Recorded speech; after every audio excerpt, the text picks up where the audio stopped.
Pull up a... Y'all don't hear us. Pull up a seat and motherfucking listen.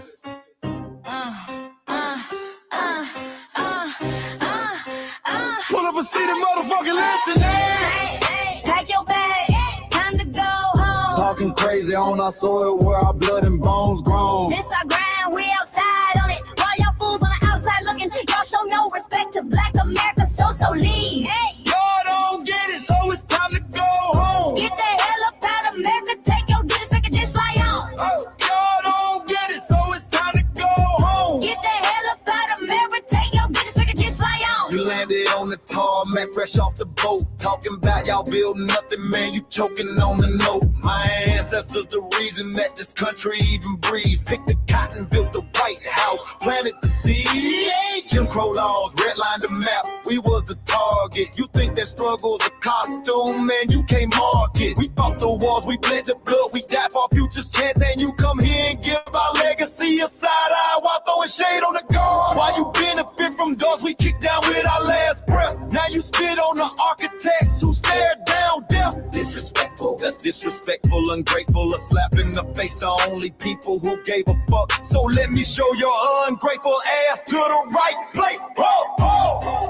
Pack your bags, time to go home. Talking crazy on our soil where our blood and bones grown. This our ground and we outside on it. While y'all fools on the outside looking, y'all show no respect to Black America, so leave. Y'all don't get it, so it's time to go home. Get the hell up out of America, take your disrespect, just fly on. Y'all don't get it, so it's time to go home. Get the hell up out of America, take your disrespect, just fly on. Passport, the visa, the privilege to be here. Cause my grandma did march for y'all, so disappear from our land.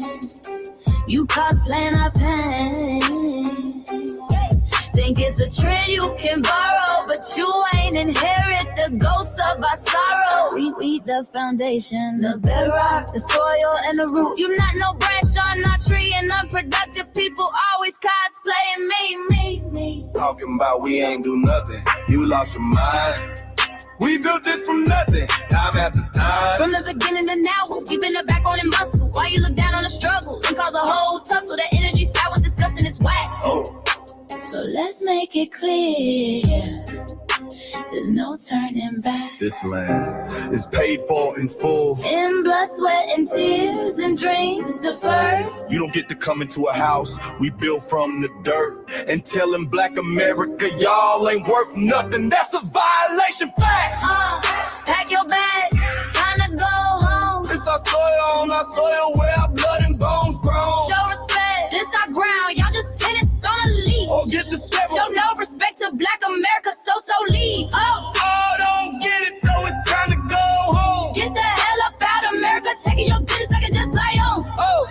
Don't get it, so it's time to go home. Get the hell up out of America, taking your business, I can just fly on. Yeah, fly little birdies. Fly on back to where you came from. This ain't for you, this still is sacred. We said what we said, It's time for y'all to go home. So fly a little birdies fly. So fly a little birdies fly. So fly a little birdies fly. Fly far, far away from here. So fly a little birdies fly. So fly a little birdies fly. So fly a little birdies fly. Fly far, far away from here. So fly a little birdies fly. So fly a little birdies fly. So fly a little birdies fly. Fly far, far away from here. So fly a little birdies fly. So fly a little birdies fly. So fly a little birdies fly. Fly far, far away from here. Bye bye, little birds.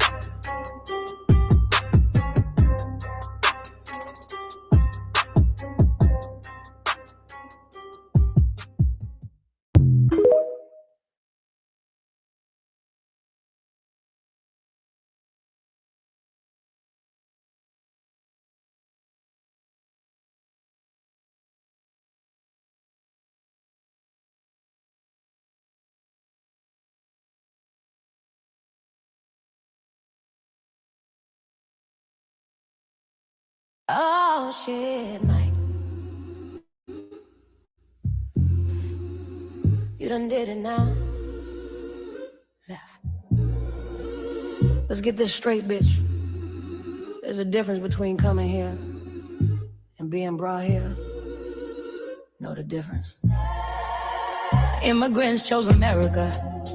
We never got that choice. America chose us without a vote, without a voice. You came through Ellis Island, you came through auction blocks. You stepped through gates, we were chained to docks. You boarded ships with plans in hand. We were taking stolen foster land. Don't rewrite it, don't rename it. Don't confuse how we got here. We didn't migrate, we were trafficked. We didn't volunteer, we were captured. We didn't cross borders seeking sight. We survived the system built on spite. We are foundational, we are foundational. We are foundational, not immigrants, not gays. We are foundational, not immigrants, not gays. We are foundational, not immigrants, not gays. We are the soil and the story, the heartbeat in the chest. We don't borrow culture, we are the culture that stands. This is an adoption, we built this land. We are the culture that stands. This is an adoption, we built. They say go back home, but we never left. We been here since before the theft, before the ships, before the trade, before the map. These borders made go. We are indigenous. We were right here. Don't get that wrong. We were here, and here we stay, and here we belong. They say we lazy while we built every road they drive, every law they side, every freedom they claim is right.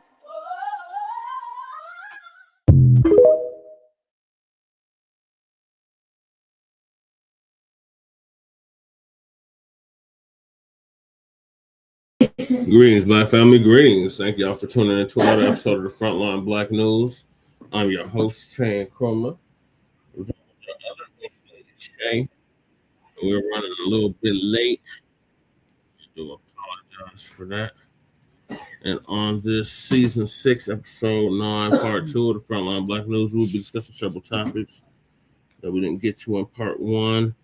And those are the situation in Minneapolis, Renee Good, and the bullshit protests that's been going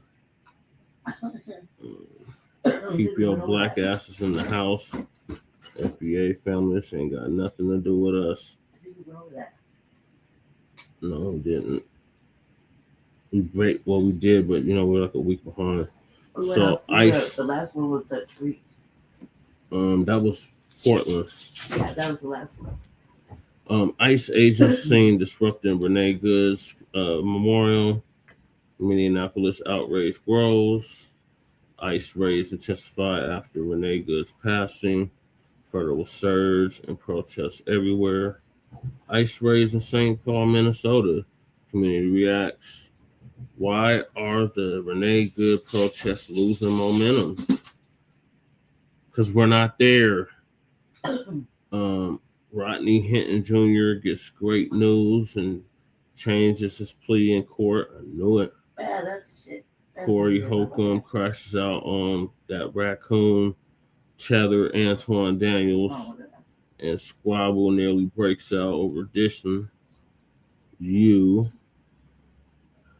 Yeah, literally you, meaning black people, is the new Black Panther Party protecting immigrants in Minnesota. Hell to the no. Them Timu tether Panthers don't represent the original Black Panther Party or the new Black Panther Party for that matter. Black Americans, the Black Panther Party isn't what it used to be. Here's what changed.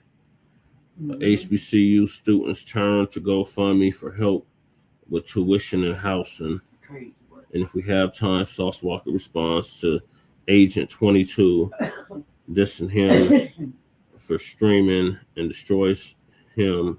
Your wife is a hoe. Adam 22, or Agent 22 as I call him. This is our brother has the audacity to disrespect our brother.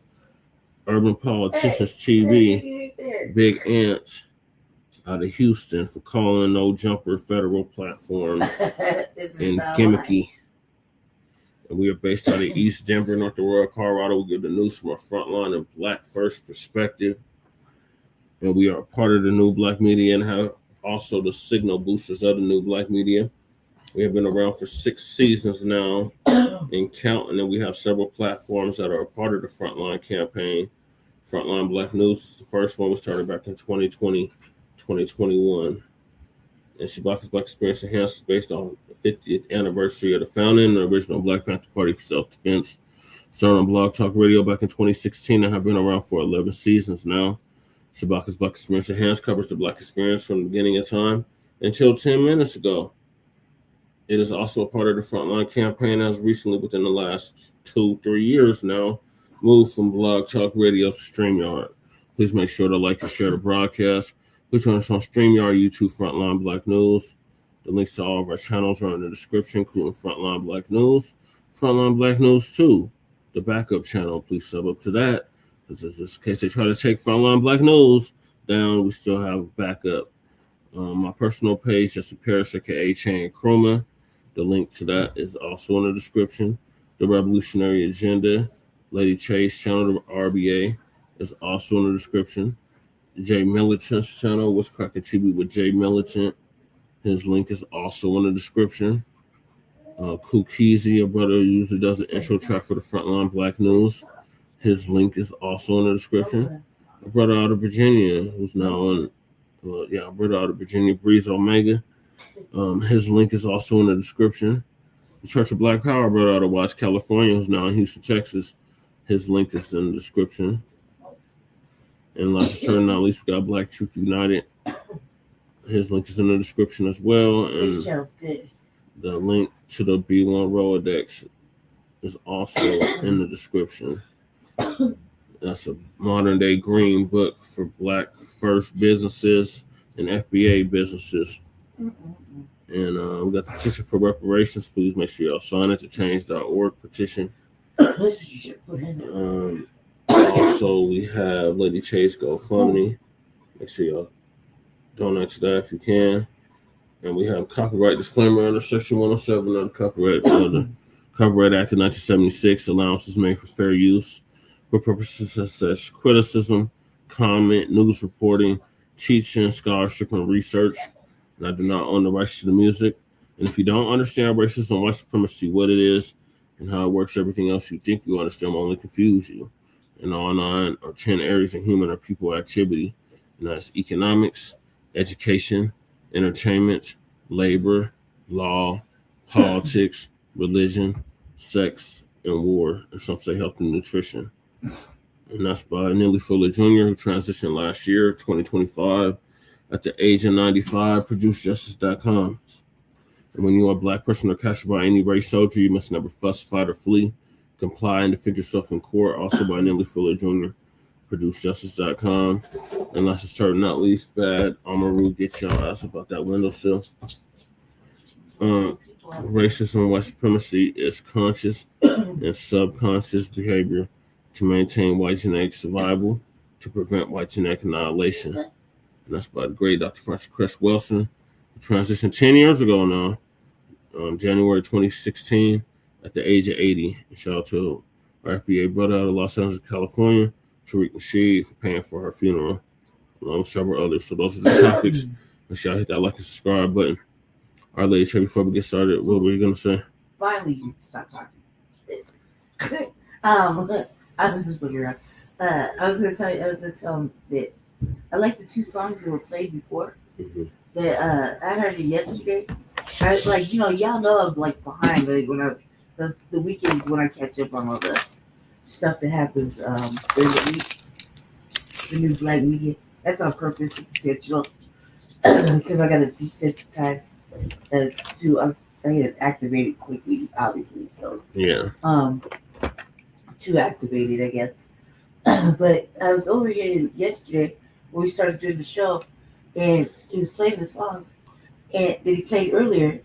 And I asked him a question. I think it's the tone that set it off, right? He got an attitude, so I got a quick attitude, right? That's how it works. That's how reaction works. And I was like, he played it again. And we were on another brother's show. We're on Breeze's show. Yeah. like maybe a week ago. Mm-hmm. Maybe it was a week ago too. I Yeah. don't know. The weeks have Yeah, been about a flying week. lately. And he was talking about his music or whatever. Mm-hmm. And I was just making small talk as usual. And I was like, man, I like singing too, you know. And we had this whole little discussion, but I couldn't have a sound bite. Like, I couldn't have anything ready because I was working on this one little thing. There's one little thing I'm working on that I just started playing around when I'm driving around my chair, right? Singing and shit. Yeah. And so I was like, right now, listen to it. I was like, is this bitch singing? She's singing, right? Like that. Because y'all know, like, I don't like broads with man voices, like real deep man voices. Because I'm a girl, like I'm a lady, you know, I got like a soft little lady voice, you know. Mm-hmm. And I was like, is this bitch singing? Now that these broads are just rapping about nothing, you know, like scratching shit, oh shit. But the first one, I was like, this bitch is singing. She really is singing. I was like that. I was like, told Jesse, I was like, she's singing, right? He's like, yeah. Gave me a little breakdown and shit. And I was like, well, that's the best example I can use, right? To show that, you know, like, that's what I want. That's what I do, right? That's what I want. That's what I do when I want. And, and then the second one, I was like, there's a different person, but she was singing too. And I was like, that's what I'm talking about. I was like, they need to bring that back. Remember when music was good like that? Mm-hmm. You had a dude, he was maybe rapping or whatever, but he was kind of singing too Mm-hmm. on the first one. Yeah. It was like a little of both, you know? Yeah. Just had to catch it. It sounded more like rap, but Mm-hmm. I mean, it's kind of a little of both if you weren't paying attention, you know? Both Yeah. of them. So I was like, and the video was kind of fly. I was like, Yeah. this is so disrespectful. Right. I changed this into Spanish because Right. that would be more effective.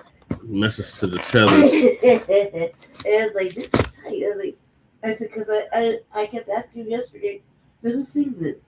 He got an attitude. I was like, hey, I'm trying to find out some information here because I'm not paying attention. I'm like, minding my own business, watching Game of Thrones and partially listening to Front Line Black News.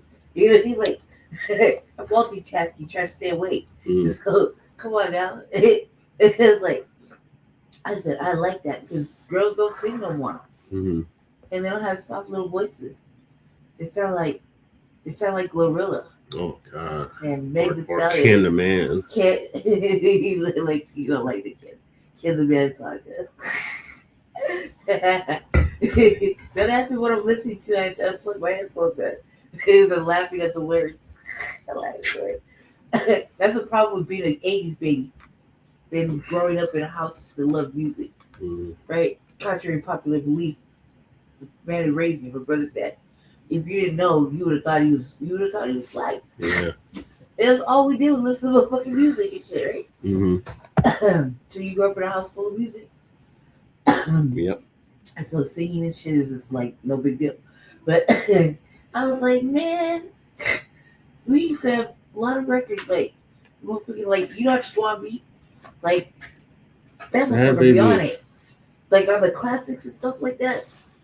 Yeah. Such a while I kind of played Karen White one time, like a couple months back. Like Karen White. Heard of him. Karen White. She used to sing R&B. I've heard of her. Yeah. A long time ago, way before I was born. Yeah. And Karen White's like what? Probably like gone now, but that was bad for real. I was like, man, girls don't sing no more.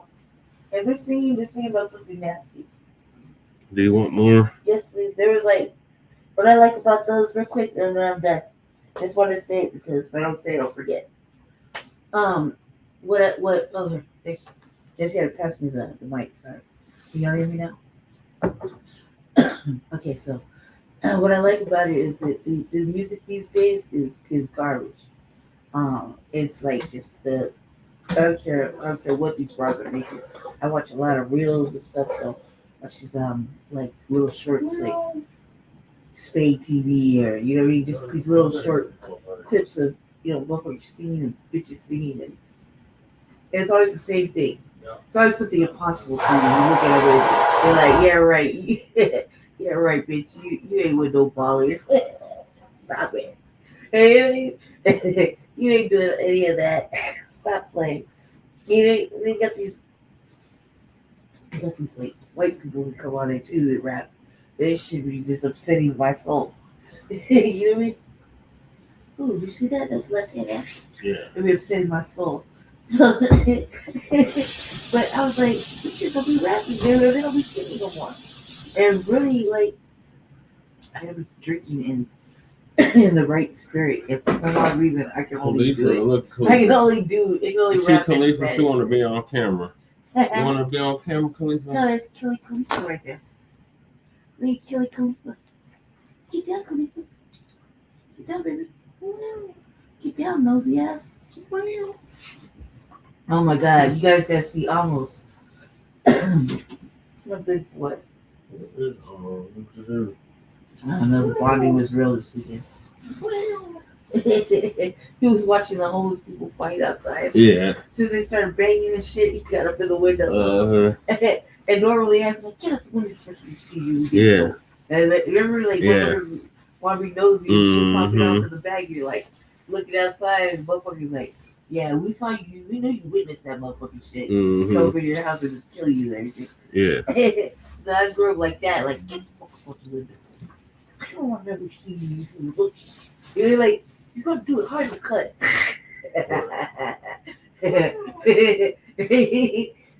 Like, we're like all the way up on the fucking fourth floor, and it was like a habit. It's a cat. Look, he's sitting in the fucking flower pot, looking out the window, watching him fight. In the middle of the night, like, my God. they was scrapping and everything. And then I talked to him like, hey, he did. He got out the window because he got out the window like he knew he was doing something bad. Yeah. I was like, why did I do it? It was like, I gotta have it. Like, I gotta get to the first topic, Lady Che. I just had to tell him about that. But Yeah, he said, hey, kitty. yeah, you guys see the big one. Armor was huge. But Khalifa looks like a killer when she closes her eyes. Mm-hmm. She really does. You can't tell if she's looking at you or not. She look at her face. And she was talking Jesse. And like she was like in a pounce mode and she had the kill look in her face. Mm-hmm. I smacked her on the butt like with like a little love tap. Look at you. Because the other one sleeps like him. He's all like, dude, I watched lift up his arm and get in the loving embrace of fucking Jesse. Go Jesse sleep. Mm-hmm. Like go under his arm like a little kid. Yeah. I was like, what the fuck? Like, that's my boy. Sleeps like him and everything. Like he's sleeping like this. Like, you know what I mean? I'm sleeping the same way. I was like right on top of it. I was like, what the fuck? Yeah, she's in good spirits now. They said Lady Che is in good spirits, Matt. I did not know I'm not in very good spirits. I'm in the cut. Mm-hmm. Y'all can't see me. Should be able to see me anyway. You see me tomorrow during the Marine. Yeah. Us chicken coons. No, today. Yeah. How today? It just hit midnight, so we didn't know. We're gonna be on our real MLK shit. Yeah. I wish you could have made those goddamn signs. Oh, Yeah. well. I don't know why you keep wanting to make signs. For what? Because that's what those events are for signs. Why would Okay. we gonna do that anyway? So the message is perfectly clear that if you want to honor MLK, you cut the goddamn check for reparations. But okay, Lisa's going to give us an update on what's happening in Minneapolis. So the ICE agents seen disrupting Renee, Nicole Good's memorial. Minneapolis outrage grows. So please bear with us. I'm like a week behind. So this is kind of almost a week ago. I had it on PM instead of AM, and I caught it at the very last second. So I am sorry about that. So we're going to talk about Renee Good and how things have actually changed and how white women are being treated because ICE is a form of law enforcement. It really is. And they're not handling these women with kid gloves welcome back, at Trey. all. Welcome back, Trey. They are roughing them up. Yeah. You saw what they did to Renee Good. And it gets even worse. ICE came out because they had set up a Still memorial been getting treated where her car gloves. crashed. I would love it because they be acting all And ICE came and destroyed it and picked all that stuff up and threw it away. So they won't let them memorialize her. And they made attempts to put another memorial in the same spot. And they came through and did the same thing again. So have we seen this before? No. But you can see, Karen, it looks like I salute to you. your Trey. day has Welcome back. arrived. I said this day was coming for y'all. Yeah, welcome back, brother. Y'all didn't believe it. See, these ICE agents, I have seen them slam these white women down hard on the ground. And Still ain't getting no damn. you can see they get right all up in their Ain't getting no faces. I mean, they're not playing. I think it's not. And I got another live stream coming at Ain't getting no 1:45. military Donald Trump artillery wants to unleashed give on them absolute until immunity. I don't want to So, hear shit about what ladies and gentlemen, stay off of these streets. they don't compare to Because if what they're did giving to us. ICE agents, and these are nothing but the same Klansmen, but instead of on the police force, they're working for ICE. Physically touching them. Mhm. They're the same ones. Mhm. Like over here, And I'm telling you, this big game, right? with immunity, the bodies are going to start piling up. Like SWAT.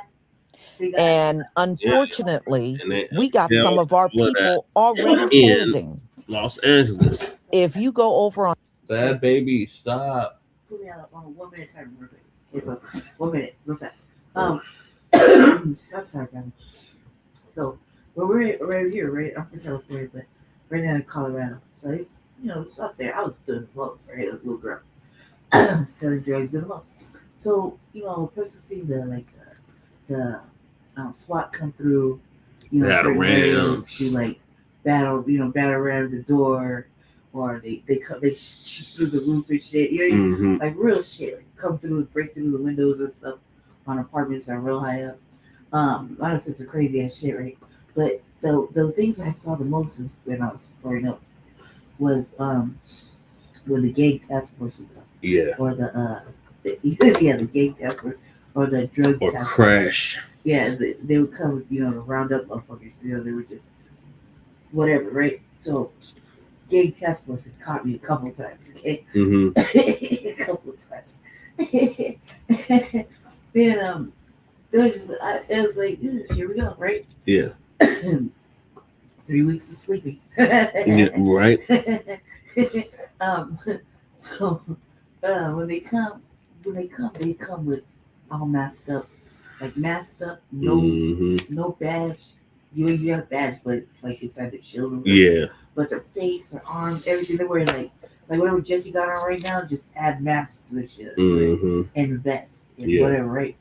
And they're fully covered up, like you can't barely see anything except like maybe a piece of skin or whatever, right? Mm-hmm. So you know that they're either white or Mexican, right? Because they're coming in to get you, right? Yeah. And that would be like no self-respecting brother, you're a police officer. Right. That's what I used to say to them. Right. So anyway, they come like that.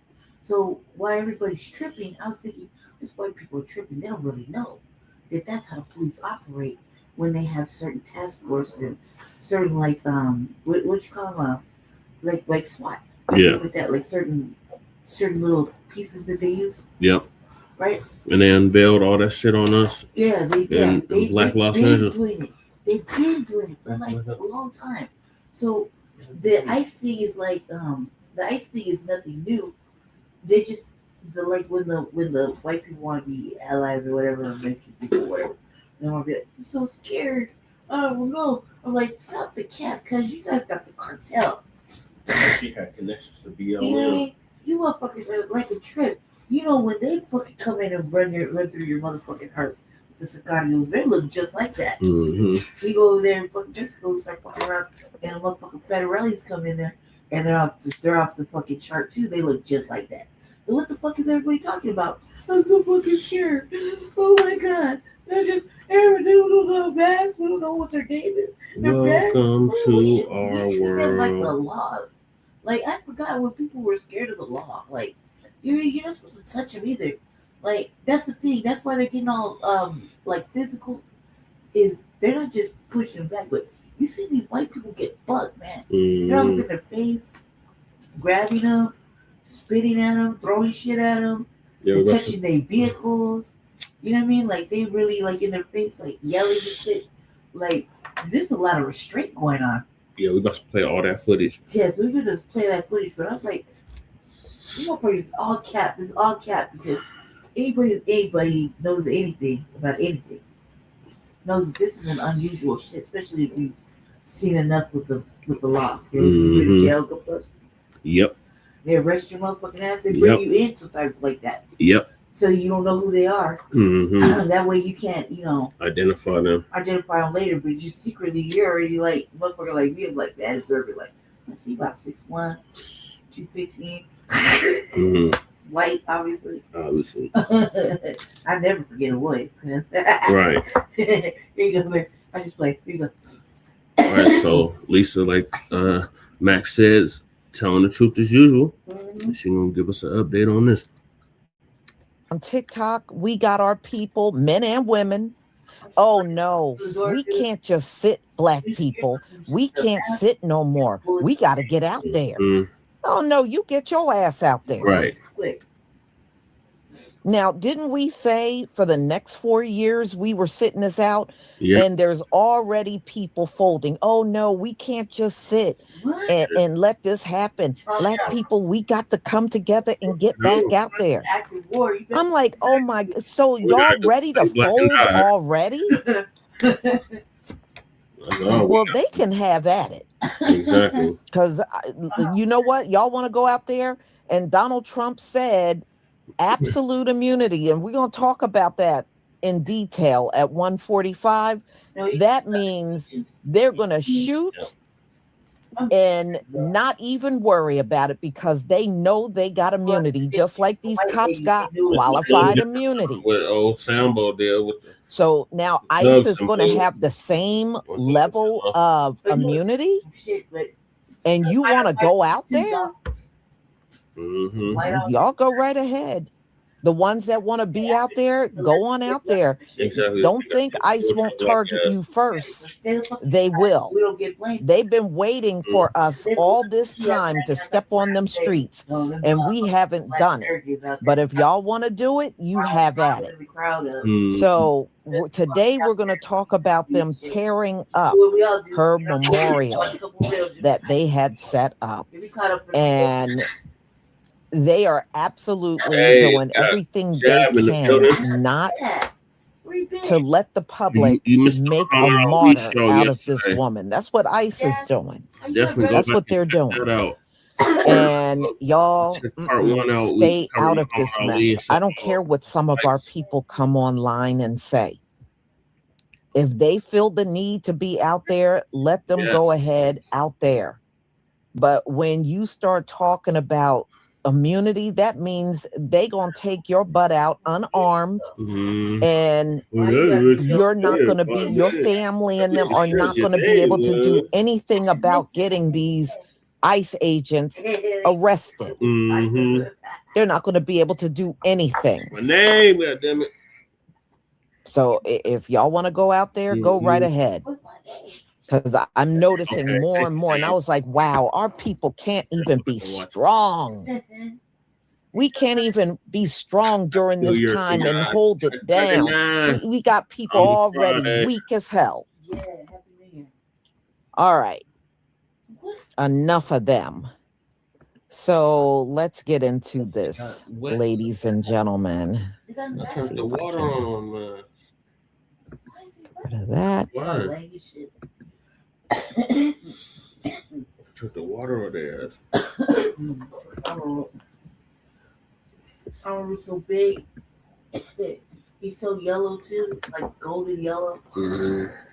Luxurious ass fur. It's ridiculous. So just that cat go come up missing. Watch. All right, y'all. Please give me a 1 if you can see my screen. So I mean, this is not because I feel one way or another about them destroying her memorial. I'm just noticing how different they are treating white women. It is very different from anything we have seen before in the past. Thank you, everybody. Thank you for the ones. Get over day. They'll stay out there for a little bit. Just see what happens. See if they live longer. Right. Let's see up there. I can't breathe. Yeah, sure. Good is a mother that is standing up for our rights and was murdered. Renee Good's memorial site was deliberately destroyed by ICE. An emotional protester shouted directly at law enforcement officers, accusing them of ignoring the memorial and showing blatant disrespect toward her. Renee Good was a mother, a woman who had spoken up for rights. Many members of the public came to the site on their own, placing flowers, photographs, candles, and handwritten notes, not only to honor her life, but also to demand answers to questions that still remain unresolved. However, in what should have been a space of restraint and respect, the arrival of law enforcement caused the situation to rapidly escalate. Footage shows officers intentionally damaging the memorial items at the scene, removing, stepping on, and clearing away the objects placed in Renee Good's memory, while pushing the gathered crowd in the process. When protesters tried to intervene, officers repeatedly issued the same command: back up. One protester completely lost control and shouted on the spot, "This is a memorial for Renee Good. She was a mother." Renee Good can no longer speak for herself, but people are still standing there. I've got an important question about the situation in Minnesota, the death of Renee Nicole Good. I've been speaking to her father, who is a big supporter of yours, like many Americans are, but he's heartbroken right now. I can understand that. He's heartbroken because his daughter is dead, that's obvious. He's also heartbroken because your administration so quickly has come out and said she's a domestic terrorist. What do you want to say to the father right now? Well, I want to say to the father that I love all of our people. They can be on the other side, as you say. He might be on my side. He is on your side, and I think that's great. And I do. I think it's great. And I would bet you that she, under normal circumstances, was a very solid, wonderful person. But you know, her actions were pretty tough. I mean, I've seen it many ways and many different shapes and forms. But the bottom line is, look, we have hundreds of thousands of murderers in our countries, killers. ICE is trying to get them out. They were let in through an open border policy of Sleepy Joe Biden. ICE is working very hard to get them out. Their job is being made. You can tell he's been listening to us. You know, when you look at that You're tape, the one that calls out Joe Biden. But when you look at the way that car was pulled away, there are a couple of versions of that tape that are very, very bad. So this is simply horrifying. Apparently, 2 minutes of footage immediately following the shooting of Renee Good was released to reporters. And as of right now, they're not going to release it to the public because it's going to be too traumatizing, because it shows the damage that was done to Renee's head and face. But what the video shows is ICE agents picking up all of the evidence as quickly as possible and removing it, cleaning up the scene, and keeping everybody away from the scene so that they can do just that. What normally happens is you have people who are trained in law enforcement, not a bunch of Proud Boys with a mask, who isolate the scene. They block it so nobody can get to the area, and then they preserve the evidence. They make sure none of the evidence is touched. Out of respect for the deceased, they cover the body. Oftentimes they'll put tents or something all the way around the entire scene so that they can invite all the authorities that normally would come out, each of them having different roles and responsibilities of investigating that crime scene. And within the 2 minutes of her murder, it was all gone. They made sure that that did not happen. And that's why Minnesota prosecutors and investigators were told by the Department of Justice and the FBI that no evidence would be shared with them so that the state of Minnesota could conduct their own investigation, because the ICE agents removed all of the evidence immediately. And if this doesn't sound exactly like Russia or North Korea or any other dictatorship, I don't know what does. I would just say to Trump supporters, if this is what you want, respectfully, go move to those other countries, okay? Because this is not your America. We're not going to be changing that. Yeah, just wait till fucking midterms. Protesters set up a memorial for Renee Good, and ICE crushed it on the spot. In Minneapolis, she was shot 3 times at close range by an ICE agent. All shots to the face. After the shooting, the case remains under investigation. No accountability has been determined. But the public reacted first. People returned to the exact location where she was killed. They brought flowers. They lit candles. They created a small, silent memorial to acknowledge a life that was lost. Then ICE officers arrived. There was no conversation, no request to move, no warning. The candles were stomped out one by one. The flowers were pushed aside. The memorial was cleared immediately, as if it was never allowed to exist. The moment was caught on camera. Within hours, it spread across social media. Public outrage exploded. People are no longer asking why she was shot. They are asking something deeper now. Why even the act of mourning a mother was treated as a threat. When authorities can take a life and then erase the public memory of it, the issue is no longer just a shooting.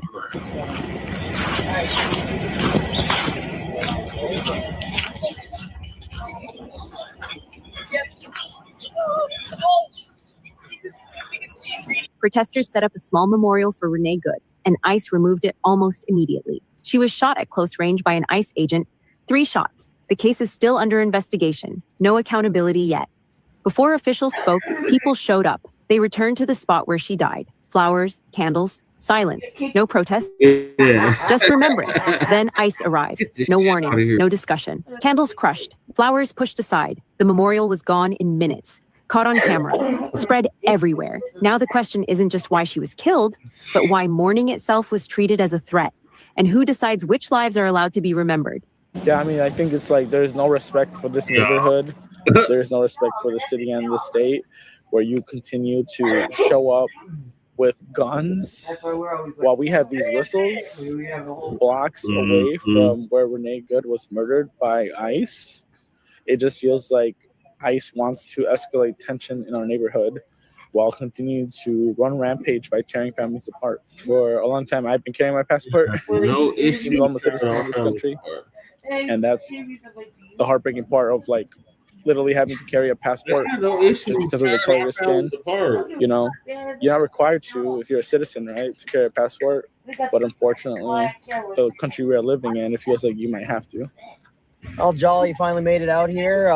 What have you been feeling since you've been on the ground here in Minnesota, Minneapolis? You know, the feeling I had coming out here was that the situation's gotten worse.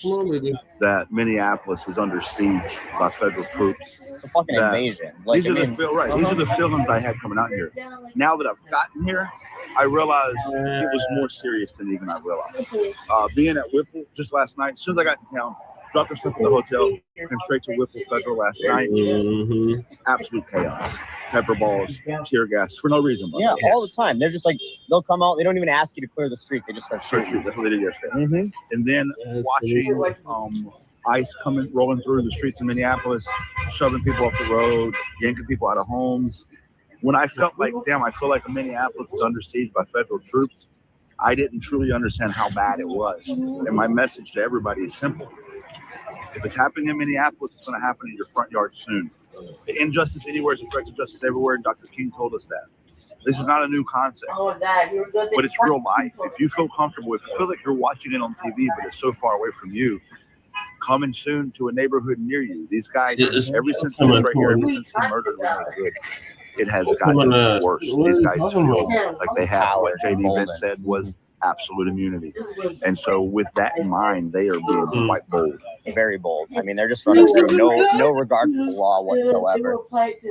But you've been to a lot of protests and rallies and things around the country, and since you've been here, what do you feel? Is it similar? Is it different? What's the resolve like here compared to other places that you've been and done that? Well, you know, the resolve feels like the resolve that we felt in 2020. But in terms of the reaction from the government, I'm gonna tell you something. I've been to many protests that have gotten escalated, tear gas, and police coming out and riot here. But I watched how they became that, and it's generally over a long period of time. It's almost always escalated by the police. Since I've been here, from 0 to 100 escalation of the feds has been like unlike anything I've ever seen before. And Akron Police Department is bad. LA Police Department bad.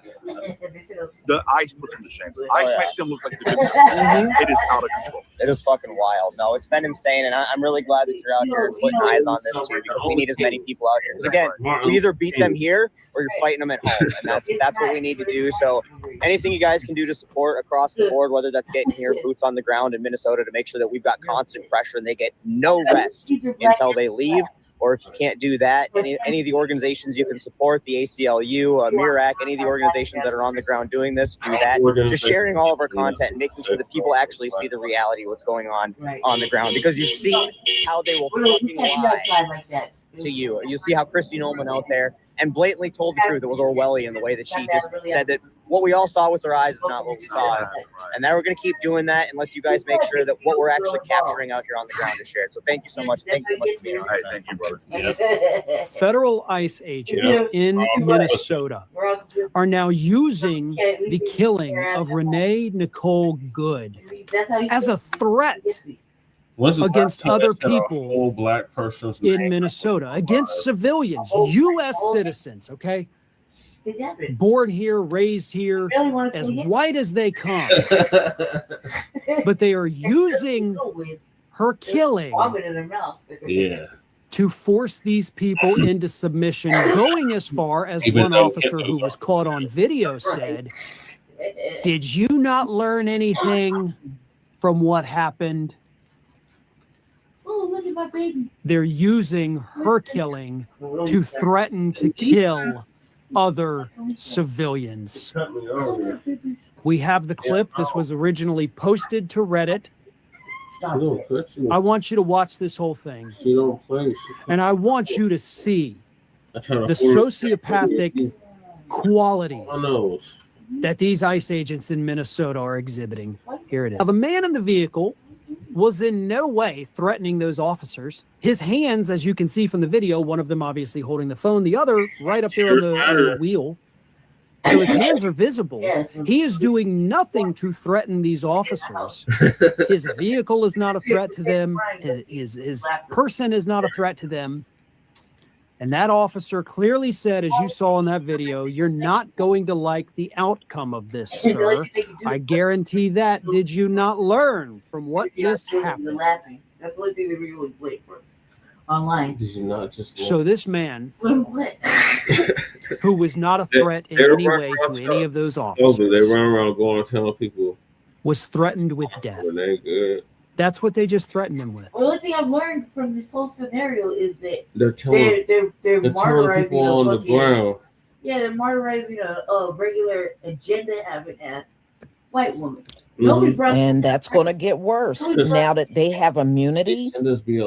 There, like I said, y'all, it's going to be a bloodbath out there. That's one thing we know just from them being police officers, and you can best believe a lot of those cops that couldn't get rehired by the police force, you can best believe they're in ICE. They're in ICE. The father-in-law. And why would you leave your house and play right into their hands? She was married before she was with the lesbian. That's stupid. Married to a man.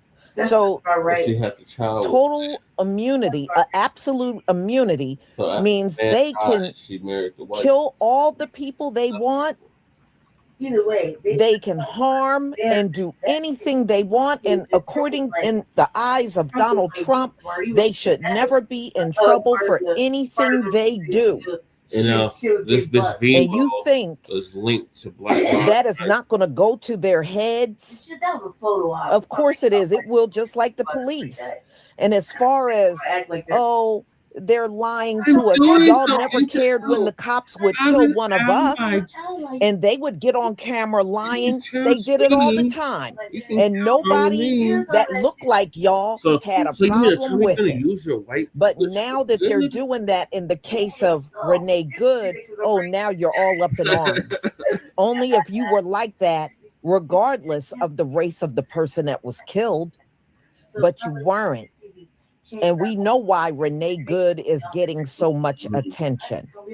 See, now that they are getting in front of cameras and lying about what happened, now you're all upset.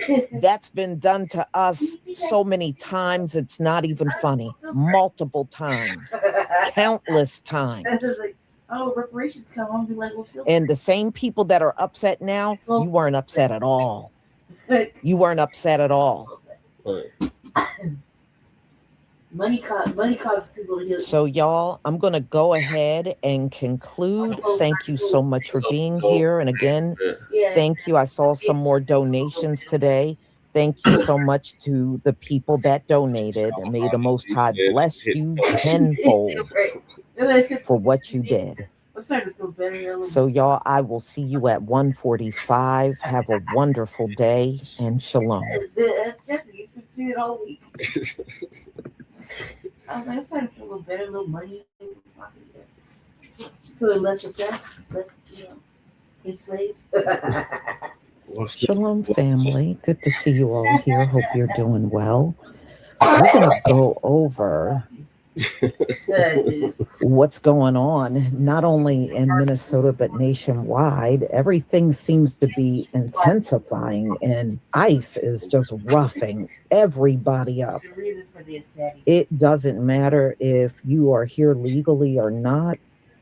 When they get a hold of you, they are just doing some crazy stuff to people. And remember, it's Stephen Miller that's in charge of this operation. So you already know it's going to be filled with people just from that piece of information alone. But you're going to see what I mean when I start showing the videos. They are really going heavy-handed with the public. Now, the first video that I'm going to show you, and I don't know why white women do this shit. I told you, this white woman walks up to a complete stranger and accuse him of being an ICE agent and just being abusive and everything, right? He wasn't an ICE agent. He was a regular citizen, and her ass ended up getting arrested. I said, y'all do that all the time. Y'all always making some damn accusation and be as wrong as 2 left feet.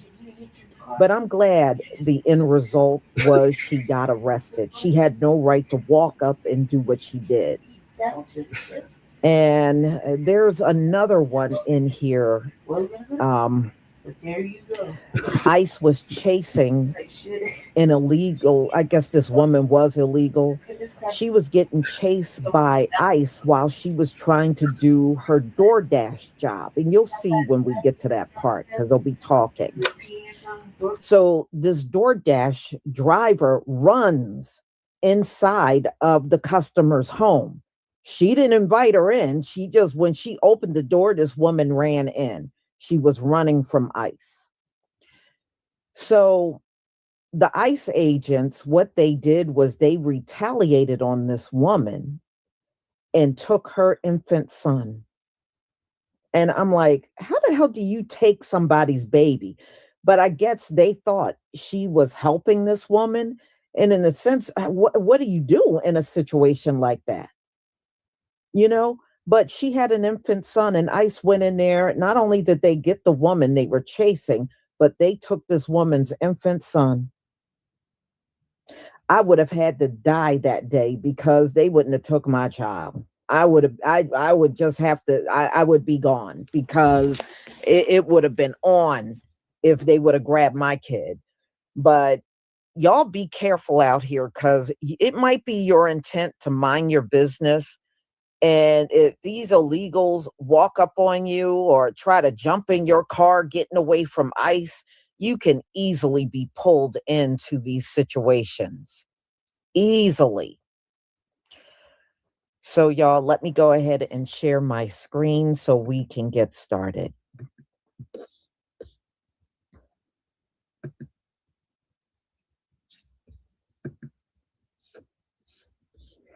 Please give me a 1 if you can see my screen.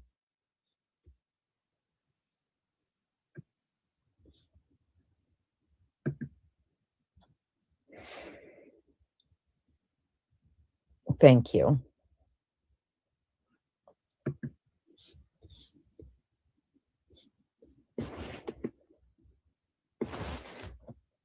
Ice garbage? Are you ice garbage? Mom, let's go. Mom, who are you? What's your name? Are you ice? Oh, you don't want me to take a picture of your face? Is that because you're ice?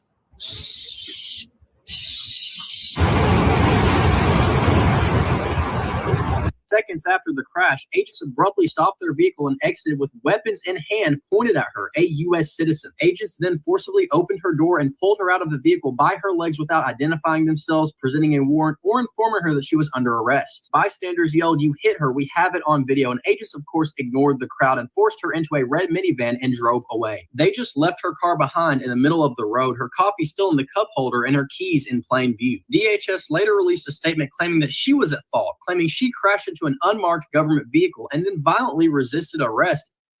Have you guys seen the videos going around on TikTok of the ICE agents? Wow.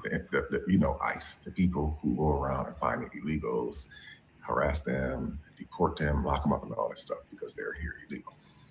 So in these videos, you have ICE agents going inside Spanish or Mexican establishments, mainly restaurants. Yeah, he's sitting down, comfortably eating tacos, burritos, after harassing customers outside of the restaurant and harassing customers inside the restaurant.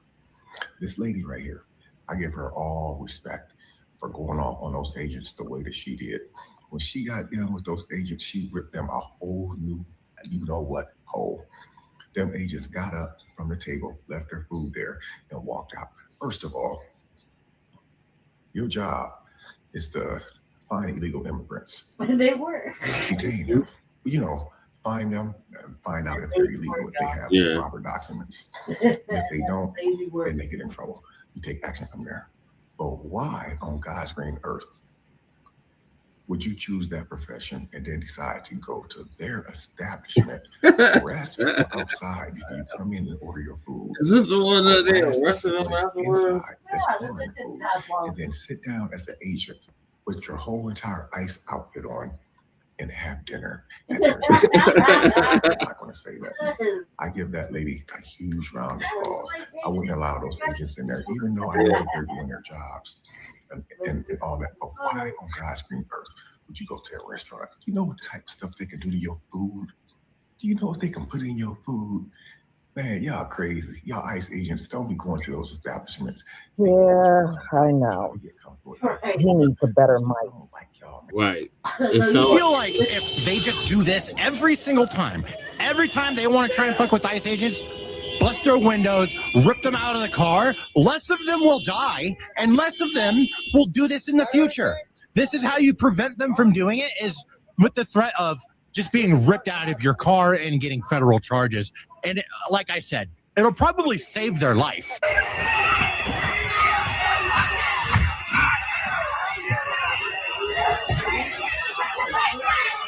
I'm breaking. Open the door. Open it. Last warning.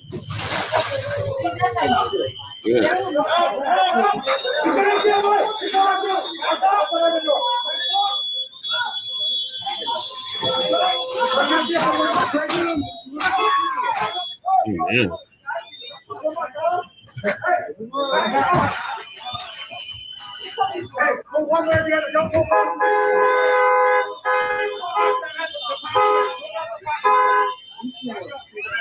Yeah.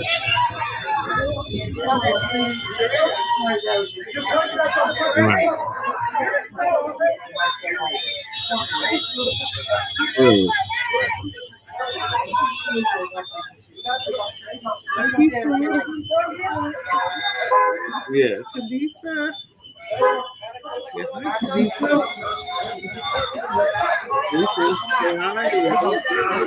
Back up, back up.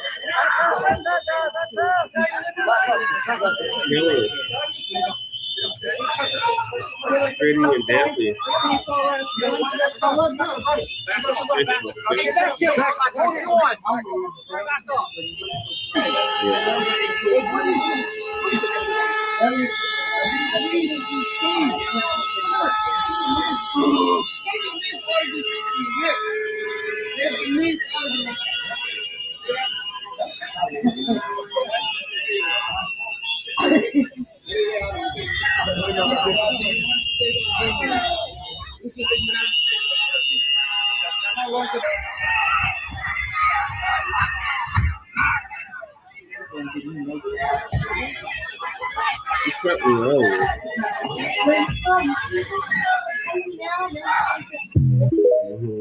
Biting you, scratching you, sitting. Let me see. What's your name? Okay, you, ma'am. To open the door and they have a warrant? They don't have a warrant. They said they'll get one. If they get one, then they're going to break the door down. That's fine, but I don't want to open the door if they don't have a warrant. Because this was my DoorDash lady. I don't even know the lady. She just ran to my house. Alright. I have a baby here. Like, I really don't know what to do. I'll open the door if the police, say that I have to open the door, but like, I don't know what to do. This lady just was shot yesterday. Now I ordered fucking food and there's people outside my fucking house. Cheyenne, I'm on my way, okay? Alright. What do I do? What do I do? What do I do? I'm so scared. James, come downstairs. The doorbell. Sorry, I can't let you in. I don't know what your problem is. What? I just go ahead and leave my food though. And you get the fuck up off my porch. Right. I literally ordered DoorDash and now there's ICE agents around my house because the lady ran in my house and I don't know what to do because I don't know. They have no warrant. They have no warrant. They said that they were gonna get one. I don't know what to do. I called the police. The police are on their way. Grab your kid and step out the way. She went out the back door. I can't ignore it. I have a baby here and they have guns pointing everywhere in my house. I have some random lady in my house. I have my child barricaded. They're looking at our backyard too. They're looking at everything. They're everywhere. All because I ordered some fucking DoorDash food. Why don't you just get out? I don't know what to do. I'm gonna have a fucking heart attack. This is the lady's license plate. They already took someone out of her car. I called the police. The police are on their way. I asked for a warrant. I just fucking ordered some fucking food and then some lady ran to my house. The DoorDash lady ran in her house. Well, is she out the house? It's showing nothing. Like, you don't even see this bitch is making it. Then they're gonna break the door down. That's fine, but I don't want to open the door if they don't have a warrant. Let them in. Because this was my DoorDash lady. I don't even know the lady. She just ran to my house. She ran in my crib. Get her. Right. All right.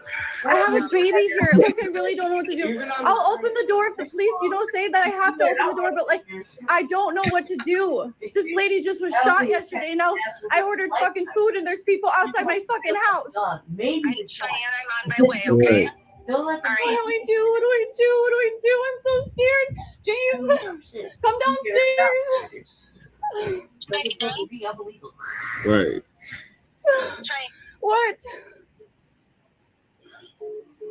Get off the motherfucking phone. Stop videotaping. I literally ordered DoorDash and now there's ICE agents around my house because the lady ran in my house and I don't know what to do because I don't know. They have no warrant. They have no warrant. They said that they were gonna get one. Like, for real, you just go. I don't know what to do. Crib and hide your house, and these motherfuckers are like right there. Like, now, my thing is, get that bitch out of your house. See me, I would have made her run. out of my house. You know, even if she had to go out the back, you gonna get your ass the hell up on out of my house. Right. I wish one of these illegals would run their ass up in my house. I wish they would try. I'm saying, not only you can No, you know, no, she didn't have the right to do that. I understand she didn't want to get caught by ICE, but you don't just take it upon yourself to run in a stranger's house. Her ass would get out of my house. Right. You know, you deal with that the best way you can. That is now she brought a problem upon you. And see, what happens is you'll see what happens. This woman literally lost her baby. They took her baby from her. I think they thought she was helping this illegal. Yeah. And she really wasn't. Yep. She kind of got put in this situation. You know, she was just opening her door for her food. This woman pushed her way into the house. Oh, God. So let's go on. Grab your food. So you let this bitch run in the house, first of all. You let her run in the house. I called the police. The police are on their way. What neighborhood do you live in? Like, Right. This whole time she's on the phone, it's like, what? I can't ignore it. I have a baby here and they have guns pointing everywhere in my house. I have some random lady in my house. I have my child barricaded. They're looking at every. No, she was not opening the door to accompany this woman. She was opening the door to get her food. That's what she was doing. She was opening the door to get her DoorDash food. And this woman pushed her way in because ICE was chasing her. So I don't know. I don't think that makes her an accomplice. But I do think this woman, I don't care. I would have got her out of my house. I would have got her out of my house. Right. You don't do that to somebody. Even if ICE is chasing you. You don't just push your way into somebody's house. The door would have been. See, I would have got her out of my house. That bitch wouldn't have been in my All right. house in the first place. I would have dropped the food on the sidewalk and ran. Right. Everything. I wouldn't even got out of my car. They're everywhere. All because I ordered some fucking DoorDash food. Right. That's light work. That's so deviant. I don't know what to do. I'm gonna have a fucking heart attack. This is the lady's license plate. They already took someone out of her car. I called the police. The police are on their way. I asked for a warrant. They're just walking around filming windows and shit. I just fucking ordered some fucking food and then some lady ran to my house. Paste some back. DoorDash lady ran in her house. And where is she now? Where's the bitch now?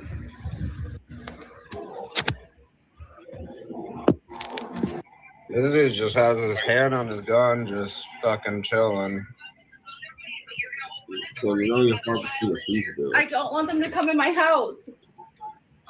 Why? What are you hiding? Right. What are you hiding? Right. You just let your food get cold too? Oh my god. I own this property. Where's the paperwork? I need to hold on. My neighbor's calling. Hold on. Hello? Yeah. Where's this bitch at? Where's the motherfucker holding the camera? Why are you running this house, bitch? They said they're gonna get a warrant to come in here because we ordered some DoorDash and some lady ran in our house. So now we don't know what to do. The husband is. I don't think the police are gonna do anything because Hell no. I don't know what to do. He messed up. I'm just waiting for the warrant. ICE. He's not messed up. He's not messed up. I don't know what to do, man. This is scary. Can I just get a warrant? I just want a warrant, man. I got my child in here. This shit happened yesterday and Nothing happens. If we wait, it's gonna get worse. Our SWAT team's gonna come. You have an active warrant for this person. Why do you make it worse? I don't want to deal with nothing with you. Do you have your ID?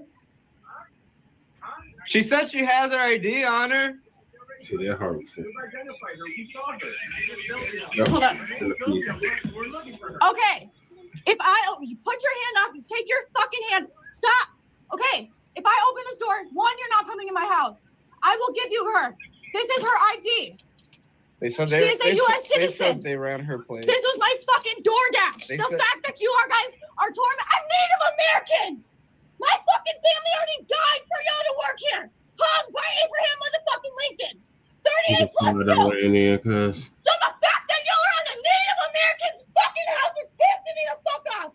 I will open this fucking door when I have the fucking decency to open this door.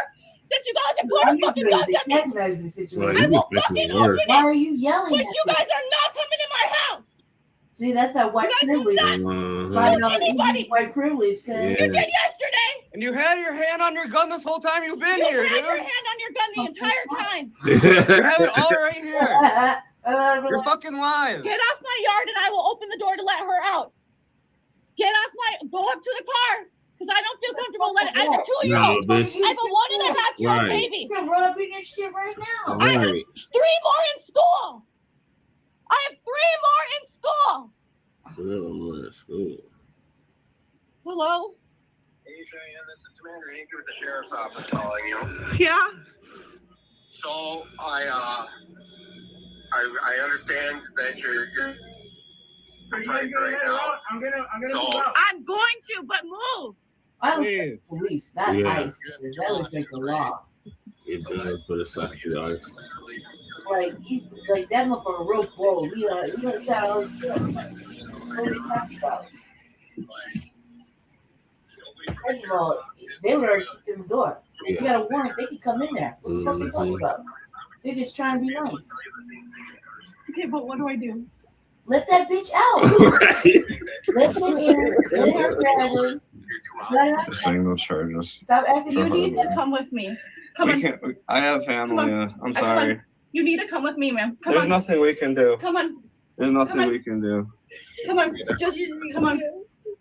Ma'am, I'm so sorry. I don't want to do this. Come on.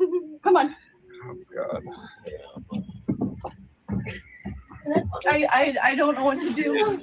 I'm Native American. This is against everything I stand for. My family died for you. What the fuck do I do, man?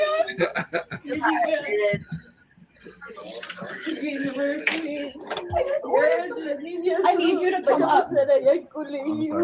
I'm sorry. Ma'am, I need you. sorry. Come on. I can't. Just go ahead and rest that bitch. Right.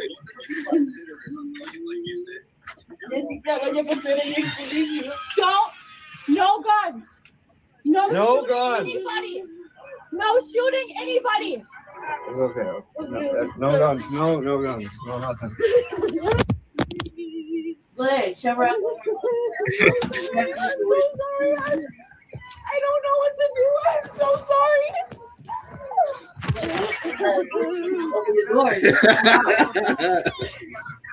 I have TikTok followers. I have this going on my TikTok. I have 11,000 followers. I will let everybody. What is your name? What is your name? What is your name? Let me see. What's your name?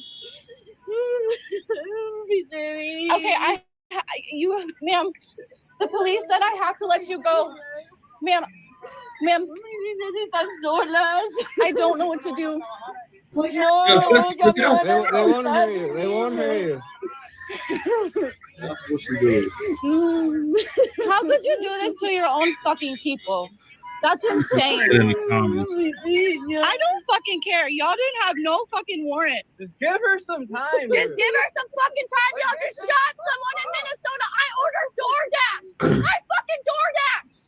That's that $5. Are you fucking kidding me? I'm Native American. Get the fuck off my yard until she comes that way. You don't even have a fucking warrant. But I'm not gonna go to fucking jail because y'all pieces of shit ain't got nothing better to do because your wife still wanna suck your fucking dick. Fucking puta. Pendejo. No. Yes. Sí. Get that. No, eso es mentira. Eso es mentira. Ustedes no separan de las familias. Digo, mis niñas. There she goes. They already took her kid. I don't know what to do. I have a baby. They were literally telling me that if I don't, the cops are even telling me that if I don't open the door, they'll literally charge me with harboring. Exactly. I don't know what to do. Come here, man.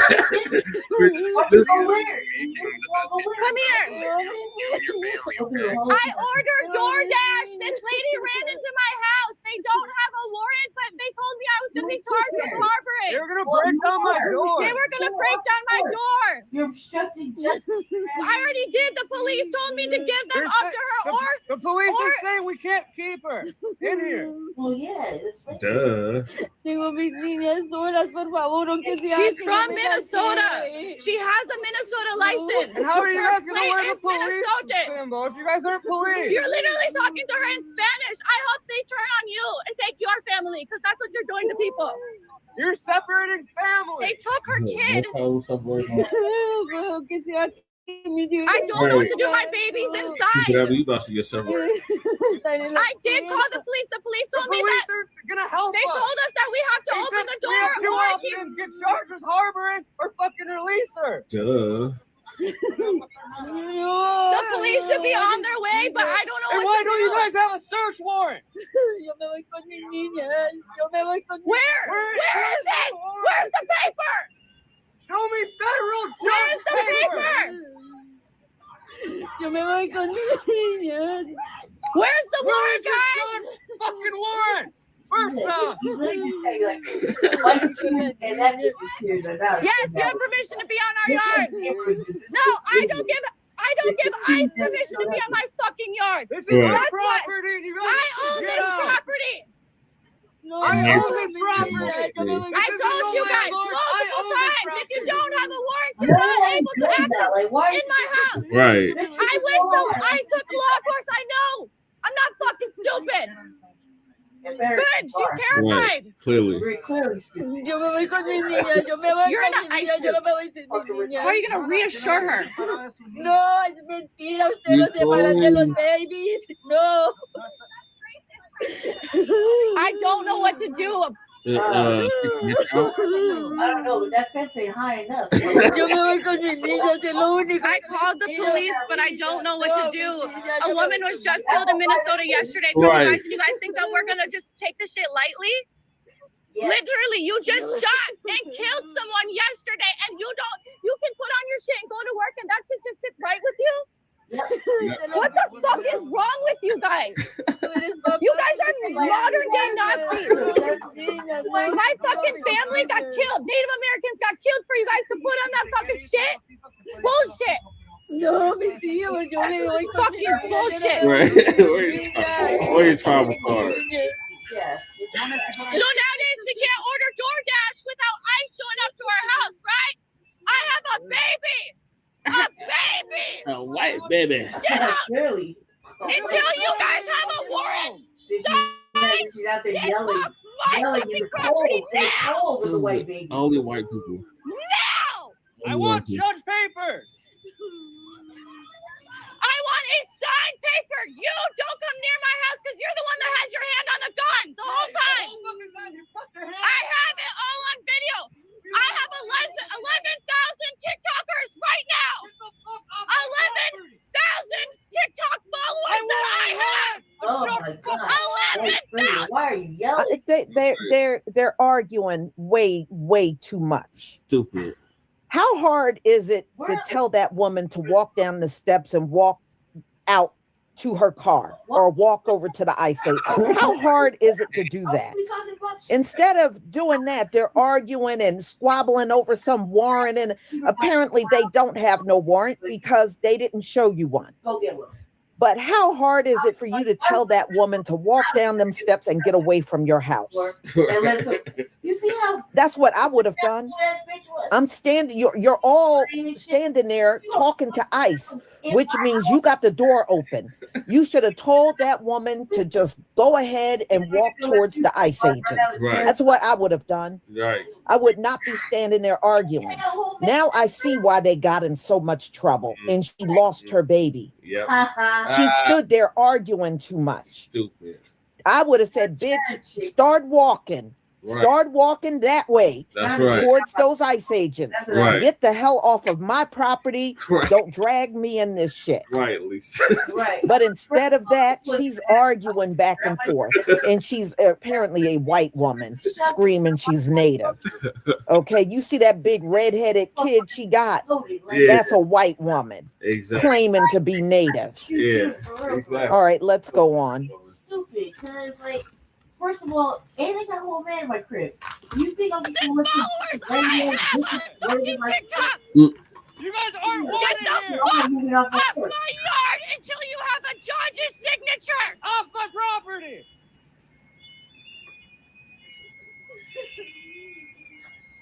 So what was up with the father? Why you leave this? I hope you guys sleep real good at fucking night. Don't ever come back to my fucking house. Cause I will sue you.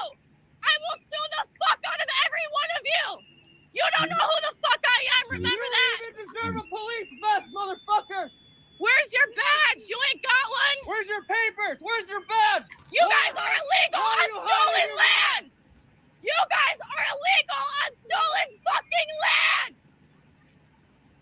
Illegal on native fucking land. I am Miss Walka Dakota. Miss Walka Dakota. Do you know what that means? I am not illegal. Get the fuck out of here. That's debatable. That's not the regular. Right. You're in a regular suburban neighborhood. Dude. Stop like that. Right. Doing the most. I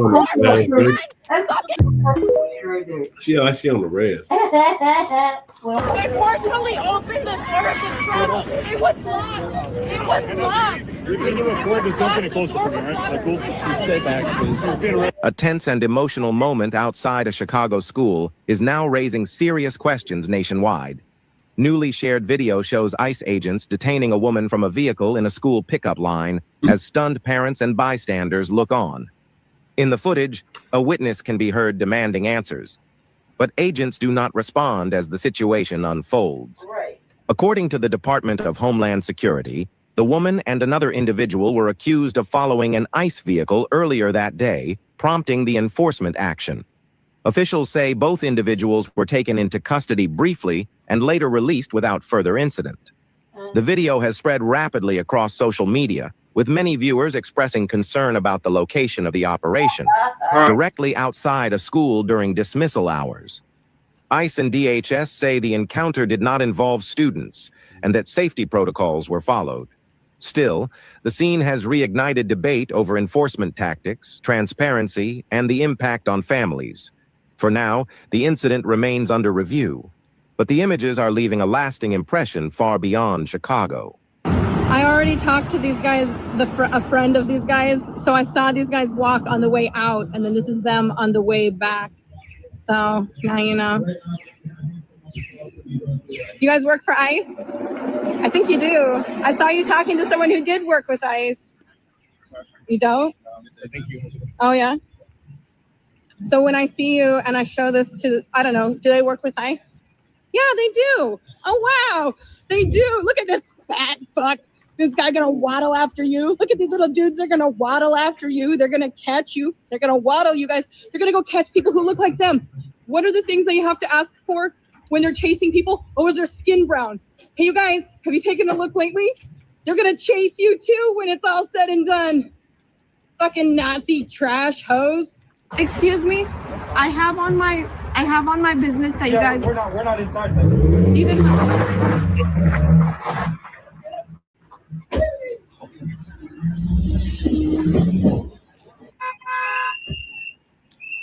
This is why you are going to get fucked up.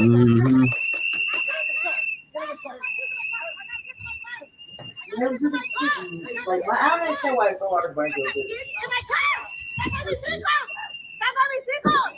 Llama al 661-803-81 I warned you. 81-23. I got kids in my car. I warned you. I got kids in my car. I have kids in my car. I'm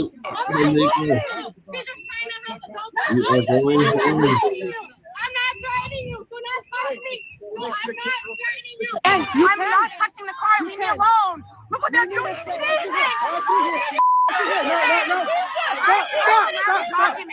That's fine.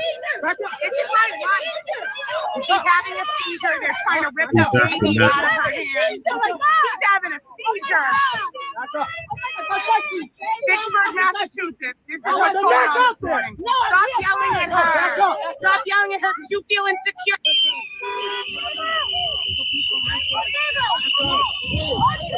Oh,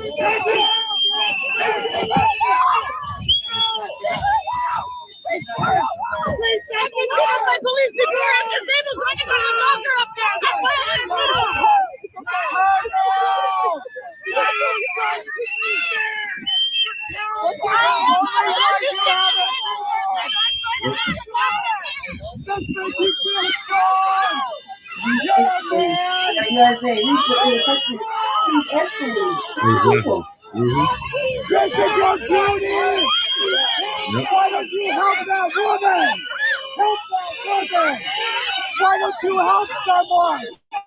All you do is hurt. All you do is hurt. She's trying to drive down this fucking street. Where is the law? Where is it? Go, walk away.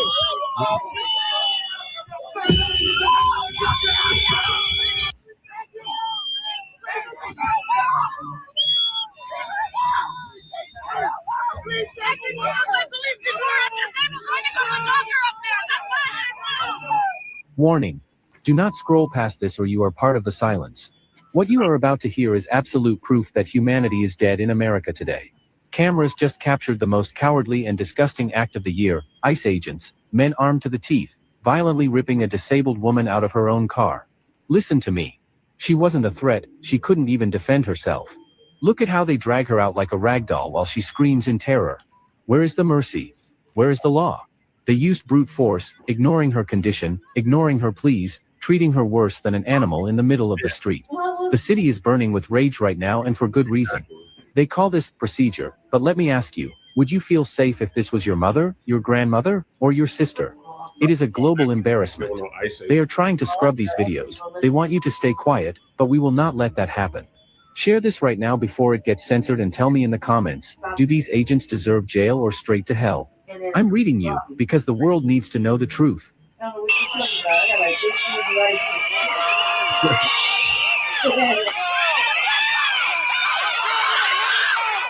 kept yelling, she's pregnant.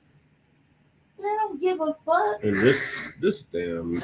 Okay, now this particular one, ICE is dragging a pregnant woman, and she ended up miscarrying. I did see a follow-up video of this about the same woman. Because of what this ICE agent did, dragging her on the ground, she actually lost her baby. All right, so let's go on. What do you expect? That's stressful. She's pregnant, she's pregnant. They put their knees in her, and we kept telling them, she can't breathe, let her up, let her up. In the chaos, the woman who was handcuffed was suddenly being dragged by one arm as the angry crowd threw snowballs and screamed at the federal agents. At some point, we need to have the conversation that a lot of people are seemingly ignoring, that a lot of your DOs are ICE agents. And a lot of y'all DOs aren't being held accountable for what they are doing, working for ICE.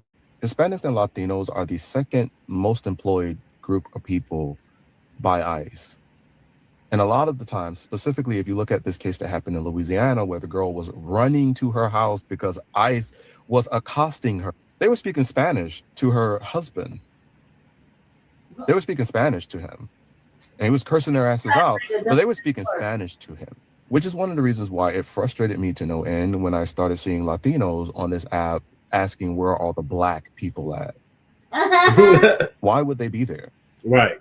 When a lot of you aren't willing to hold people accountable in your family that are actively working with the Trump administration to round you up. When I saw that lady after the election say this. Beyond betrayal. They used us. They actually, during the campaign, and I don't want to make this political, but during the campaign, the elected officials from the Republican Party, they actually told us that he was not going to touch the documented people. Did you hear what she just said? She said, I don't want to make this political. Why not? Because you don't want to hold that DO accountable that's still coming to the family functions, eating up all the con gandule, eating up all the penny, eating up all the ropa vieja, eating up all the congri. That's the reason why you don't want to make this political? You mean that DO that works for ICE, that's doing the harm, that is your favorite DO and your favorite brother, your favorite uncle, your husband that's doing the work for ICE? Y'all don't want to have these conversations. One of the things that a lot of people want Black people to do is sacrifice themselves for their causes, for their community, when they would not do the same. You're not even doing it for your own community. So why in the fuck would Black people do it for you? Specifically for marginalized communities, I'm one of those people that definitely believes that we should speak out for each other. We should stand in solidarity with each other, because the only way we're going to defeat white supremacy is through unity. But y'all don't want unity. Y'all want African Americans to sacrifice themselves for your causes, but you would not do the same. I don't know. And a lot of you are not even doing the same for your causes, because you don't even want to hold the people accountable that are doing the harm to you accountable. There's a lot of different communities that are still focusing on Kamala Harris, who is a private citizen right now. She's not even in government right now, more than they are focusing on Donald Trump. And that tells me again that y'all don't want unity. You want Black people to suffer for your movement, but you wouldn't do the same. I want a lot of y'all to start thinking critically. The ones that are looking to the Black community to save you from your own actions, your own willingness to vote in or allow the worst possible option to win.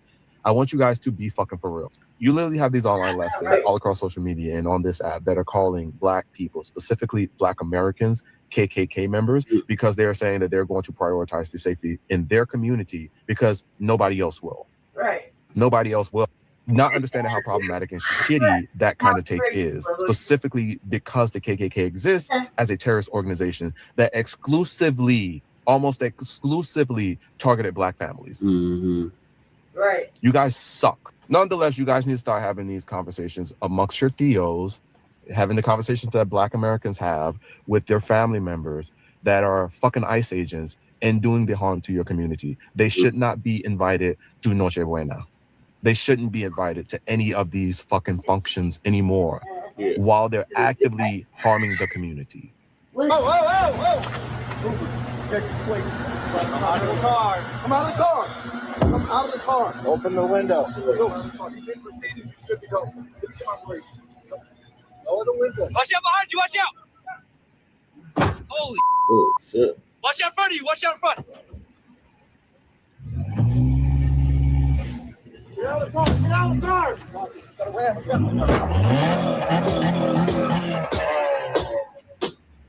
it off. Cut it off. Now. Cut it off. Turn off the car. Cut the car. Cut off. Come out of the car. Come out of the car. Come out. Now.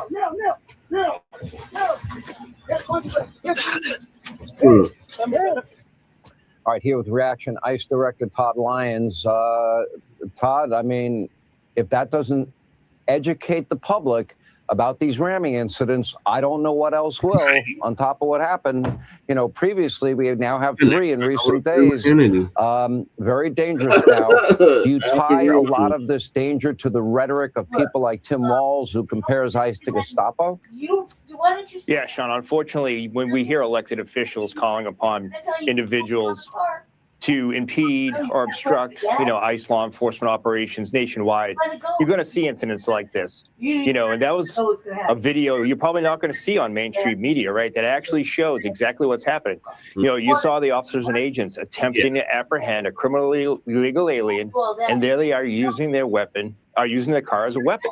The lead vehicle, the ICE vehicle, the gray one that was struck, that officer had to go to the hospital with neck injuries. And every day, Sean, this is what the men and women of ICE are facing. It's constant impediments, constant attacks like this.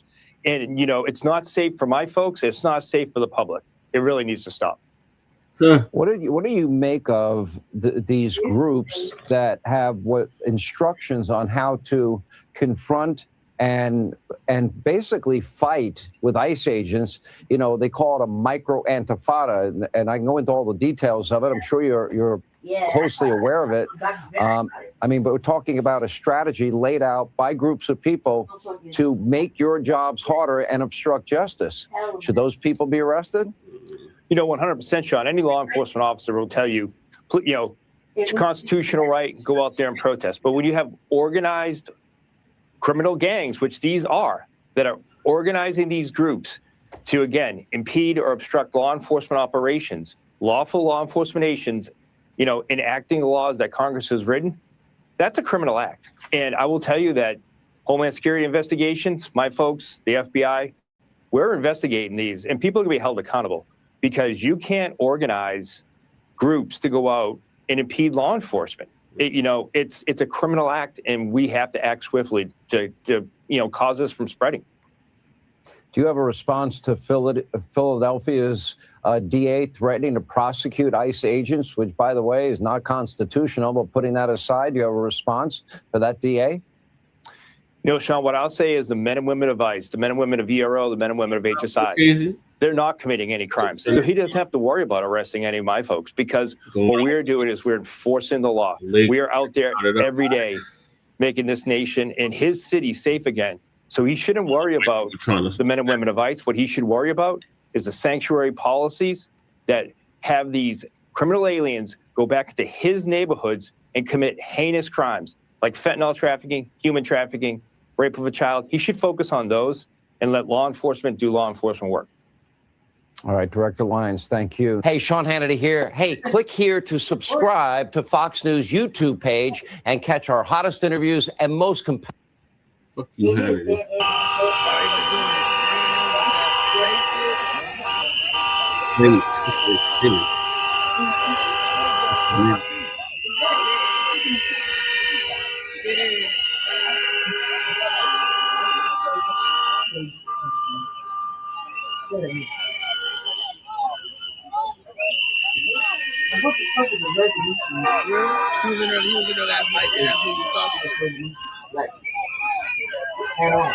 Friends again.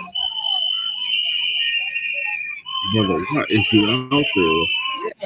والله بلا وبيرنا كان هذا سيء واي قارق سير تيجا وتكيد لعبة نال مو بخيرنا إيدي سفيره نال كوجدو أفكاره بخيريني وجهك باور عادي أنا ملينا.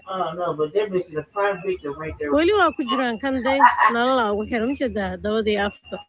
What kind of lady is that? بريا. Turkish. كرمال الباب كاس الله سحره وبارك مكرو حرنا ملينا سحره. كون بوليس كشفها لنا روح يعني الوطن يعني كحول صار نقنا مو بحو تهاو سو بحو لا يا مسكين أدو أكوانا يا كان عايسوا مجد لوطن غاري إيه كاس كلاو كان بوليس كوا كاس صار إلا هالكسل سبورنا يا هنا الحين بوليس كعايز نلم عليهن إنه كنت سهرة ما أنت في ريسك ده وقت سكنا وقصصك. وصل صعد ولا لا مجدا أفكار مجدا نلقى بخيرا باور عادي يا شعب مجدا باور سكر استوى حتى ما هنيا تعير كوي ده قدرنا لك سدين ورايد هرنا لا أقول أفكار صرنا لا أقول ساعة إذا قال اسمه لما أنت موف لو فارتي إذا الشمحان لها حافتين دول الصبح هاي كان يجوا مجدا كان يجوا باي ناكتا عادي ما ولا فرم بيك دوضتا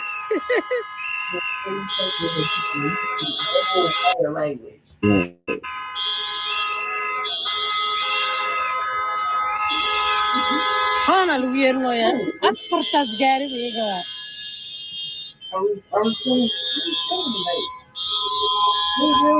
بحين بوليس ما كواس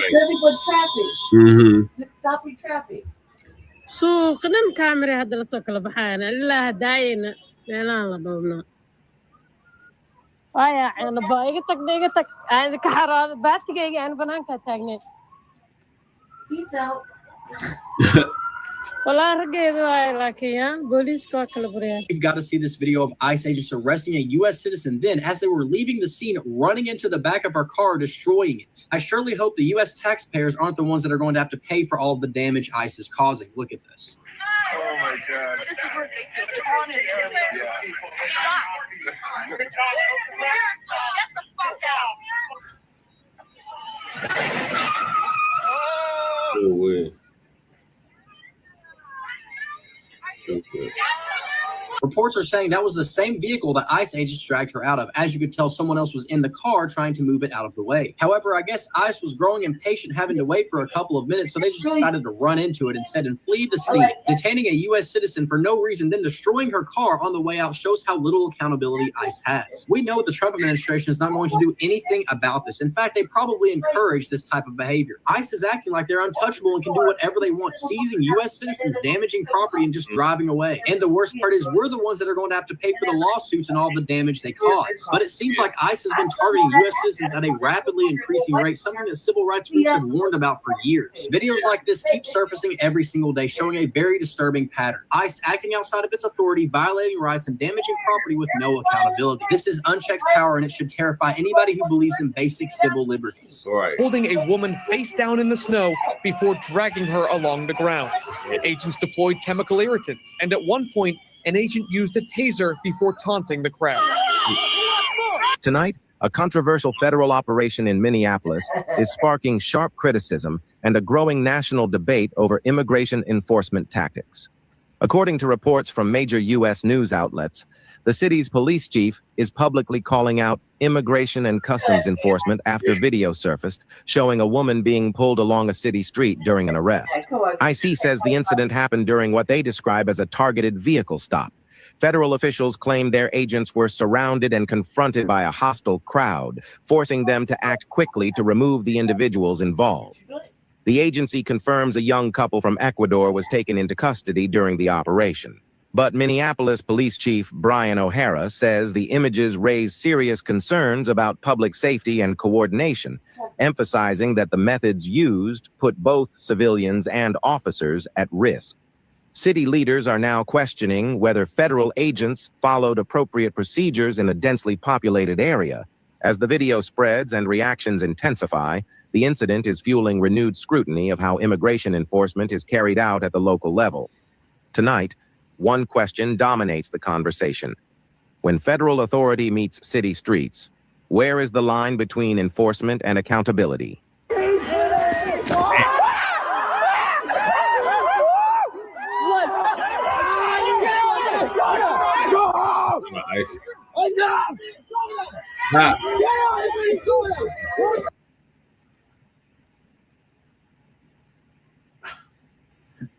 All right, y'all.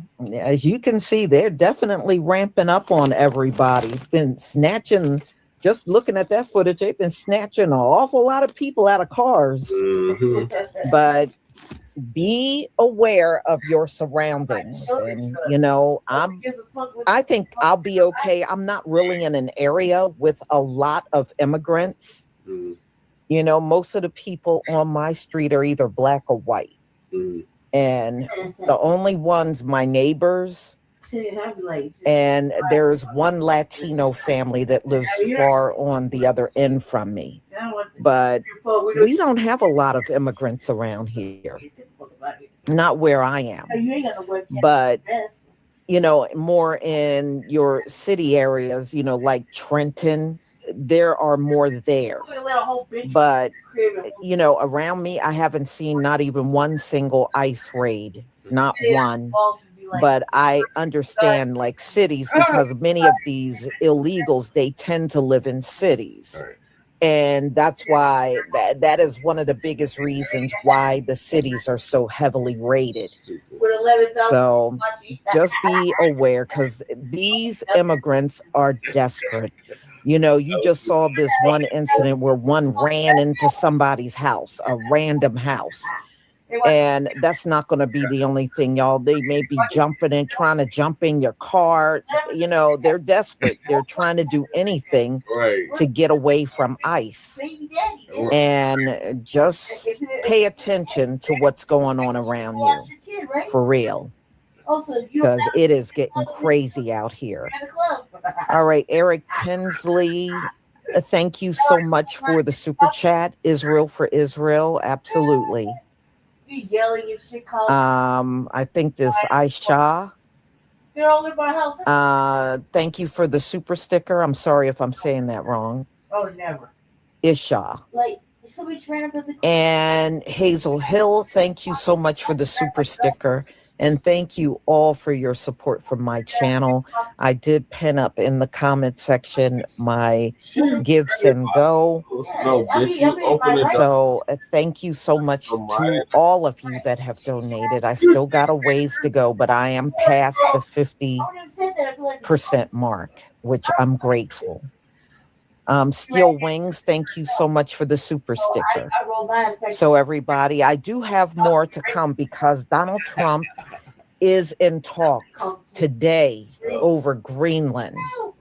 And he is talking crazy, talking about they have to give the U.S. They don't have to do nothing, Donald Trump. They don't have to do nothing. But this is the nonsense this man is talking. So I'm sure we're going to hear a lot today because these talks are going on. And Denmark and Greenland already said they don't like J.D. Vance. J.D. Vance is nasty. Well, Donald Trump got J.D. Vance and Marco Rubio in talks over Greenland. And J.D. Vance is acting that way because that's what he thinks Donald Trump wants to see out of him. At the end of the day, he's a fuck boy. Right. I'm sorry I said that, y'all. No, I'm not. I ain't sorry I said that. But that's what he is at the end of the day. He ain't nothing but a damn flunky. Yeah. So, y'all, I will see you a little later. I'll try to get something posted in the next few hours, what I'm going to be doing in between. I got to get your orders out. And there's a few errands I have to run. When I get back, I will set up my next live stream. More than likely, it's going to be about Greenland because that seems to be the thing Donald Trump is talking about. And they're talking all this nonsense about taking Greenland within the next few weeks. The U.S. is going to take Greenland within the next few weeks. I mean, it is just crazy as hell. So, y'all, I will see you then. Thank you for your support. Thank you for always being here. And I will see you later. Shalom, family. Shalom, Lisa. Thank you for that footage. Get tossed like rag dolls. Oh, man. For trying to harbor fugitives. Right. That's major restriction. That's a crime, y'all. I don't give a fuck what anybody says. That's a fucking crime. It doesn't matter. It doesn't matter about anything. That's like a rule. When you know, they say, don't be harboring no fugitive. You go to jail, right? Mm-hmm. All right. Well, if you're a fucking fugitive of justice, the motherfuckers are running up in your crib. They have every they're just be too kind, too patient with that motherfucking white lady with the red hair. Right. God damn, that kid had some red hair. Cool Keezy said, "Tell Lady Che we can hear her." Yeah, they can. He can't. And Keezy said, I'm in the thick of it. Yeah, so I'm like, look, cause like for real, like it's obstruction any way you put it. That's the way it's always been. That's that's why when you see the motherfuckers escape, and they're like, if you know somebody's hiding them, don't let them hide them, because that motherfucker go to jail too. It's a real thing. No, Keezy, they wouldn't have reacted like that if they just complied and stayed out of the way. Right, just do your job. Like, first of all, that lady running up in the other lady's house.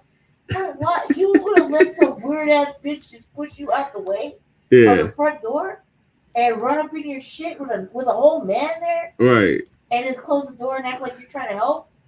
No, bitch, you're part of the problem. Right. Like, and your man's a pussy. Mm-hmm. Like, fucking get that shit out your crib. Like, I don't want no problems. Here, come get this bitch real fast. Right. You know what I mean? Make it quick. You got 2 minutes before this bullet goes off. Right. I don't know where it's gonna go, but I'm in my house, so you know what I mean. I feel scared. I'm scared. I feel scared. Says, he knows black folks are supposed to escort illegals around all day arms. Right. Look, the less we stay out of it, and the more we stay out of it and stay in there and mind our own business, the less they can blame it on us. Right. Right now, it says they're all looking alike and eating their face.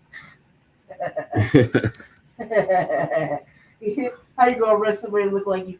We've been asking that question for generations. Right. You know what I mean? Like, how you gonna do that?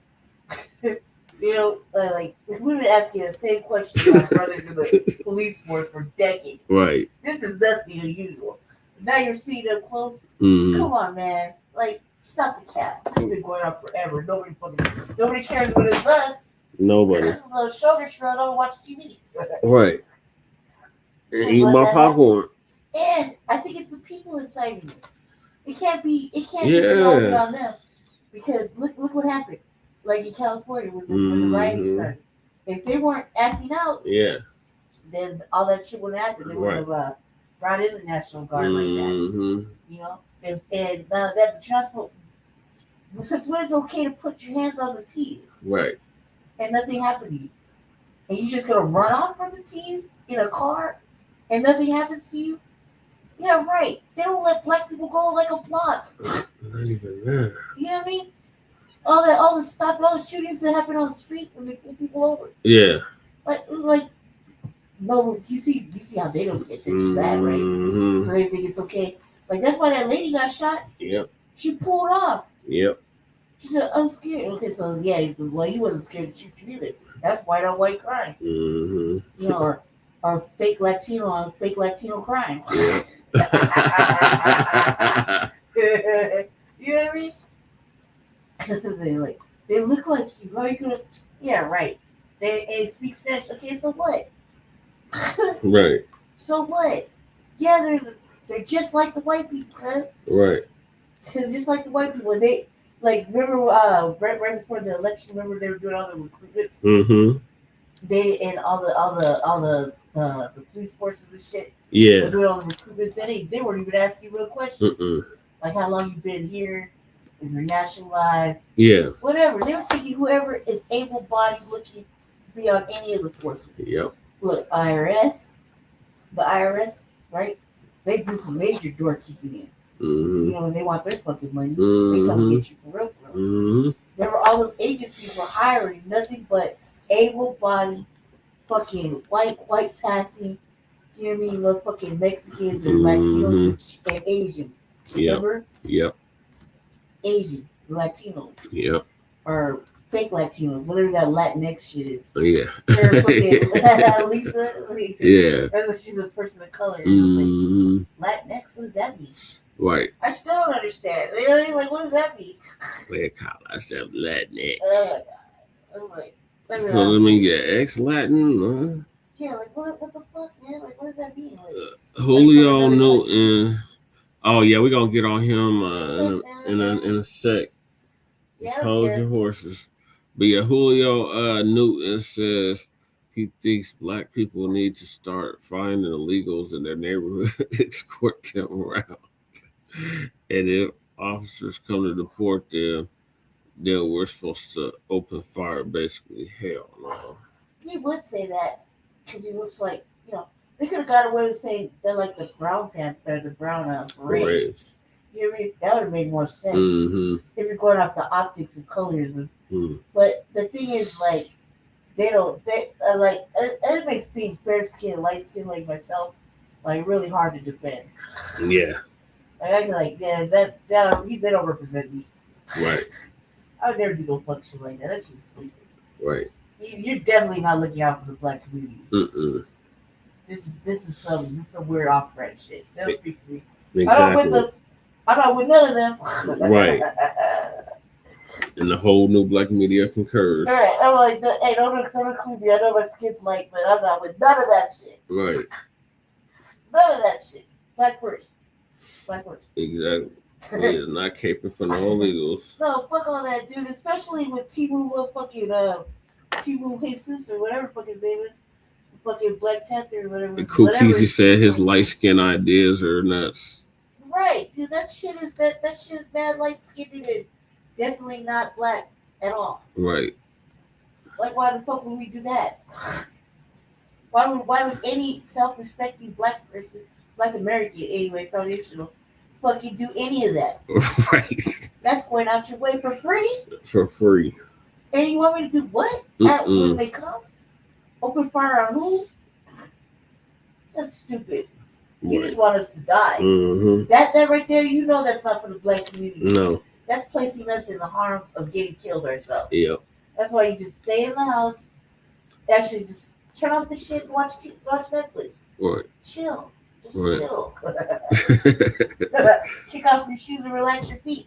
Netflix and chill. Just chill. They've been telling us songs for a long time. Just chill. So we got some more carnage. Stay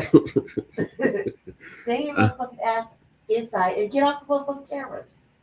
Like, it's never gonna be good. It's not good. You're not filming anything unless it's like, you know, something like with us. Ice raids continue. Right. Mind you, about a week behind. Ice raids continue. And this time across the river, that mighty Mississippi River, St. Paul, they got more ice raids going on. And the community reacts. So Lisa gonna give us an update on that. Just let it happen. They are there. 2,000 went into Minneapolis a week ago. And then Donald Trump sent another 1,000. They probably are there now. And they're doing door-to-door raids on that city. And a lot of people at this point, they just want these Somalians gone. It is so many videos out, and people are not mincing their words. They want these people gone. You know, they're outraged that they stole all the money that they stole, billions of dollars. And then they have the nerve to be arrogant and act like something bad has been done to them. And not really taking the accountability they should be taking for what they've done. So I tell you what, they're not getting much sympathy from people at all. Camera. I'll be back. And I don't think they will at this point.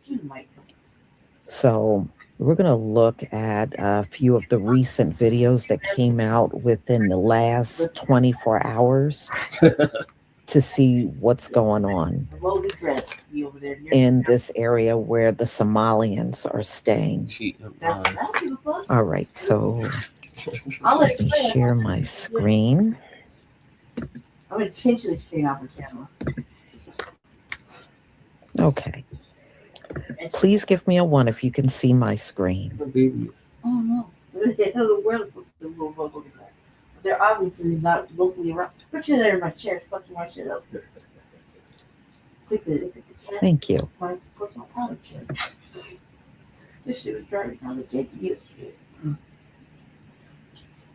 Driving like a little old lady. Are they in the chair? No. An ICE agent literally came over to me and said, "What did you say?" I said, "I am not afraid." And they pointed a gun in my face. ICE put handcuffs on my hands and put me in a black SUV. And then a few moments later, they came back and they said, "Are you afraid yet?" And I said, "No." And then they said it. "Well, you're white. You wouldn't be fun anyway." It was then that I knew that the staging, that these ICE raids are really about fear and intimidation.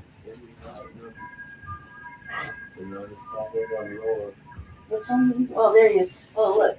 There he is.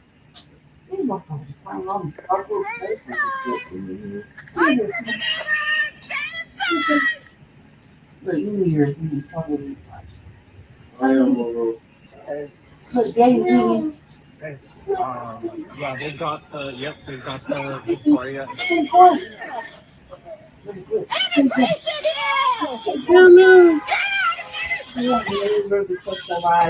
Oh yeah, I see him.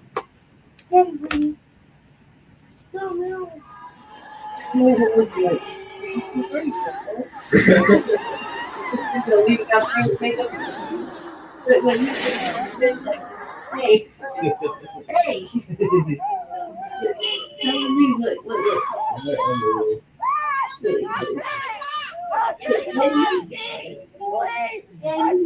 Look.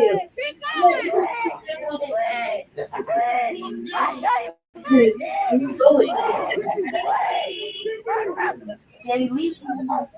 Oh, wait a minute. Look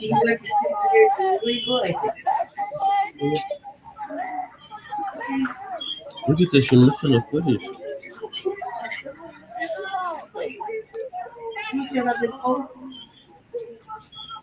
I have the same feelings they have about it. I feel you.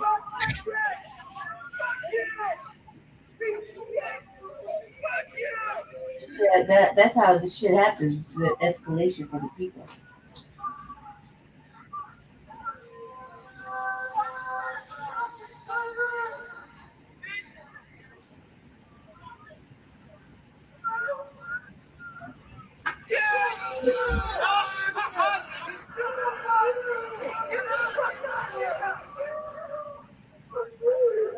You know what I think is really bad is that when we see some shit happening to like one of our brothers and sisters, we pull over and we try to find out, you know what I mean, like what's going on and trying to get the police to stop doing, you know, whatever fuckery they're on.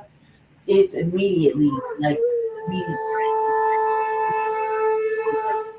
or you can, you know what I mean? So, and these white folk, man, they have no fear, like they don't give a fuck if it's the police or not. They're like in their face. Where's the warrant? Where is it? Can you put the guns down, though? Can you put the guns down? There's kids in this house. There is kids in this house. Show the warrant first. Show the warrant. Show the warrant.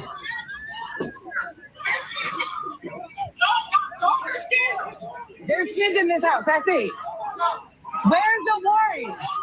Where's the warrant? Where's the warrant? Please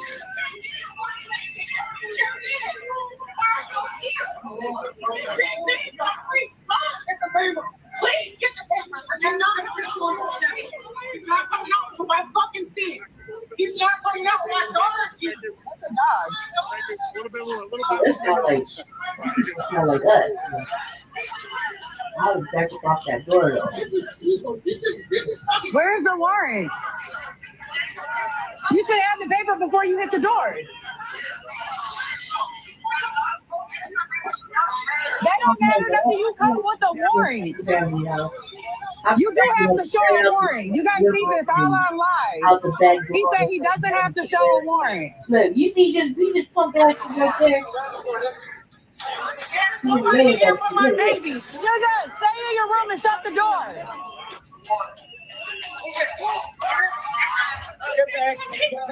Sis, I'm not even touching nobody. Get your hands off of me.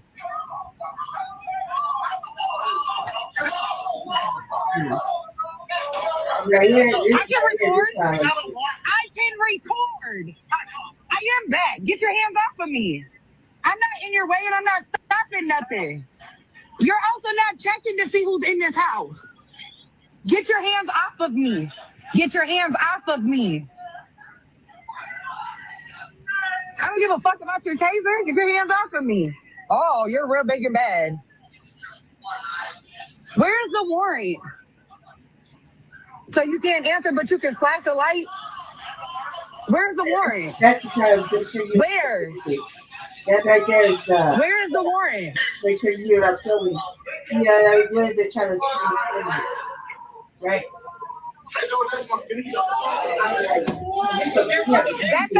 Back up, because he's asking me to do something, so now you back up. Can you tell him to back up with this taser? She's in her room, sis.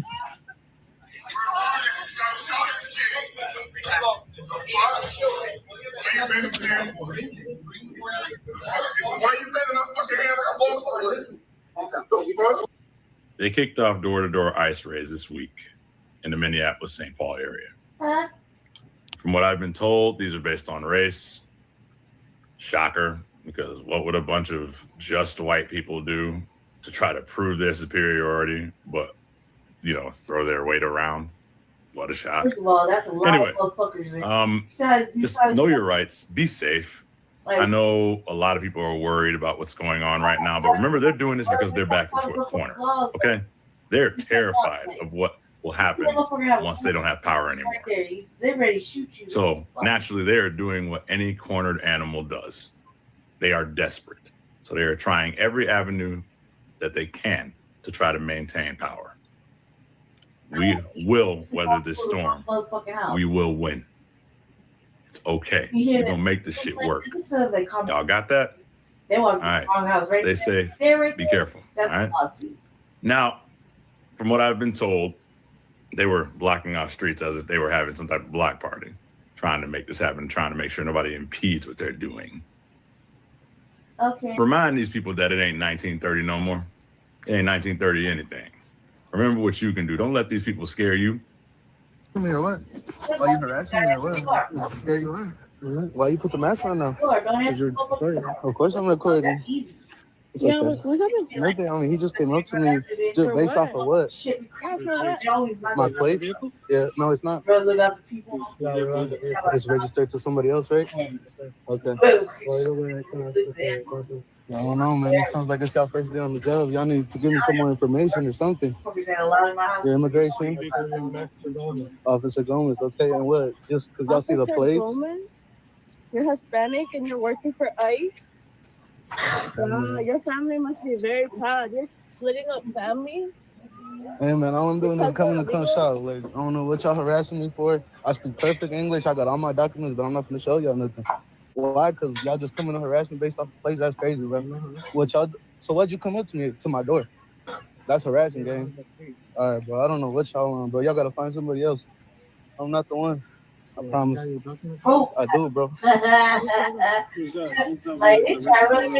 none of your business. Who's your grandma? Who's your mom? Who's your auntie? I bet you they don't got no documents. What are you talking about, nigga? You crossed the same way we all did. The same way. We're the same color. Nigga, we from Mexico. What is y'all doing? Y'all stupid as fuck for $40K. Y'all doing this shit for $40,000. That's crazy to me. Hey, I'm gonna show y'all my documents, but don't trip. That shit's crazy. You go, pa. Yeah, he did. Man, $40,000. Charlie. Thank you, pa. Why are you guys harassing Now you're recording. Okay, good job. Why are you doing I'm trying to give you a warning. I'm a girl. trying to give you a warning, okay? Okay. I'm telling you. Okay. If you keep following us, you're going to end up like him. You're going to get arrested. Okay? Okay. Go home. Okay. Are they with you? I don't know who that is. You said you're following us. See? I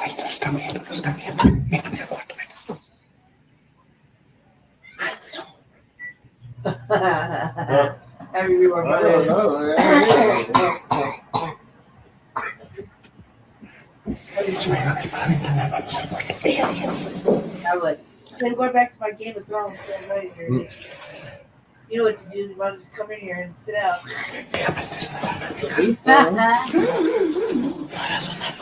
We'll let this dog leave. Right. Look around if you want to. And let this dog out. Like,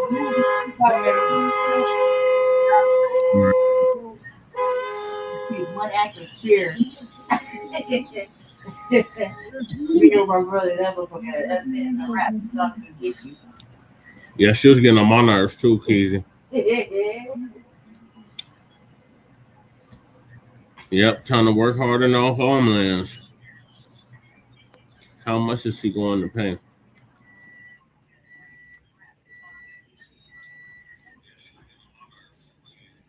What she got for what?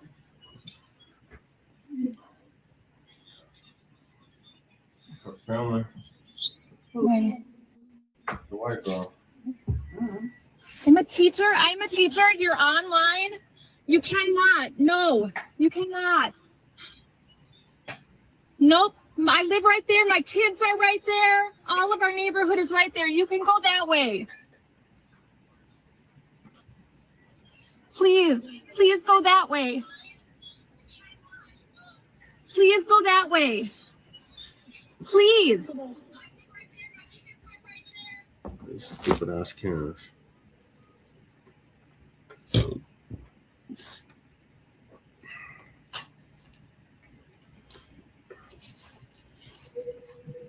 Get on live! Be on Facebook Live! Are you getting it on live? Get on Facebook Live! Yep. That's that white privilege, Keisha. You got it.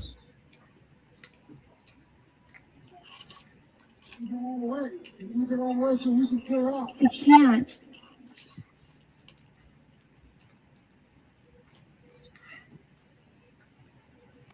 I'm shaking right now.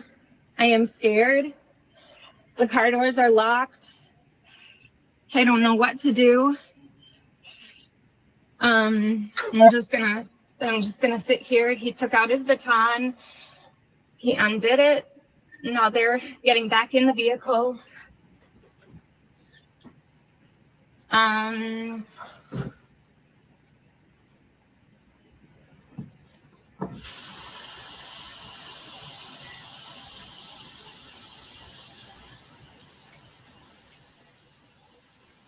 really wants to say hi. They're backing up. Mm-hmm. I'm gonna drive forward. Exactly, Keisha. Get smoked live.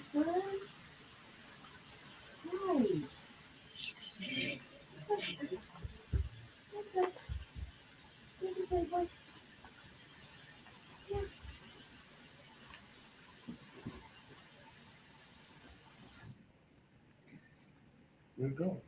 Right here. Try to get my feet. Come on, son, boy. Here. Eat your mic. God fucking damn it.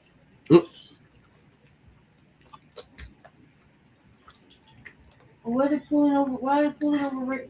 You see how everybody looks alike now? Mm-hmm. He just said, please don't ram them. I'm gonna put my seatbelt on. It's like fleeing the scene, man. Like, that's so fine. Like, oh, why do they act like they can just get away with that shit? White privilege.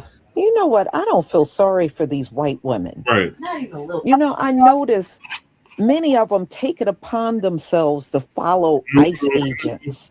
Right. What do you think they're going to do? Of course they're going to approach you. You're following them. Right.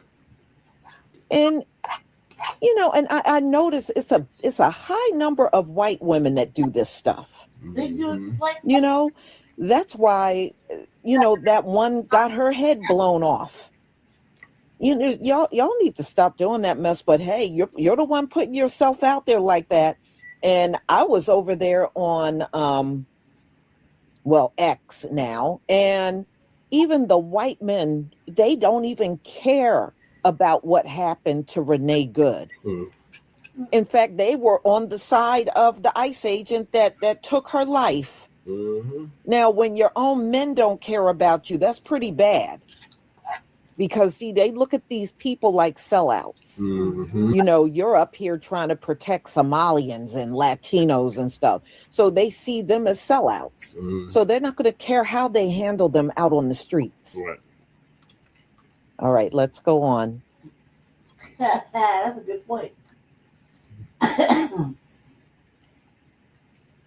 I'm about to show you is disturbing video footage captured ICE using a battering ram to break into someone's home in Minneapolis as they are following new orders to go door to door. Take a look at this. Day after the ICE domestic terrorist Jonathan Ross blasted a woman in the face and murdering her, Renee Good, you would think in a normal society that ICE would calm down their operations and act more peacefully, but they are stepping up their attacks on our civil liberties and now breaking into people's homes. They will go door to door. Stay vigilant, keep filming, and please share this to help me share the truth about what's happening in this country. Then at this point, this is when you treat that like the laws. You treat it. You know what I mean? Yeah. At some point, you can't just walk out the house without No, showing something. You know what I mean?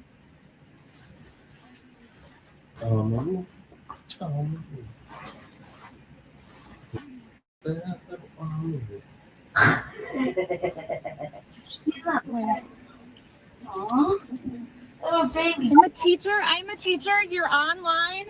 You cannot. No, you cannot. Nope.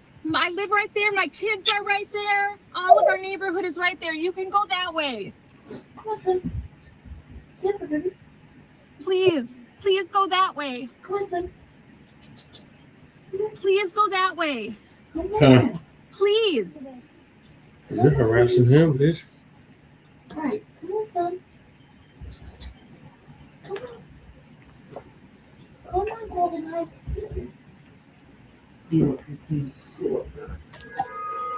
Get on live! Be on Facebook Live! John. Are you getting it on live? No.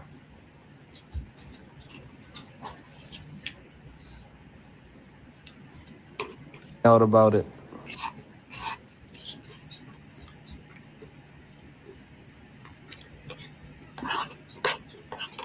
They saw the paper on the door and proceeded to come in without a warrant. My employee is fully documented. They had no warrant and yet still came in. The ICE agent starts to get hostile and tells her not to run. They prevented her from grabbing her legal documentation. This is intimidation, not a conversation. He told her she was getting deported today. Yep. Zero respect for personal space. She hands over her passport and her legal documents showing that she is fully documented. This proves that they're not looking for anybody specific. They're only looking for people that look a certain way. They show up, intimidate, and expect silence. At first, he told her she was getting deported. Racist. On his way out, he told her she got lucky today. They left exactly how they came, with empty hands and empty threats. They checked her documents. She's legal. So what exactly did they come here for? This shows you that they're not going after specific people. They're going after specific races. ICE just dropped a new video on X showing agents carrying out multiple arrests across Minnesota, and it's already stirring up a lot of reaction online. According to officials, the Trump administration deployed around 100 federal agents to the state over the past week. Their mission? Ramp up immigration enforcement in several Twin Cities communities. That means more door knocks, more street pickups, and more visible federal presence in neighborhoods that normally don't see this level of activity. Here's the bigger picture. For supporters, this is the administration getting tough and enforcing the law. For critics, it's a show of force that scares entire communities, even people who aren't targets of the raids. Either way, Minnesota just became the latest flashpoint in America's immigration fight. And the video ICE released makes it clear these operations are nowhere near slowing down.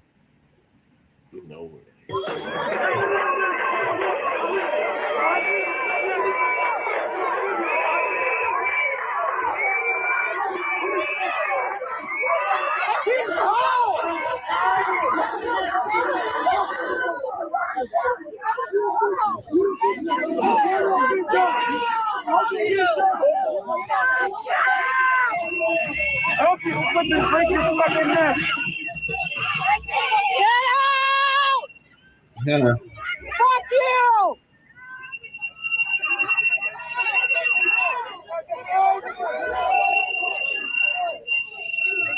Let's see. Liberia.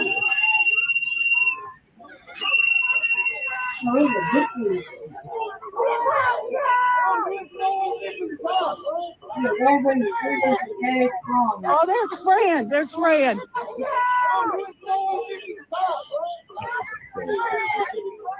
Oh, they're spraying. They're spraying.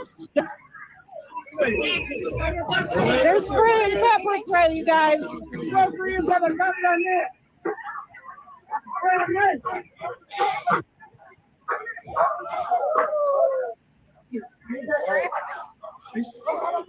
Ran off. Let's hurry up and get out of here.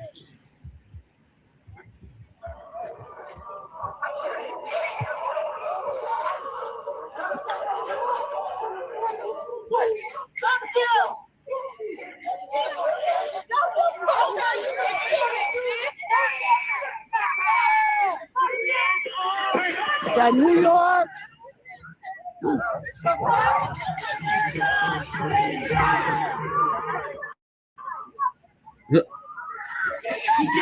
I better move my car. My car's in the road.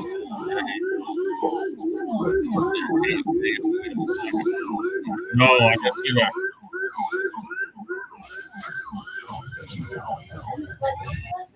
You talking about Tahaka Bay? Turtle? You talking about Turtle? I said, did you guys see Herman the Monster Head Bay just dropped a hate video against Alpha last night? No, I didn't see that. We didn't watch that shit. That motherfucker looks so ugly, Kurt. Like, he is the ugliest little old turtle ever. I mean, just ugly. Like, his whole shape and everything is just so ugly. I'm like, God damn, like, he's all in the camera and shit. Like, please stop. He went around here lying, saying my eyeballs. He won that lawsuit against Tariq. Goddamn lying. Yeah. Sorry, I gotta move my car.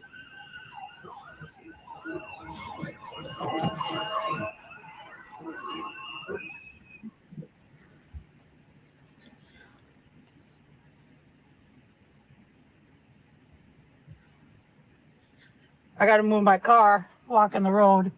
That wouldn't be a good thing right now. He's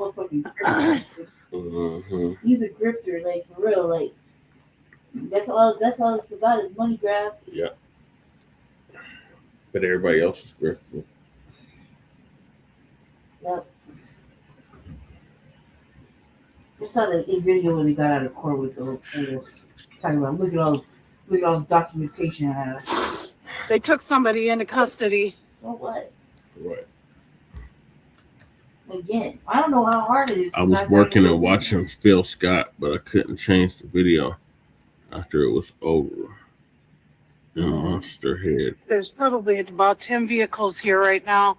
We're at 49th and Sheridan Avenue North, Minneapolis. Good videos all in the face and shit.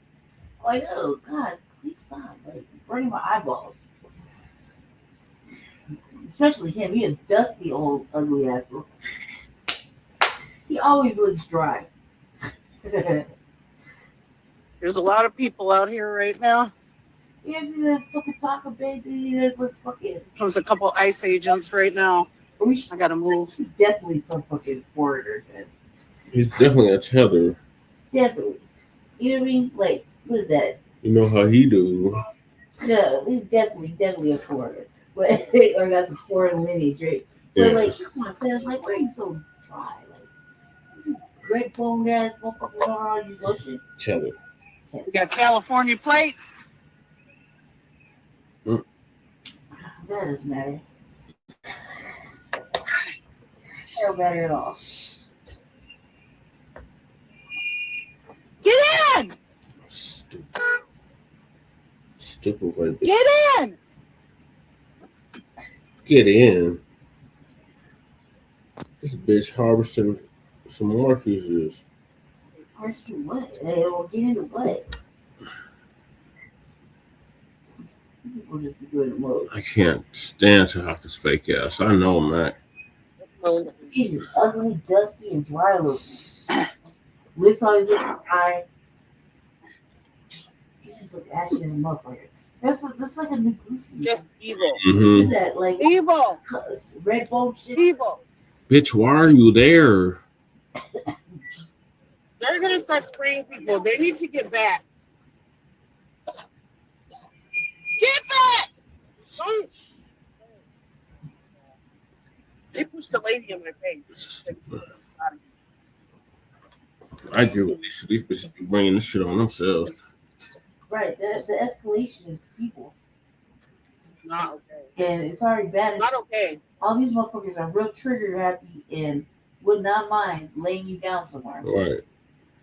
Just walk off. You know what I mean? Mm-hmm.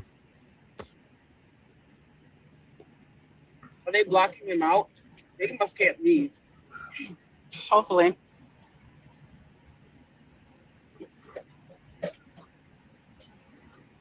God, I can't wait for Lily to get out of here. They need to go. They don't belong here. We've had enough.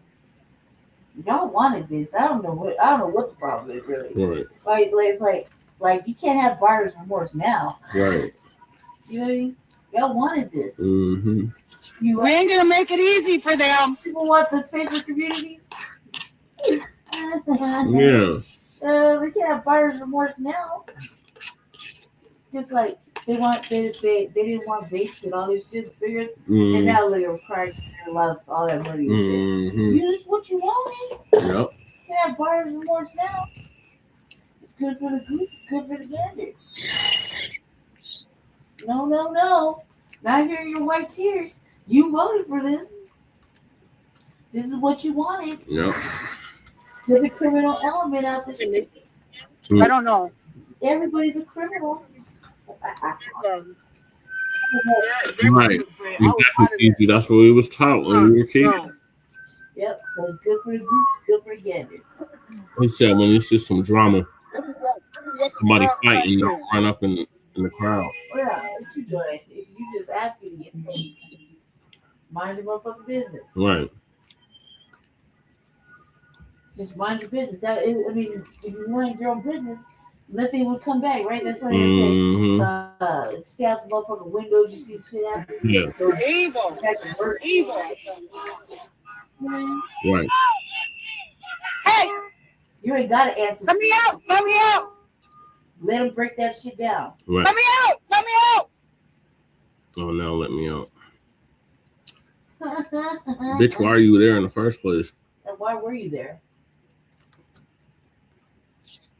Harassing ICE. And then surprised when they turn on you. Right. You're right up in their face. You're doing all this shit.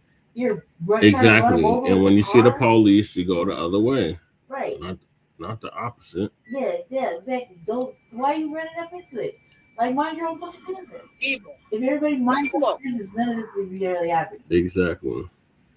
But these white people wanted it, dude. These fucking Latinos, they wanted it, remember? I will vote. $5. What happened at 49th and Russell? Exactly. Black North Minneapolis. behind The them. whole barricade is heading towards Brooklyn Center right now. That's right. Right. Just act home. Don't do it. We're like trained already. Like little fucking trained dogs. Just stop. Just don't fight. I think these two vehicles are heading towards North Minneapolis. Live the next day. You know? Right. These motherfuckers don't care. These two vehicles? The face too. Yeah. You think they will let us cuss them out? Yeah. No. They're checking to see if they're being followed. Hell no. No, none of that. They catch you in the street, they're getting you in the jail. Mm-hmm. You think that anything that they didn't do on the street, go ahead, they're not capable of doing that In the jail. Mm-hmm. Oh, so now you want to call me a what? That has the police inside of the jail. Yeah. Yeah, they're heading towards Brooklyn Center right now.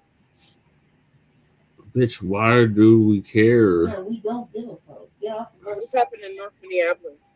What? 49th and Russell Avenue North. 49th and Russell Avenue North. Why are you following them?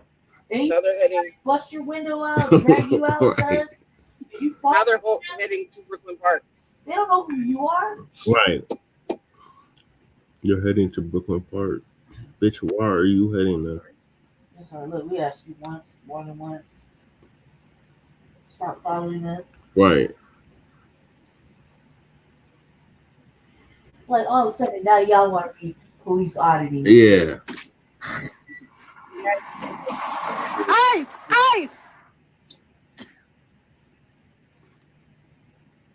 Right. When they pull your ass over, I don't want to hear shit. Right. Don't start crying and shit as soon as they pull up, talking about you're scared. Right. I fear for my life. No, what open the door? Why not?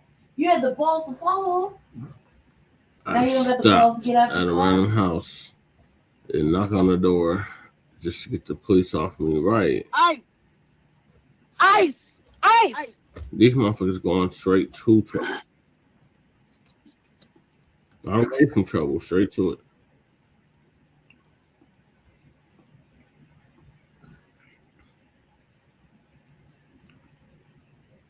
We're gonna follow ICE around all day. Stupid. Not for free. And for what? I'm not trying to get killed and go to jail. Right.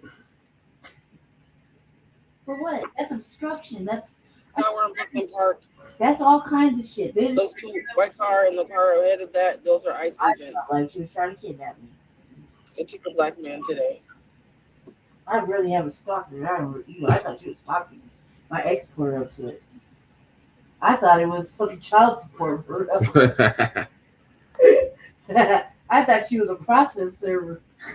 I was like, I was not answering no questions. I'm just fucking at the shit private investigator. Why you following me, bitch? Right. You a PI? Oh. That's my question. How do you know? Why you following me?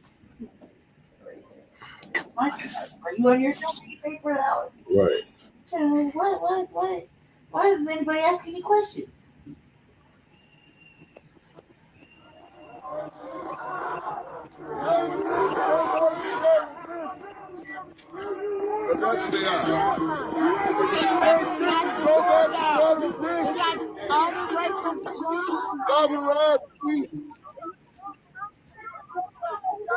You guys should go back to prison.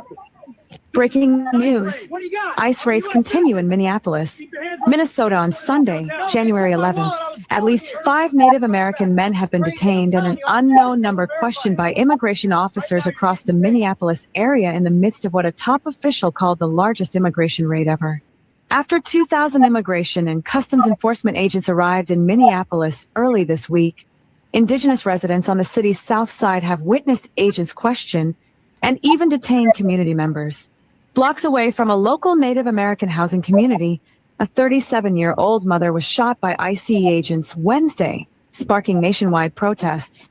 I think some of them, ICE, don't even know what they're doing or where they're at, said Little Crow Belcourt, White Earth Ojibwe, and the director of the Indigenous Peoples Movement. They're just pulling people over at random if you're brown. Some of our Native American people get mistaken for our relatives south of the border.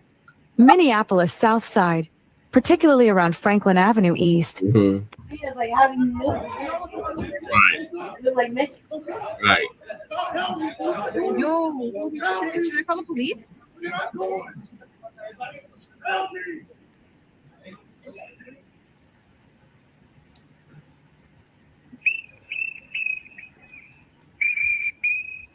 Where's the tribal people? Right. If this is true, Exactly. where's your tribal representation? Talk to me for a second, my man.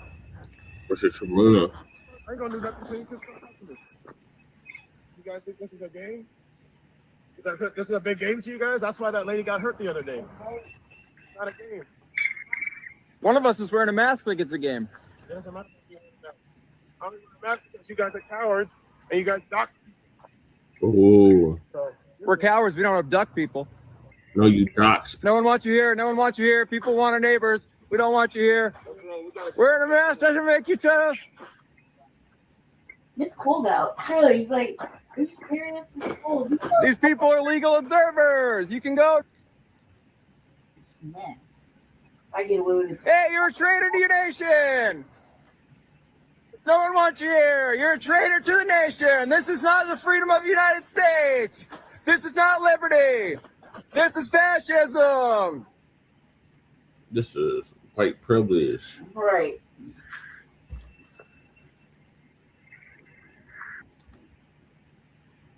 We can't be killed by the cops just for eating ice cream in our park. Right. No, what he was doing, You said he was walking up to them and giving them a warning. That's why he said, remember what happened to that lady the other day? That was a warning. Like, we unalived her, we can unalive you too. That's pretty much what he was saying. And they killed her. So, Yeah. y'all know this is definitely not our fight. We have no place in this fight with ICE. ICE is not after us. ICE is after the illegals. Yeah. We don't need to be involved in none of this. And plus, all the times we would stand up for other groups, whenever everything got good for them, all of a sudden, they never reciprocated when things were going down with our people in the police in this country. Nobody had our back. John And to this very day, none of these groups have ever really, truly had our backs.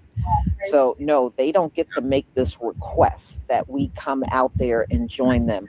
And you heard what they said. They took 5 natives, you know, them old fake Siberians, 5 of them. And did you hear what they said? Their relatives south of the border. How can Mexicans be your relative? Then how are you a real native?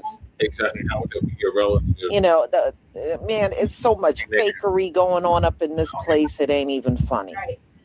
So anyway, y'all, this is the latest update. This took place on the 11th. And you know, I'm sure each day more videos will be uploaded because they're going door to door. And going door to door, that's going to take some time. That's going to take a lot of time, especially in a city. So I'm just anticipating a lot of footage coming out of there. So y'all, thank you so much for being here. I deeply appreciate it. Again, I have my Give, Send, Go pinned in the comment section, and I thank the people that have donated, and may the Most High give it all back to you tenfold. I deeply appreciate it. So y'all, I have my next live coming at 3:45, and this one is the oil executive from Exxon Mobil telling Donald Trump pretty much they're not investing in Venezuela, and Donald Trump wants to retaliate on them because they won't drop $100 billion into Venezuela. They said they've already tried and it failed. In fact, their money got taken twice when they tried to invest in Venezuela, so they're not going to do it a third time. But Donald Trump don't want to hear it. After he stole the nation, he wants these oil giants to pour billions into this country, and not one said they're going to do it. They're all refusing. So you're going to see the meeting that Donald Trump had with them and how they spoke to Donald Trump in this meeting. Well, Donald Trump is not a happy camper. So you stole the country, and right now you can't even sell the oil. You have no takers. So y'all, I will see you later at 3:45. Shalom, family. Shalom, Lisa. So these crackers, they white privilege on full display. I don't feel no pity for these motherfuckers. Whatsoever. I don't know why nobody's using their critical thinking skills. Right. Why are you just gonna let them? Why are you just gonna let anybody stop you anywhere? Right. You know what I mean? Obviously, and you know the profiling. Right. Why are you even in the area? And you know they just got here. If you're that concerned about it, why are you following them? Why would you open the door? Why did anybody call the law with the motherfuckers like right at your door? You know, like how they did with us in the apartment complex. Yeah. I'd be like, this is what he's trying to do, a home invasion. Mm-hmm. They're at the ring camera. They got guns, 5 of them, all outside. They look like they're from Puerto Rico or El Salvador, whatever that gang country is. Venezuela, they're outside. They're outside. Don't you hear them? It's all on the ring cam. I'm just gonna hang up. Can you please cover his address? I'm really scared. Yeah. Put on your white boy and then go hide somewhere in your house. Right. Let the police roll up on him. What are you guys doing? What are you doing here? Somebody called. Said there's a home invasion going on. Yeah. There's like 5 motherfuckers on a porch with weapons. So they was doing all this goddamn protesting. But it ain't been going nowhere. Yeah, it ain't going nowhere. I'm surprised they're still doing it. I have lost all fucking visibility about it. Like, are they still protesting in California? Still? God, no. So to Lisa for that update. And now we're on to Professor Blacc Truth. Professor Blacc Truth. Tom Holman said it was going to get worse, y'all. Yeah. He did warn everybody. We're not going to separate families. We're going to report them together. But he did warn everybody. He said, if you're not already subscribed to this YouTube channel, go. Some tragic's going to happen. There you go. Yeah, so why ain't this bullshit ass protest been gaining momentum? First, it's gonna give us the reason why. Go ahead and hit the subscribe button now, along with the bell icon, so you can be notified whenever a new video is posted. And if you're already subscribed, check and make sure the YouTube hasn't unsubscribed you. And of course, be sure to give the video a like as well as share it on your social media. The white supremacists hate that. And now the Sunday address. I guess I should preface this by saying I'm not trying to speak ill of the dead. I'm trying to speak truth to power. I'm trying to tell the truth about the living in this case. The killing of Renee Good, while messy and loud in its aftermath, hasn't become the political lightning rod for the orange man that people need it to be. The fact that she was killed is real. The outrage by the protesters is real for the most part. Many of them simply want a way to protest ICE. But for the most part, the outrage by the protesters is genuine. But the Democrats kvetching about it is fake. These are the same Democrats who not so long ago were whining at protesters who came to Nancy Pelosi's house because they were protesting the Israeli government. They had control of the House and the Senate during 2020 because black voters gave it to them. And what did Democrats do with it? Nothing. Though Biden did redirect COVID money to the thugs in blue, no strings attached. And then he took the side of the thugs in blue again, this time in front of the Supreme Court for a case that the feds weren't even involved in. It was a local case, but what happened was Biden wanted to make sure to tell the thugs in blue that, hey, we support you not being sued if you fail to read somebody their Miranda rights or if you just decide you're not going to do it at all. Some people point out that Biden signed an executive order on use of force for federal law enforcement. Okay, but who got punished after that? All right. I'll wait. So the point is, when these people do their phony talk about reining in ICE, they're lying. Democrats have been hoping to recreate 2020 and convert the outrage at a citizen being murdered by law enforcement in Minneapolis into political momentum for that year's election. This is what they're doing. Well, black folks are sitting this one out. And have you noticed that the so-called nationwide protests for Renee Good have already begun to peter out, and the attempts to galvanize people into the streets has stalled? The momentum simply isn't there this time around. Why? You can even tell how these guys are going over the top with it. Every time you see her name, they use her full name, Renee Nicole Good. They didn't do that with George Floyd, didn't do that with Tamir Rice, didn't do that with Sandra Bland, didn't do that with any of the black victims of police murder. But in the case of Renee Good, they want to make sure Renee Nicole Good. That's a way to put real emphasis on the name.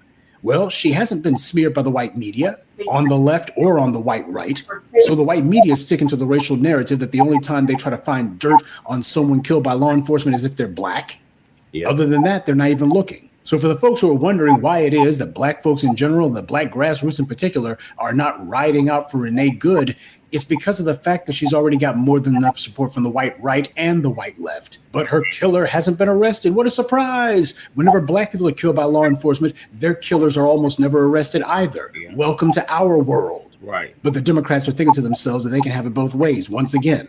They're going to be telling people, oh, our sympathy and Trump is just a shame, bloodshed in Minneapolis. And this is the reason why you need to vote Democrat. Democrats are still on track to get at least one house of Congress back this year. But what we were told was their huge advantage has clearly eroded. The New York Times was forced to admit the Democrats' advantage is modest. Their words, not mine. They lead, but only by single digits now. So what's coming this year, if this continues, is not going to be a blue wave. And if the GOP continues their gerrymandering districts left, right, and center, they may be able to blunt this altogether. Democrats are making a foolish gamble. They're rolling the dice and hoping that a dead white woman in Minneapolis and an obnoxious orange man in D.C. will be enough to get people just angry enough to go to the polls and vote for them.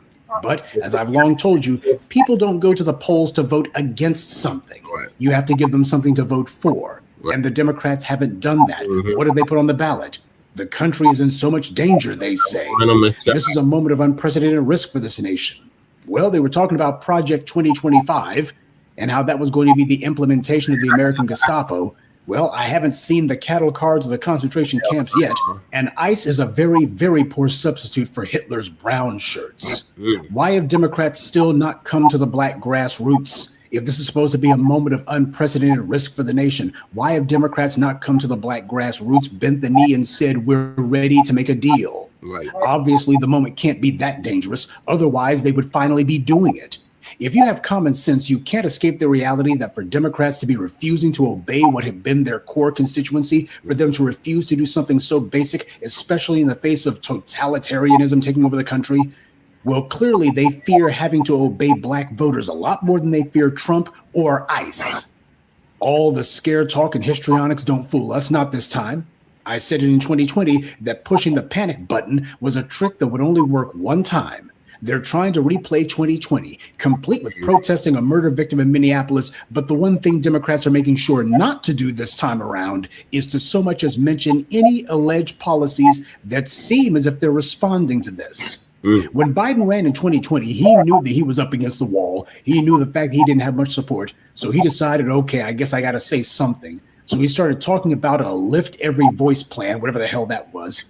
He talked about a police accountability commission that would be run out of the White House. He talked about a George Floyd Policing Act. He talked about a John Lewis Voting Rights Act. He talked about a lot of things before the election. But no sooner than he was declared the winner of the election, than he immediately went back on all those phony promises. That's what happened the last time that you had a murder victim killed by law enforcement in Minneapolis during an election year.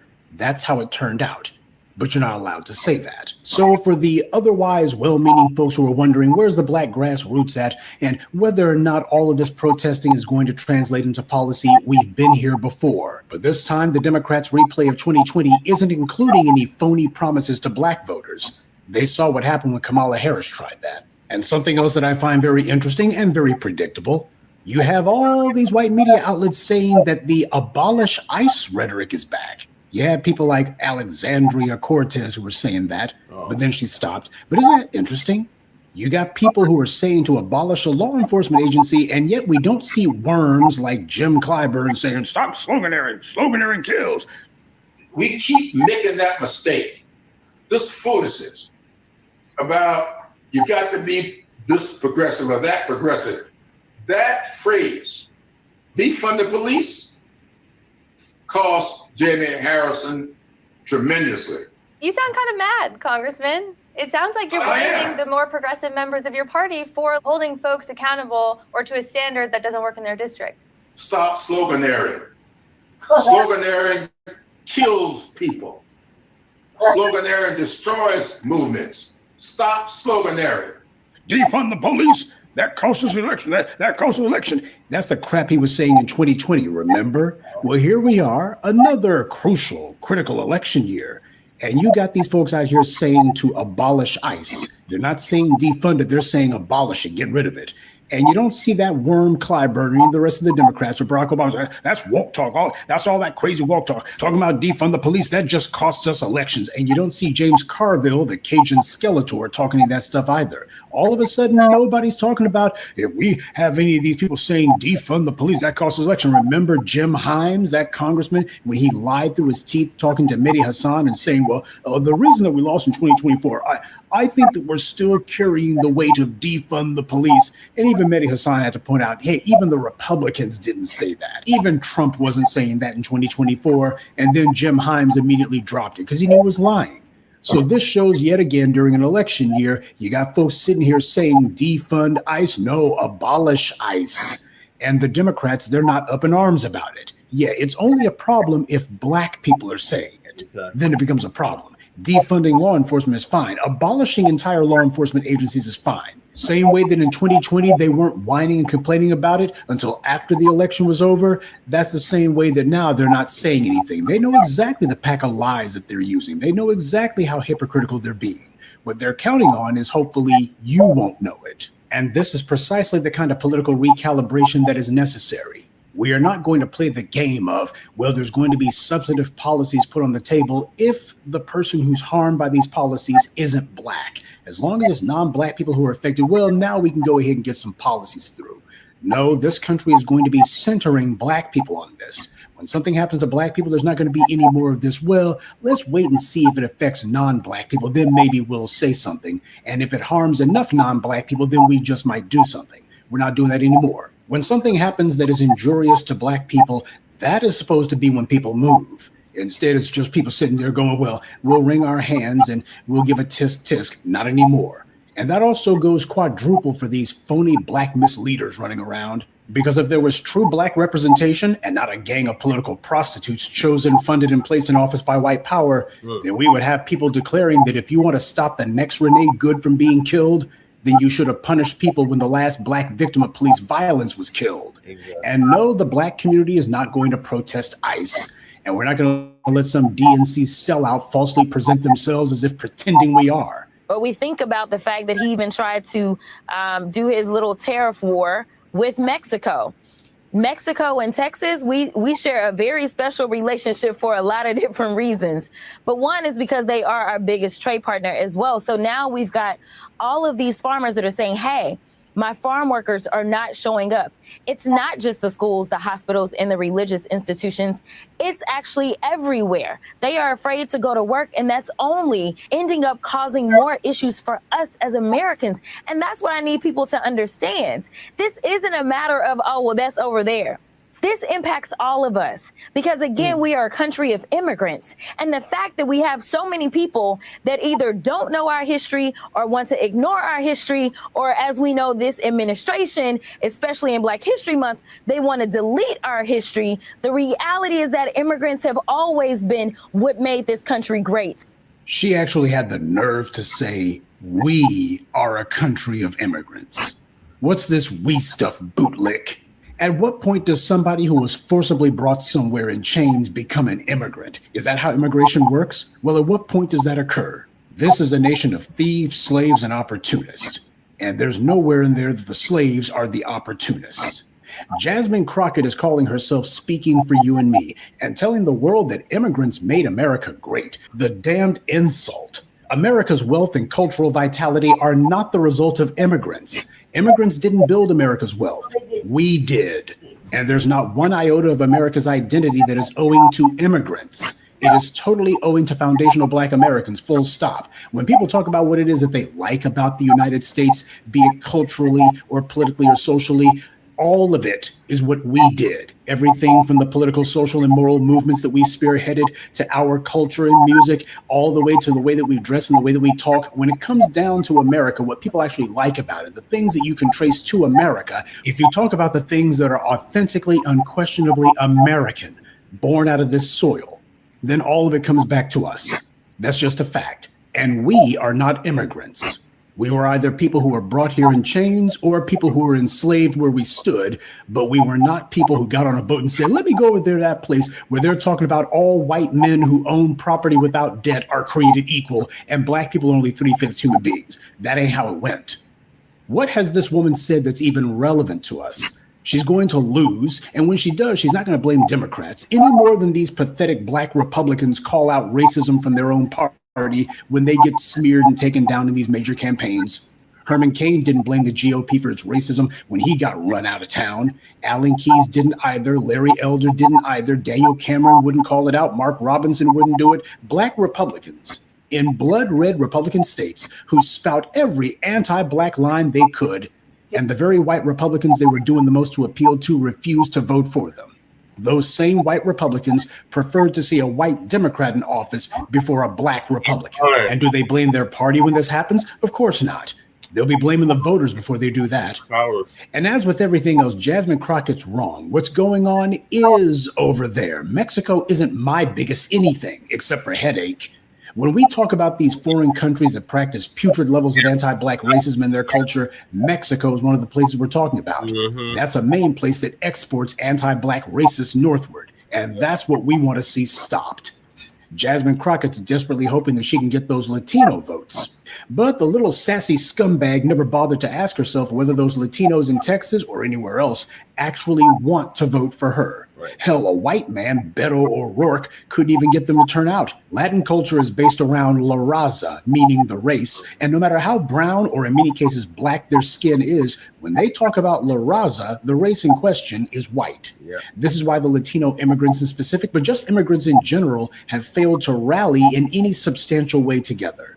They came as opportunists, and opportunism is the opposite of cooperation. And opportunists by their very nature is totally self-interested, to the exclusion of others.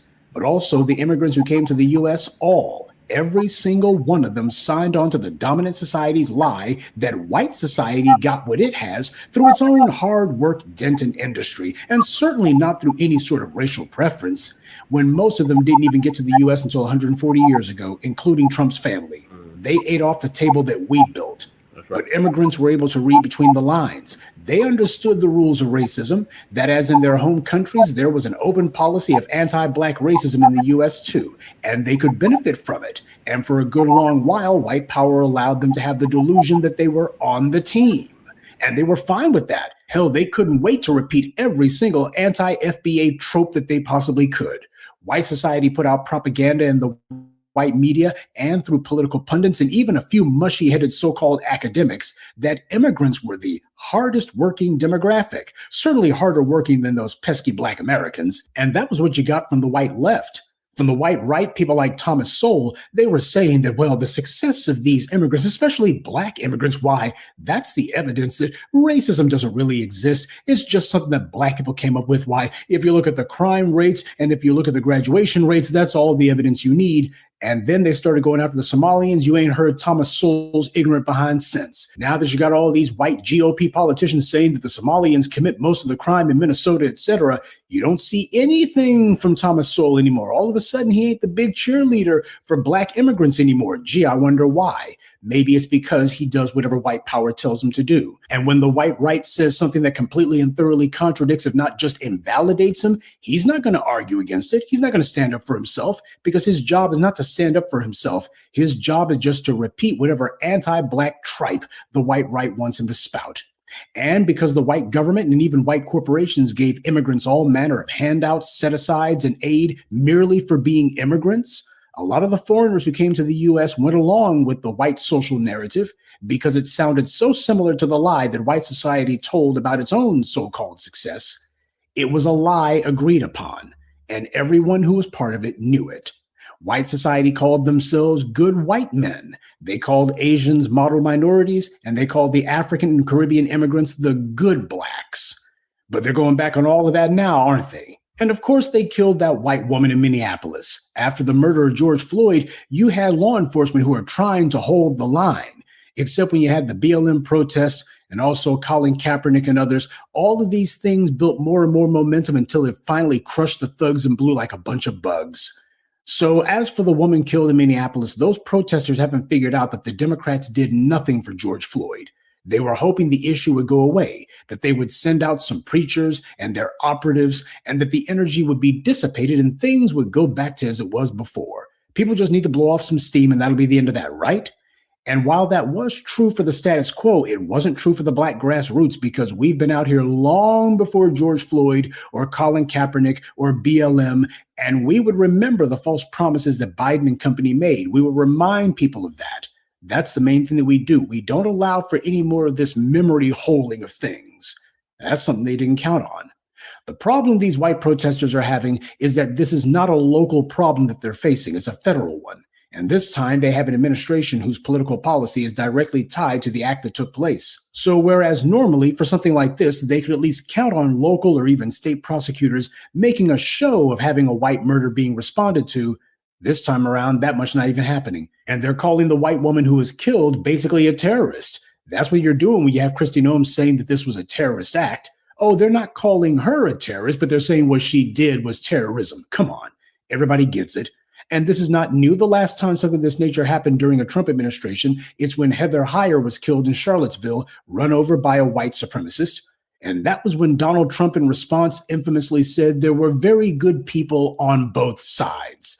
That's how he responded to a white woman being killed in Charlottesville during his first term. Republicans and Democrats have worked hand in hand to make sure that America is a free fire zone for all of these thugs with badges. That's how this happened. And if people think to themselves that apparently there's going to be recapturing the energy of 2020, no, what they don't seem to realize is Black folks remembered what happened in 2021. You had Joe Biden and his friends who decided all those promises we made, we're not doing any of that stuff. If Democrats really wanted to do something about the thugs in blue, they had a perfect opportunity to do it. All they really want is to get back into office so they can reclaim the gavel, as they call it, and then they can be right back in charge of getting their political perks and privileges and payoffs. When you have clowns like Benny Thompson, who have made it very clear that seniority is his God-given right, these people are not looking out for anyone but themselves. So that's the real problem going on here. This is something that all of those folks who are out there protesting for Renee Good just don't understand. The Democrats are trying to run the same old play, and without Black people, it's not going to work. We wouldn't be out there for nothing. And if we're not out there, it's because there's a genuine problem. And no, you are not going to frighten us into action. You're not going to anger us into action. You're not going to provoke us into action, and you're not going to shame us into action. The only thing that you could possibly do is to incentivize us. But as long as the powers that be have decided we're not offering Black people anything, in that case, Black people are not offering anything in return either. Well, except for maybe our condolences. Because as white society proved for decade after decade with the mountain of dead Black victims of police murder, give somebody your condolences and that's pretty much all you need to do. And as for these Democrats who are wanting to run for office, not one of them talking about what they're going to do to actually punish anyone with a badge, well, it just goes to show that no matter what MS Now may tell you, they're not trying to get back into office so that they can stop the killing. They want back into office so they can go back to making a killing. Good evening, and be one. I'd like to take a moment to mention some of our contributors: Burkett Cochrane, Carolyn Hughley, ITB Robinson, Leonard Cottingham, and Tommy Robinson. Salute to them and thank you to everyone for listening, liking, and sharing this message. Black empowerment only exists because of you. Oh, that's right. All right, thank you, Professor. What are your thoughts on what the good professor just laid out for us? On why these Renee Good protests are losing momentum? It's only right. I mean, they're going to keep losing it.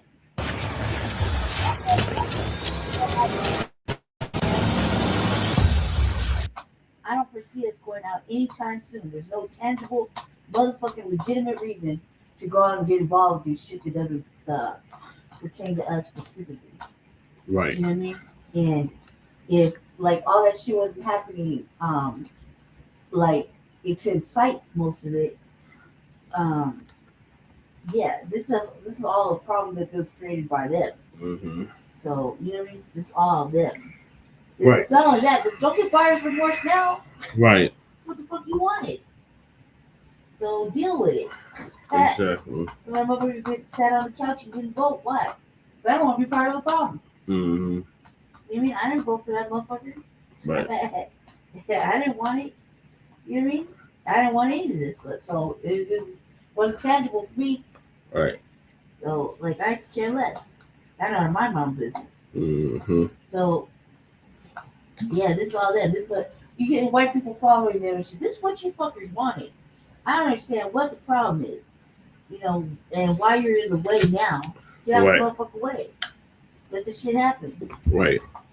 You mean now you want to be fucking following them around, acting like the tease and shit. Yeah. And they cry victim afterwards. Right. And they start asking you questions. Right. Like, come on, cuz, like, just stop. And if you see the shit happening, like, why don't you move around? Like, why stay there and just get harassed? Like, come on, let's do some critical thinking and like actually do something with ourselves. Why stay there and get fucked with if you know they're fucking with people Right. in your area? Why be at home? You don't know how to take your children to a movie or nothing? Right. Go somewhere else, right? Jesus. Like, this is stupid. And then want to be like, they was talking about we had a new live. Well, like, what the fuck is the point of doing that? And then you're only incriminating yourself. You know what I mean? You're not helping yourself. You're incriminating yourself. This the reasons, you know, like this shit work with the police and white people call and they protect property and whatnot. Mm-hmm. Just put on your good white voice and call the law on them. Right. See what happens. Tell them that. Just tell them, you know what I mean? You think you're getting a home invasion done. Yeah. You're looking at your Ring camera. I caught it on the ring. Right. They're outside the door. You can even go along with a good reason. They were outside of a fucking apartment complex. They're right there tomorrow. You see CNN? They're still out here. Yeah. Everybody looks like them. Yeah. You know what I mean? The ICE agents look just like them motherfuckers that are outside with the door. Yeah. With the guns and shit. You know what I mean? You don't know. Mm. How are you supposed to know? Right. Right? So, I mean, just do that and then go get away from the door. You know what I mean? Get away from the motherfucking door. The more you do to save yourself, the better off you're gonna be. Right. I mean, look, they're coming in everybody's crib anyway. You know, think about it.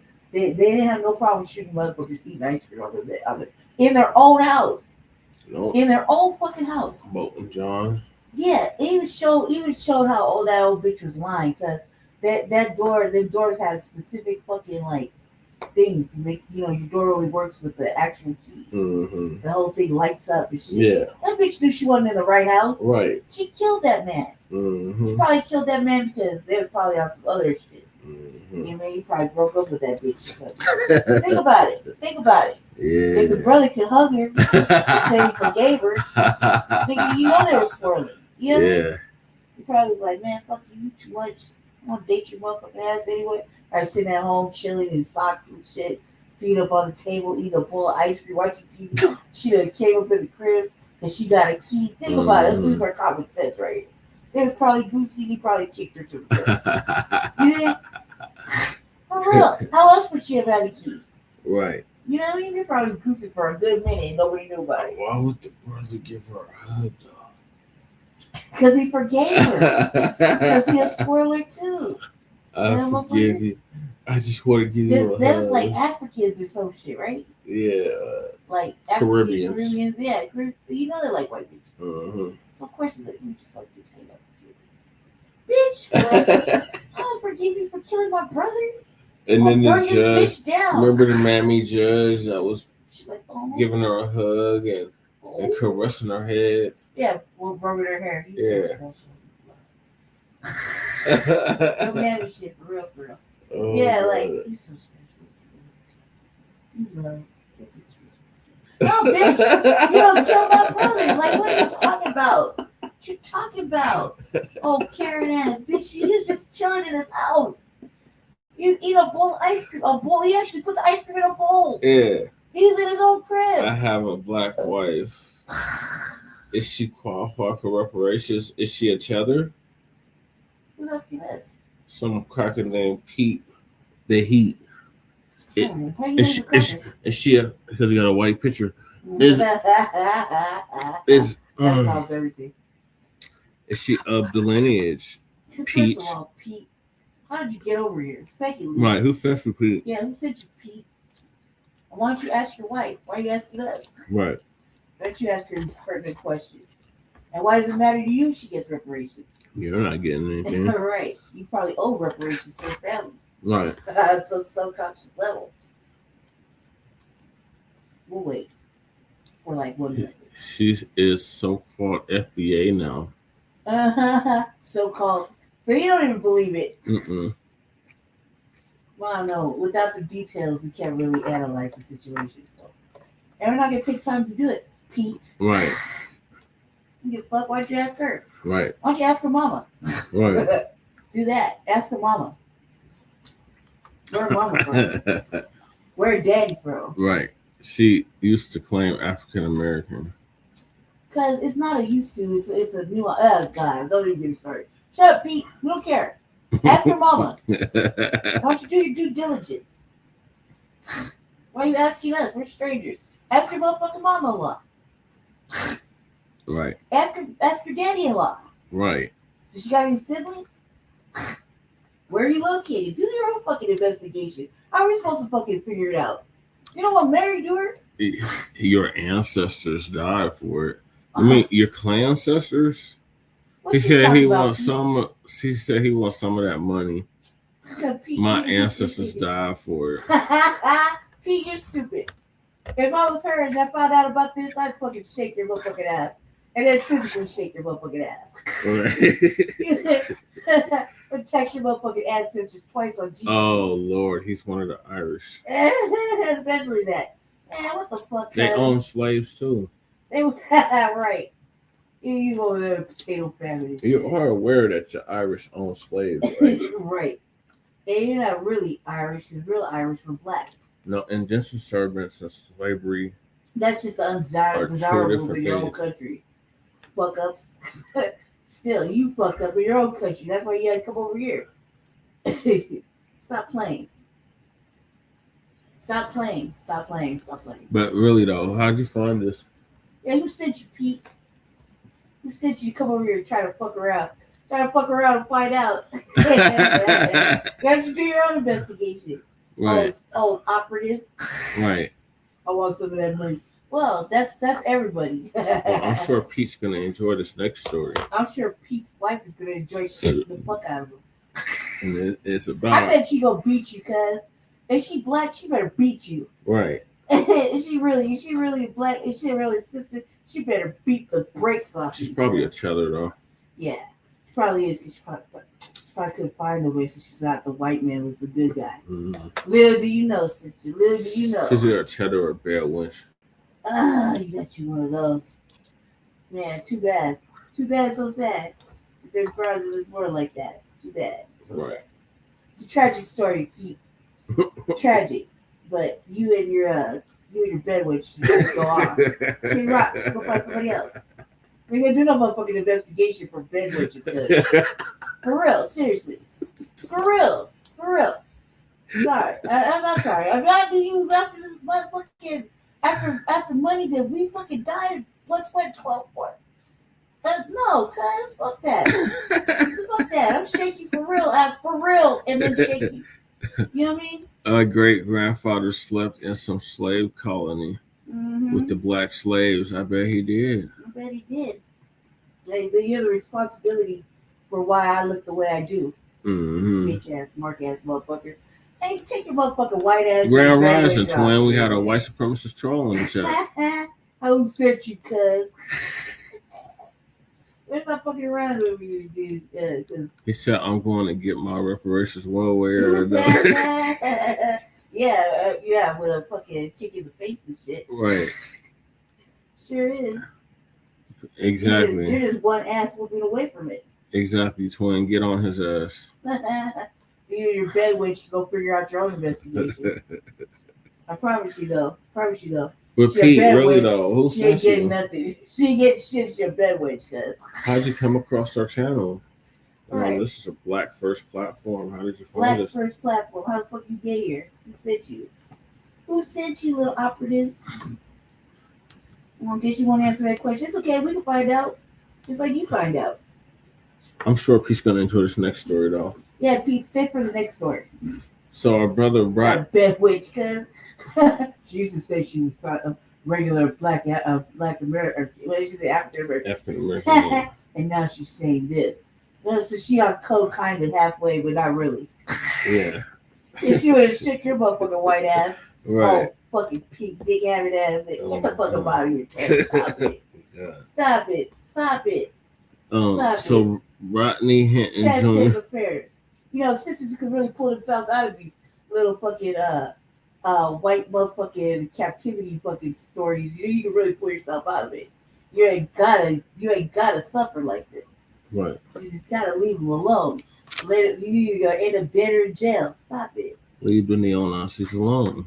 For real. Like, for real. Seriously, I'm not even playing. I can speak for experience. White people want to always put you under the jail. You know what I mean? Look at, I'm an educated white man, and look at her. Right? She an angry black woman. Watch. You see. You see, I tell the truth. And you don't think you're going to get anything. Because she probably ain't going to get anything. Right. If you got to ask those questions, and you're not doing your own investigation, you really don't know your bitch. Right. Pete needs some mayo. Pete don't know his own bed witch. He don't know his own bed witch. Who did you marry, Pete? Is this another Asian clipper? How you not gonna know where your bed witch is from? Did you not have a wedding? Sound like a lie. Sound like you just made some shit up. Get the fuck up out of here, Tether. Right. Anchor, whatever. Immigrant. Yeah. White folks, man. White folks are tripped, cuz they just say whatever. Right. It's so funny. Oh god. So this next story is about our brother Rodney Hinton. Yeah, you gonna like that. Jr. I liked it. Which took place exactly a year ago. Yeah. He gets. It's been a year. That's been so. You know that's so fast. Yep, that's been a year. And Robert Brooks. Yeah. Is it Robert Brooks? The one that got beat to death in the jail? I think it is his name. I can't remember because there's so many fucking black foundational fucking tragedy happens like at least 3 times a day, and we don't get a chance to go. At least 3. That's just be like low key, not generous. Like way more than that.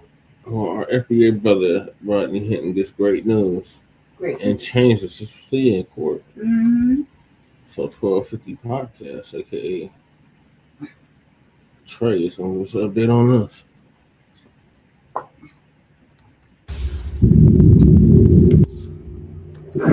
I found them too. Welcome to the channel, and I hope you guys enjoy the channel. Hope you guys enjoy the channel enough to where you hit that like, subscribe, and notification bell, and turn on all notifications so you know when I'm going live or dropping content. Well, this is an relationship. Well, that's still like. Wait a minute, is this Trey? Wait. I know who Trey this is now.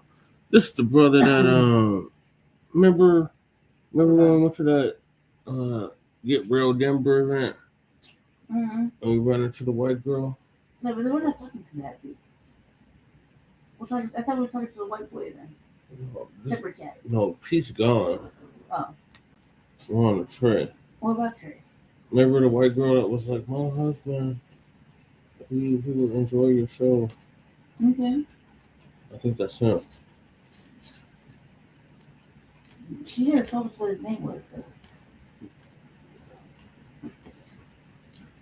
Okay, what's the question? He just said he just hates to inform us that he's in an interracial relationship and he's from Michigan. What? So what? like this is a different case. You're black and she's white. We don't understand it either. However, What part of Michigan are you it from? doesn't matter. Like you're black. You're in a black platform, so it makes all the sense in the world. Are you from the other D-town? It don't matter, cuz. Why does it matter? He's black on the black platform. He said he's from Michigan. So fucking what? I've been to Michigan. Yeah. Welcome, Trey. Glad that your black ass is here. Right. Now back to the other dude. He can kick rocks with those socks. Yeah, I think he's gone, Pete. And if you're in an interracial relationship, you probably have your reasons, right? I'm sure you got your reasons. If you saw my face right now, I'm gonna give you the side eye, but it's whatever. you're at least it's what it's different as a man, right? Right? It's different. Day with the Rodney Hinton situation, it seems as though he was in court with his team today, and they got some big wins, right? They got the judgment on. I don't know. You don't feel like you needed to say that, but you didn't really have to. We didn't care. But there's got to be a reason, right? Because, I mean, we're like, I don't know. Like, don't let the shade deflect the message. I think our people should be with our people. Right. Black people be with black people, right? The black man, black woman, black seed. You know what I mean? That's what I think, personally. Don't let the shade deflect the message. However, I can't speak for men. You know, some men that like you men. This is man's choice, right? And the man's ultimately the one that chooses you, right? Yeah. It's not like I chose. Like I didn't choose you, cuz. You chose me. I didn't choose you. Your bitch chose me. Right. No. I was like, oh, we're gonna be together. No, I didn't do none of that. None of that. That's fact. So the man chooses, right? So you can't really. The man made the choice. And mulatto, like Indian French, supposedly. You know what I mean? So that's a whole different type of thing. Real life shit. You know what I mean? Mulatto. That's how what is it? Milky mulatto. Milky mulatto. Yeah. Milky mulatto moon cricket. He just keeps saying he's from Michigan. He's from Michigan. He's from Michigan. Oh, he probably double typing or whatever. It's cool, cuz we don't care. Exactly, twin. Get on him, no spamming. It's like spamming the chat. Yeah. No spamming, because we saw it the first time you were from Michigan. Then nonetheless, we don't really give a fuck. We just like, why did you? We felt like you needed to say that, right? Because we was talking shit to the white man, and about his bed witch. Is this another Anton? Because that dude was saying he want that money, and that's why we was on his ass, right? But you're the man, and it's different when you're the man and you're black choosing a white bitch. Right. versus a white bitch Choosing you. choosing you. She chose to choose you. Right. Right. That don't happen like that. I don't think it does anyway. I don't know. I don't know. I was raised differently where, like I was raised still really kind of old fashioned, so I'm not sure. But I'm pretty sure the man chooses you. Right. So you gotta have a reason. But I don't care. I don't want to get involved. Glad you're here though. Glad your black ass is here. Right.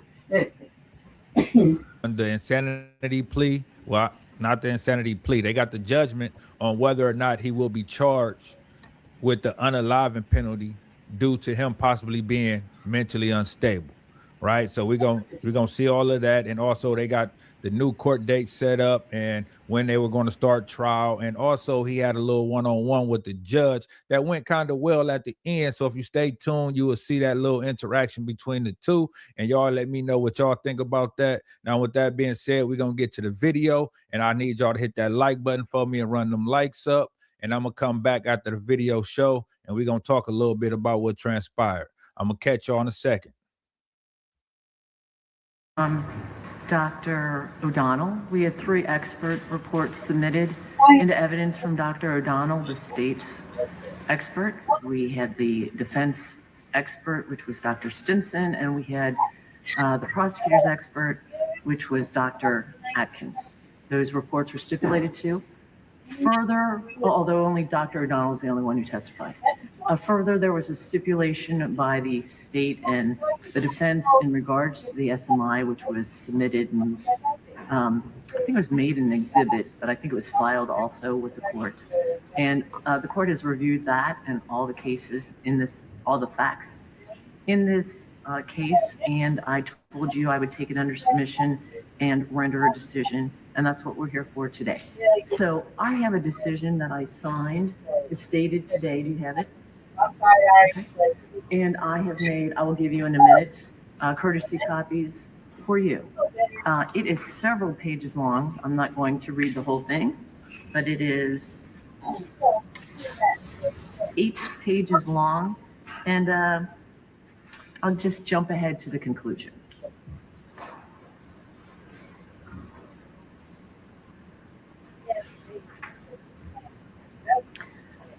The court finds, based upon everything I just told you, the reports, the stipulation, the exhibits, everything in this case, the testimony of the doctor, I find that the defendant, Hinton, has proven beyond a reasonable doubt. I'm sorry, not proven beyond the preponderance of the evidence that he suffers from a qualifying SMI condition at the time of the commission of the capital offense in this case. And therefore, he satisfies that diagnosis requirement contained in Revised Code 29.025A1A.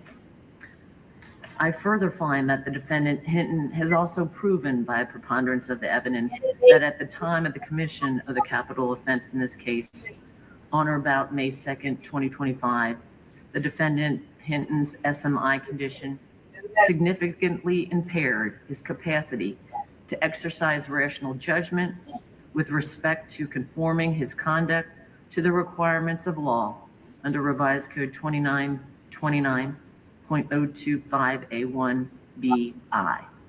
The defendant, Hinton, has thus met the statutory requirements necessary to establish the impairment prong. The court also concludes that the defendant, Hinton's qualifying serious mental illness is not primarily attributable to the acute efforts of using alcohol or any other drug of abuse under Revised Code 29.025A2. Based on the conclusions in the expert reports, the court finds this element satisfied. The defendant, Hinton, has also sufficiently proven his SMI claim. The facts presented by defendant Hinton and confirmed by the various expert reports are sufficient to establish his claim for relief under the SMI law. The defendant, Hinton, has met his burden under the law. Accordingly, this court must dismiss both the death penalty specifications in count 1, aggravated murder, and count 2, the aggravated murder as charged in this indictment. Having made those We have findings of facts and conclusions in law in this report that I have made. I will have this filed today with the clerk's office, and copies will be given to all the attorneys. So with that having been said, Mr. Hinton, the death penalty is now off the table. You and your attorneys have requested that you change your plea in this case. And it's my understanding that you want to make a plea of not guilty by reason of insanity. To do that, you have to substantiate the reason why you want to change your plea. We had a hearing, I think it was just last Monday, about that. And Mr. Bennett, you argued your reasons why you didn't plead not guilty by reason of insanity originally at the first indictment.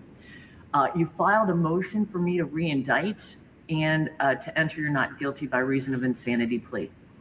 At the hearing last week, I found that you had sufficient cause, sufficient reason to not have filed it earlier, and that I am allowing you to file it now. So I asked, what is the plea of the defendant on the remaining charges in this indictment? He pleads not guilty by reason of insanity. Is that correct, Mr. Hinton? Okay. So you've also, and I will accept that. And what I'm going to do is I'm going to request that Dr. Jenny O'Donnell do a not guilty by reason of an insanity report. Okay. I'll let him out. A defendant also in their motion asked for a rearraignment. I'm denying that motion. Well, I'll deny it in a minute, I think. I don't see any reason to re-indict the defendant. The defendant has not been re-indicted. There's not been a new grand jury indictment. Yes, there's been a modification to the original indictment now, but I don't find any reason for re-indictment. I don't know any case law that would substantiate that. So I would like you to argue why you would like me to re-arraign him. So in light of the fact that Your Honor has accepted a plea not guilty by reason of insanity, that my client is not necessary for him to be rearranged, I will withdraw on request for rearrangement. Okay, I need you to do that by an entry, so please. Yeah, yes, I would. I'd like you to do that now, so cover ourselves. Okay, anything from the state on those issues of withdrawing his request for rearrangement and the entering of the not guilty by reason of insanity? No. All right, thank you so much. Now, counsel, all counsel, we have a trial date of April 6th. I do not want to change that trial date. I'm going to get a report from Dr. O'Donnell. I'm going to tell her I want that report for our next pretrial, which is February. Can you have that, Ms. Murphy? February 19th. February 19th is our next pretrial. I want her report by then. I advise all counsel, if either the state or the defense wants their own expert, get it and get it now. I'm not continuing this trial date because you don't have your expert. Understood? Yes, Your Honor. The state is going to ask that Dr. Hopkins do the individualized assessment of Mr. Anton. We've already been in contact with her. She should be able to comply by that date. Additionally, the statute is very clear that we all only have 30 days to report. Right. So I'm actually giving you a little bit more time than 30 days, I think. So I also advise the defense, get your own expert and get it done. I'm not delaying. Excellent. Happy to hear that. Okay. If you need entries for your experts to go visit Mr. Hinton, let me know. I'm happy to sign this. Okay. With that being resolved, okay, I have a couple more things to talk about.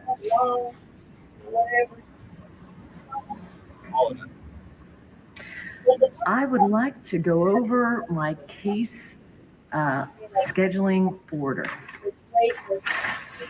So I put this order on back on November 25th when I continued the trial date, which we were supposed to have, ironically, this week.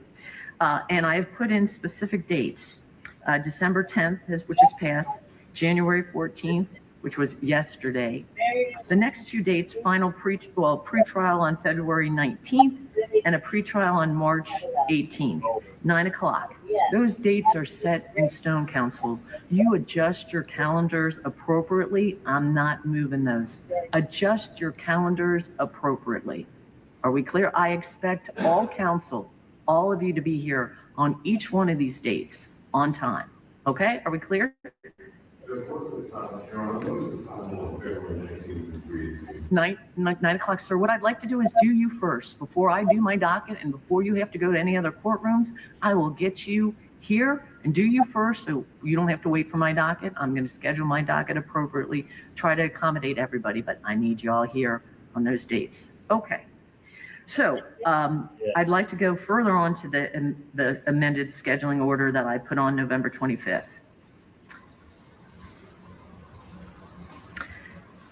On April 3rd, I have listed the jurors' report to fill out questionnaires, okay? I have in this report that council shall make proposed questionnaires on February 27th. Although the death penalty is off the table, that sometimes will modify questionnaires, and sometimes questionnaires are not even necessary in an aggravated murder case, which is what this is now.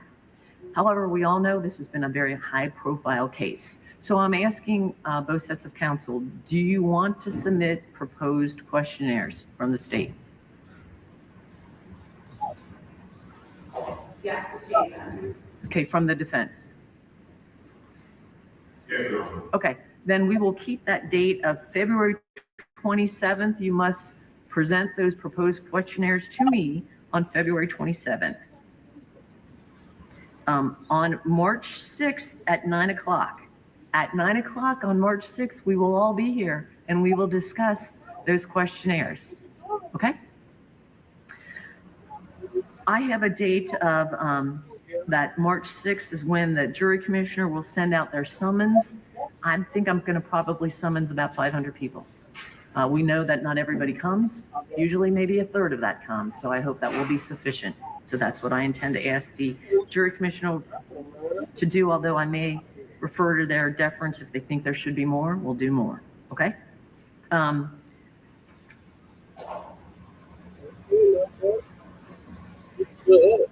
my amended scheduling order, I indicate that the jurors will report on April 3rd, which is the Friday before the trial date of April 6th.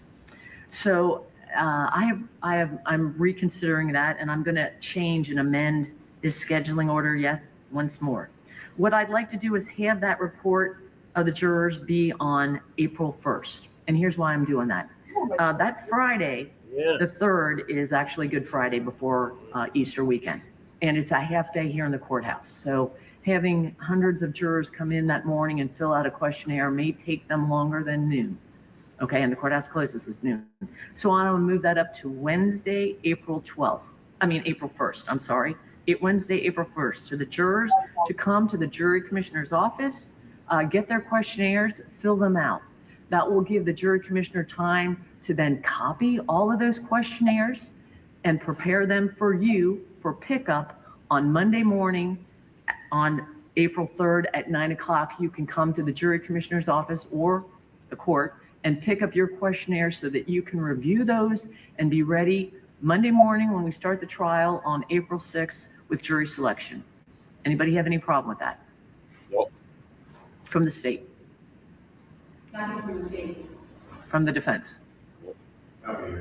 Good, because I'm actually trying to help you all out.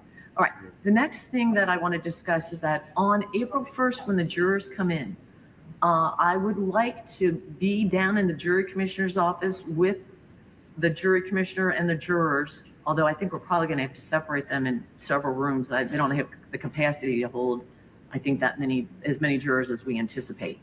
And I would like your permission to instruct the potential jurors to not discuss the case with anyone, to tell anyone that they're subpoenaed. They won't know what case they're subpoenaed for until they come down and get their questionnaires. They just think they're being subpoenaed for jury duty, but it is for this particular case. And I want your permission to instruct them not to talk about it with anyone, to post anything on social media, not to do anything about this case as I would when we start the trial, when we begin jury selection. Do I have the state's permission to do that without you, without the defendant? I can bring a court reporter if you want me to. I hadn't thought about that, and if you would like that, I will. No objection to the state. We'll defer to the court as to whether or not you want to bring a court reporter. Okay, thank you. From the defense? No objection with respect to the court engagement for jurors. I'll ask the court before the request. Okay, I'll do that out of abundance of caution so everyone knows exactly what I said. Are you willing to waive your client's presence for that interaction? Yes, I am. Okay, thank you. It may be like 3 different rooms. I'll bring the court reporter to each room that I go to give my instructions. It will be my instructions. However, as you all know, with jurors come in, Mr. Seitz gives a little explanation to the jurors just about jury duty in general, and that's not going to be on the record. That's his little thing that he does. I'm just going to instruct them about this case and not to discuss or disclose it with anyone. Okay? Everyone good with that from the state? Yes, Your Honor. From the defense? Yes, Your Honor. Okay, great. Thank you so much. All right, moving ahead. So, Ms. Murphy, I'm going to need an amended scheduling order changing this juror's reporting date, okay? All right.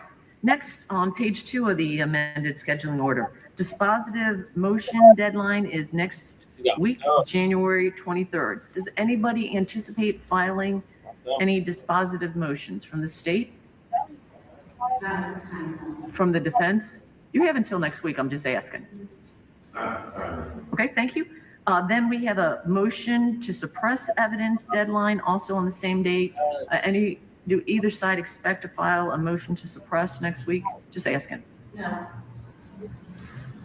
this stage, I want to say 1,000 more. Okay, thank you. I appreciate that. That's fair. Also, on January 23rd, all other pretrial motions will be filed on that date. I'm aware of one motion that's pending, and I believe that's defense motion number 5, if I am correct. That is about photographs that will be admitted. I said that I would hold that in abeyance, and I will still hold that in abeyance, and I'd like to discuss that probably at one of our pretrials, maybe in February. But that's the only other motion that I'm aware of that is pending from either side. Is that the state's position? That is the state's position. We will convene and we may file additional motions. Okay. None are filed from the state right now. From the defense, do you have any other motions than number 5 pending? No. Okay, great. Just so we're all on the same page. Excellent. And then any other motions must be filed by next week on the 23rd. Okay. And then, of course, there are in this order the dates for response and reply and a hearing. The hearing on all of the motions will be on February 19th. February 19th, we're going to hear all motions, all motions that are pending. Okay. A request for a view. Does anybody anticipate?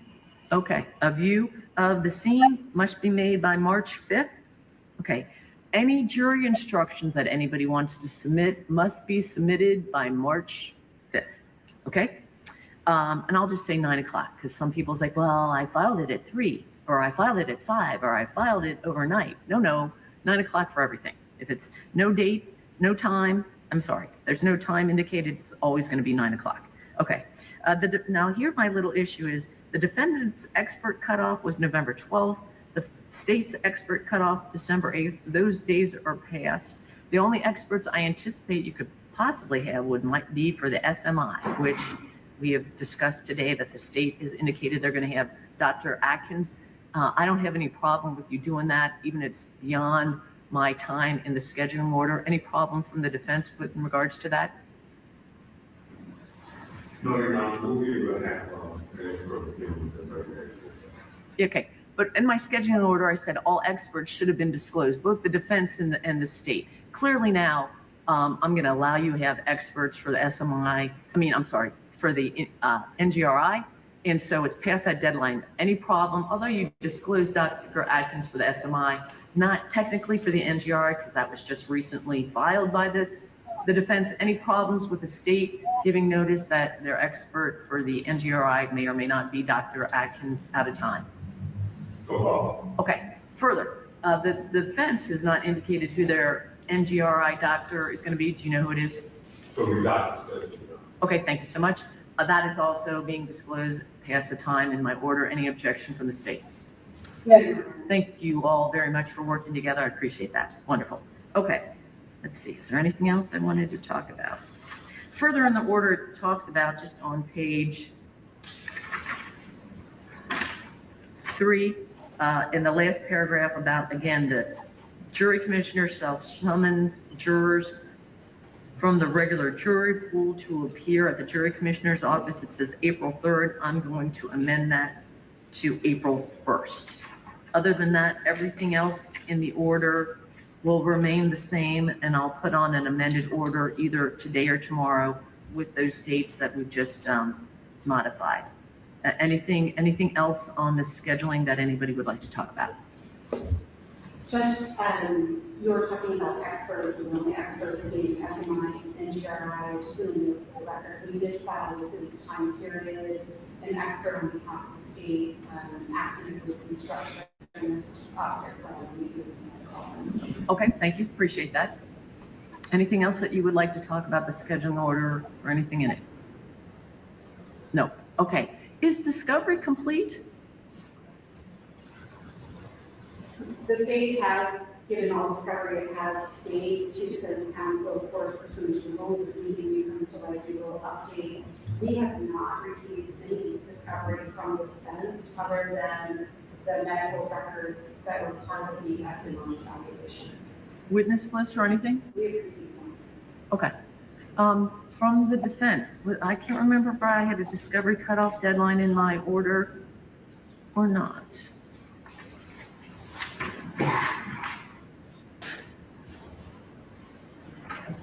And where are we with discovery on the defense side in regards to the state?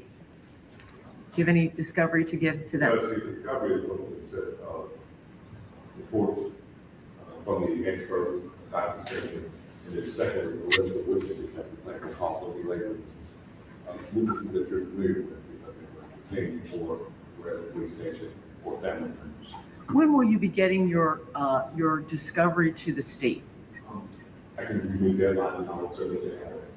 Okay, how long is it going to take for you to get that? Is the trial again is just in a couple months? I think it will be next 2 to 3 weeks. I didn't hear what you said. 2 or 3 weeks. 2 or 3 weeks. So what day would you like? Let's just so we're all clear. It's just good communication. How about February 19th? Is that okay with the state? That's fine. Thank you so much, Mr. Bennett. I appreciate that. Thank you from the state. That's good. Okay.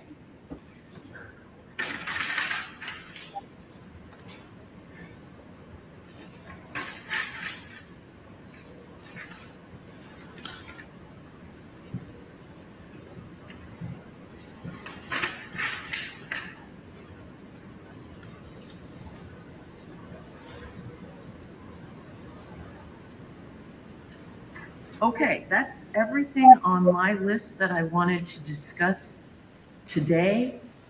Is there anything further from the state? So in addition to the entry that we're going to be putting in court to allow Dr. Atkins to have access to evaluate the defendant, we are asking the court to consider an entry taxing cost of the forensic examination incurred by the state of Ohio to the board. And why would the court pay for that, not the prosecutor's office? Well, it's been done in other matters. This is part of the case and necessitated by the defendant's mission, so we're asking the court to consider that. And that you have authority for me that I can approve that? If you're asking for a statutory, what the court must approve, the statutory report shall approve. It has been done. This isn't something that is a new issue. Often experts are happy to cost for increases throughout the court costs. We're just asking for your consideration here. The total cost is $4,850. I guess I haven't seen your motion. Is it a motion or just an entry? It is just an entry. So I'm going to ask you to file a motion. So here's why. Are you asking that it be taxed as costs in the trial if there's a conviction, or are you asking the court to pay for that right now in preparation of the trial? I'm not sure what you're asking. Typically, it's cost after the case is completely resolved, and if you will, the settlement accounts after the fact. We are asking this to be taxed as costs as part of that. We're not specifically asking you to pay for this now in advance of trial.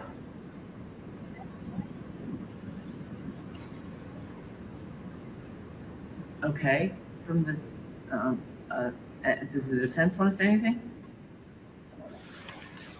No. Okay. Said Mr. Bennett never. Okay. I don't know. I'm not familiar with this. I don't remember doing this in the past, paying for the state's experts. Honestly, I'm gonna have to look into it. I'm not saying no, but I'm not saying yes. I just don't know.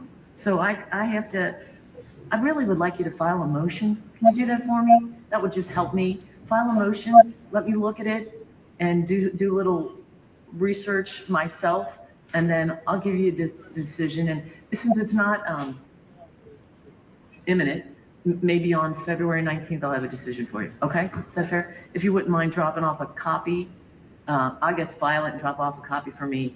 I would really appreciate that.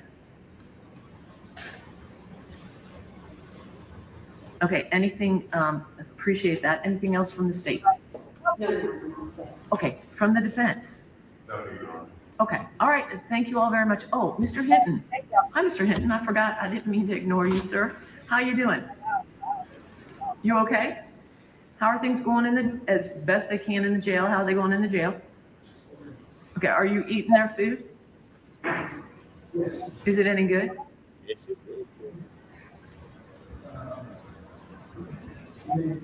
Maybe. So. That's probably fair. That's fair. Are your attorneys coming to see you? Not this time? I just want to know if your attorneys are coming to see you and you feel that they are adequately representing you, sir. And are they not coming to see you, or have they not seen you since last week? I didn't know what your statement meant. I don't want you to tell me anything that they said. Please? Okay. Do you feel that they're coming to see you sufficiently to your liking? Yes. Okay. I'm glad to hear that. All right. All right. Then I think that's it for today. Thank you all very much. I will look for any motions to be filed by January 23rd.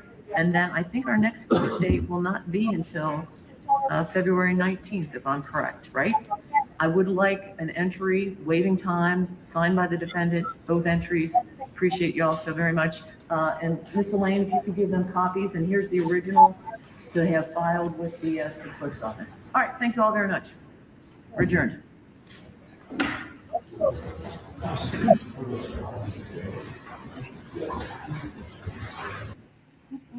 All right, man. So let me know what y'all think about what transpired, right? It seems as though the judge had a good interaction with Rodney Hinton at the end. He was kind of smiling a little bit. The judge was nice and, polite in how she was talking to him, making sure his well-being was all right, and all those good things that you will want to see, right? So it seems as though this judge might be a very good judge for Rodney Hinton, even though what he is being charged with, right? She doesn't seem like she's one of those type of judges that got a hard on for this man, right? And really want to see this man doing real bad in there. So that's just my assumption of what I'm getting from it, right? I know people gonna jump in here and say you can't trust them people. I get it, right? But I treat everybody how I meet them, right? That's just me. And that's the vibes that I'm getting from this judge from the beginning till now. So y'all just let me know what y'all think about it. But it seems as though that they scored some very big wins by him being able to be deemed unfit to have to serve or be sentenced to the unaliving penalty because of it. And for that, they were able to change their plea deal. Now they're going to not guilty by reason of insanity. At first, they were willing to admit to the crime and try to get the crime of passion, I believe. Right? I believe that was his first plea. Now this plea is not guilty by reason of insanity, man. So we're going to see how that works out for him. It seems as though that they're willing to go to trial on April the 12th, but they will be back in court in February. Right? So we're going to stay tuned with that, man. I need y'all to stay tuned. So if y'all want to stay tuned, I need y'all to hit that like, subscribe, and notification bell and turn on all notifications so you know when I'm Yeah, I think it's good. I mean, like, first of all, you don't like the police because you see you do the fire, you motherfucker sheriff right behind him. Yeah. But the thing is, yeah, see, that brother's participating in he's participating no matter what he did or didn't do. You know what I mean? Allegedly, yeah. You know, and they have been manhandling him. They showed it like maybe a month ago. There was a live video, or not a live video, but a video came across the feeds where he was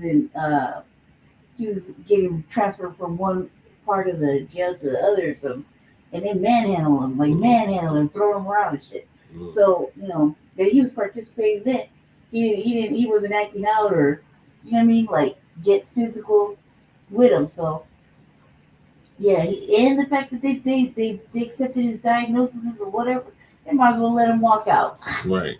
Like all that shit is unnecessary because at this point, you know, he could go under anything. Like I was triggered. You know what I mean? It's gonna active whatever.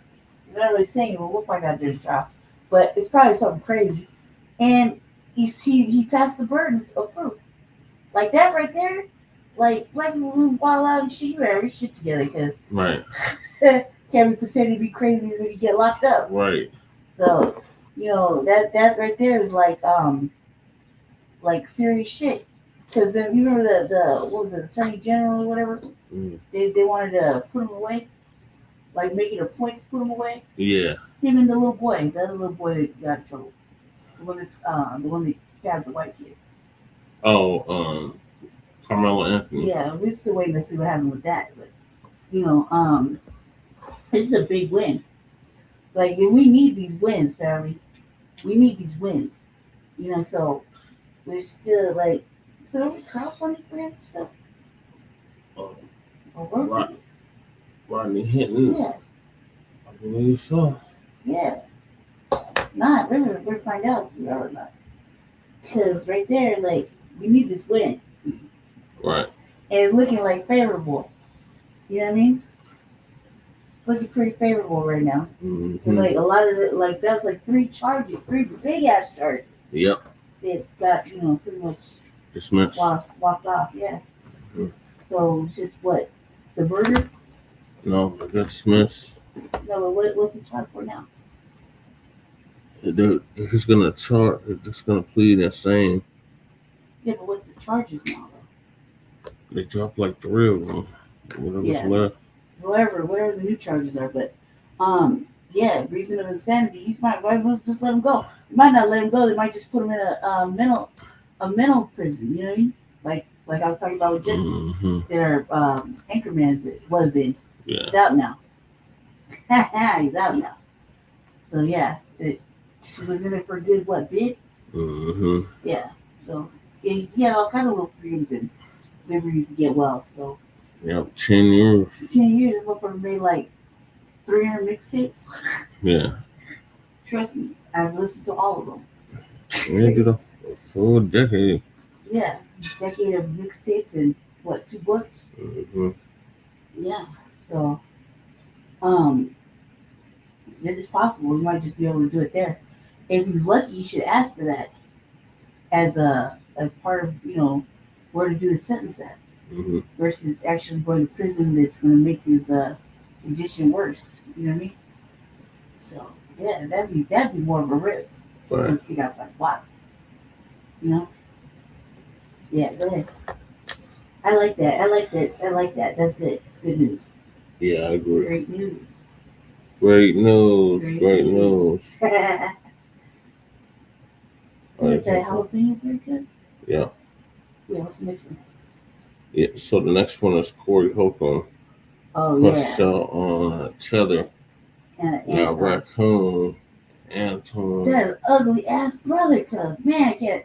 Every chance I get him, I'll say it. That's ugly ass motherfucking brother. Antoine Daniels. And SQUABBLE nearly breaks out over dissing you when they you, black people, you. So Big Anthony spokesman is going to give us an update on that. Yeah. You're saying that all of the black people that were brought here were sold by Africans. Correct. So the white people, they were just doing transactions over there. Absolutely. It was capitalism. See, the thing about white people, you think that racism is inherently in them. Racism is inherently in all of us. Oh my God, stop it. Black people is some of the most racist people I've ever seen in my entire life. Can't be. We don't even like you. You like to use a blanket statement. That's like me saying all black people are stupid. Well, have you said all white people stupid? No, I'm talking about you should say that one time. I'm talking about because cops. it's easy to say all black people are stupid as an example. Say something about the white people. No. You're not. I don't think you got people all the time. Oh, well, I didn't hear you. Can you tell me? Because I talk don't about know. liberal I hear white you women literally being the biggest enemy of the United States of America. That's the thing I say every single day. Caucasian female, the biggest enemy. Literally, white liberal women are the worst thing that ever happened to this country. What about their men? But we gonna get there because you keep trying to get me to qualify it by participating and joining in on the court. No, I think you're doing what's easy. No. I'm doing what's real. I think you don't want to go against them because if you go against them, it'll be some video of you going against them. And when I say them, I'm talking about your boss. I don't have a boss. We say that. We say that. But here's the truth. I don't have a boss. It's a reason you go after black males or black people quicker than you will go after white males. What are white males responsible for in this country as the downfall I'm an of equal it? accountability smoke giver. I talk about everybody. I'm just saying, I ain't heard you talk about white men since you've been up here. You ain't been listening. You ain't been listening. I've been listening to you. No, you haven't. I hear you You taking you don't have the capacity to be able to listen because you're too busy. No. You got me wrong. You too busy. My capacity that you just criticized, that's an opinion. Here's the fact. Have you said something about Caucasian males and how they destroy this nation? Well, what did I miss? Let's slow down because you talking loud, but you're not saying a lot. No, you talking loud, and you still talking around. What did the Caucasian male do to America to bring it down? I'm not getting into that. You dancing around it. And that's why I lose respect for you when you start dancing and kissing Caucasian males. I don't. Don't do that in front of me because I'm not a kisser of nobody. Yes, you are. You suck the black people right now. You doing it easy. What you do, let me tell you what you do. No, homie, let me tell you something, homie. Ain't nobody gonna tell you. I don't suck. Yeah, you do. So fix You doing that. it right now. I don't suck. You doing it right now. Homie, believe me when I tell you. I don't do that. I tell you. I don't do that. Listen. So don't come at me with no suckish. I'm gonna give you the same energy you give me. Let's switch seats. Let's switch seats. I'm with it. Homie, I don't do no. I'm a mother fan. I don't do no. That's what I'm talking about. Give a none. Well, tell you what, watch that because that'll go bad. Call it what you want. I don't do no. You say a lot of. I don't either. You okay? That case. You go. Hey, homie, I tell you what. I'm right here. Don't put no sucky shit. I'm from Detroit. Right now. I'm right here, right now. All right, that's what I'm saying. I'm gonna respect you. Dance around it. Dance around it. Your platform, and I flew out here to have a conversation. We good. But you're not bossing up on me. We good. I did already. I don't do.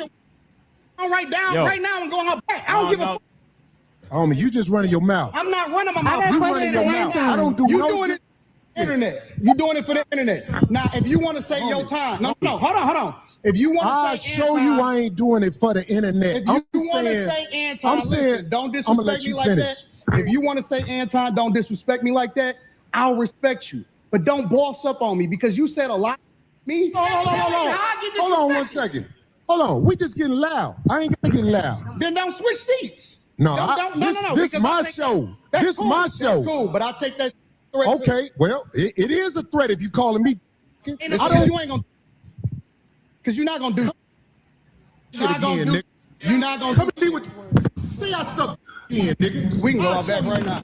We can go all back right now. I'm with it. I bet you won't say that. We can go all back right now. I got money for all this. Whatever. I got money too. I apologize. Okay. Hey, bro, I appreciate that. I apologize. I appreciate that because this ain't no show. The last thing I want to do is get into it with you physically, but I have a switch. I do too. And I'm a man, just like you. I respect your switch. I respect you too. Okay, good. I'm glad, brother. Good. It ain't no so fake. I apologize when you said that you felt disrespected. No. The reason you said you disrespected me in my face because you don't accept the apology because you still talk about everybody else except yourself and white men. I'm telling you what I said. You felt offended by it, so I apologize. All I'm doing is rehashing a conversation that happened. Why are you so easily offended? You still talk about me? It sounds like I'm arguing because I'm right. See, I'll be around and they tell me about myself all the time. Be gone. No. Don't hurt no feelings. It's probably better this way. Because I just proved my point. Be down. So you proved the point. Homie, just gone, man. Just gone, man. You gone. I'm out the jet. You done did this before. Hey, homie. All right, I'm out. Get your bitch and walk over there with your bodyguard and your nigga.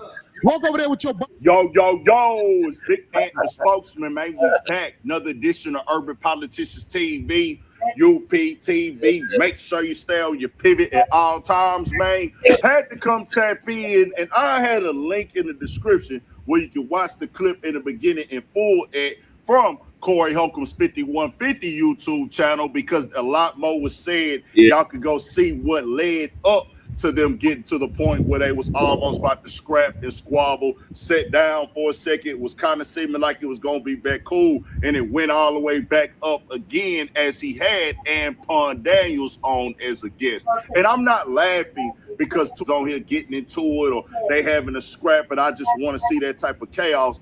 I said to myself a while ago after hearing Anton Daniels speak on the internet a couple times, this is the type of person that I don't want to talk to, the type of person I don't want to have a conversation with at all. People like that, I stay away from them, because once they talk enough and you see them before already, and then the more times you see them say things, you know that they have different intentions than you when they get on camera or when they say things or some of the antics and tactics that they use. And I'm gonna tell you like this, I have to call him that Anton because he moves and acts like one. He uses the talking points of one. The backhanded, underhanded, gaslighting, condescending talking and using insults but trying to keep the calm face with it. Bro, I'm onto that type of game, and that's why it's funny to me, because I said, oh, people like that, these type of people, because there's people like that out here, I just rather not even deal with y'all at all, because you're the type that'll call me out of my name or say something disrespectful to me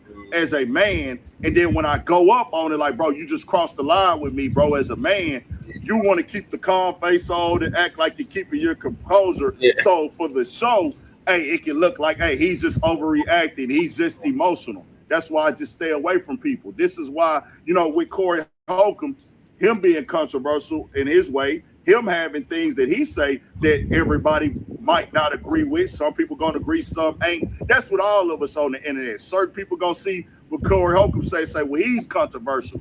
It's most definitely can be all of that. But when you bring somebody on your show and they come on there and you can know already, like from seeing them, like, hey, this dude here is gonna most definitely try to undermine you, gonna come with some underhanded insults, say things that he knows is gonna get you rattled because he wants to win on your platform. I don't want to have a conversation with nobody so I can win an argument. It's not a competition of who's right and wrong and nothing like that with me. I don't like that type of talk because it brings slanted convos in. How do you really feel? What do you really think?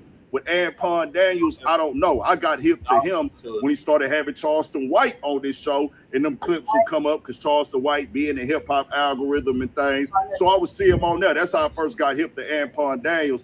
But throughout time, I would see him say certain things, take certain stances, and have anti-Black talking points and do it in condescending ways that some might think that, oh, he's speaking for the better. He's speaking up in the right for people to be strong. I said, nah. That ain't that at all. I heard his take on reparations. Nah, I'm not with it. I heard his take on hip hop at one point in time when who created it, was it Black people or not? He was like, who cares, man? It's about the money. It's like, fam, who cares? Like, we don't get credit for a lot of stuff that we created, and then you say, who cares if it ain't making no money? Man, we done invented so much stuff in this country and everything like that. It's racist points, all of that stuff. Oh, what is racism? We the most racist, really, bro? And anybody with a brain who can see past it and don't think like he wins the argument because he's keeping his composure when he just told this man over here, you D-sucking the Black community. And yeah, Corey Holcomb told me a UBA kissing a white man. Bro, we know saying a man D sucking is way more highly offensive. But he's gonna come with the point where you can't tell me how to be offended and whatnot. Right. Whatever, bro. It's good they didn't squabble on now, but I just stay away from people like that. Once I see them booking Charles the White consistently, I already knew what type of time he was on. But then I would hear other things he would say. He would go over there with the girl Pearly things. I saw that come across. I didn't watch it, but I'm like, yeah, this is one of them dudes that gonna move on that type of time. Then once you call him out about it, he's gonna try to keep the calm poise. Oh, I'm more educated. You're not on my level. You're emotional. You're upset. And all these other things. And I'll say certain slick stuff. And I know I'm disrespecting you. And I know I'm trying to get a rise out of you. But I'm going to act like I'm not. That's just my type of time. I've seen him talk down on black people so much. And you see he couldn't answer the questions direct with the other conversations. It's just all us. We the most this. We the most that, man.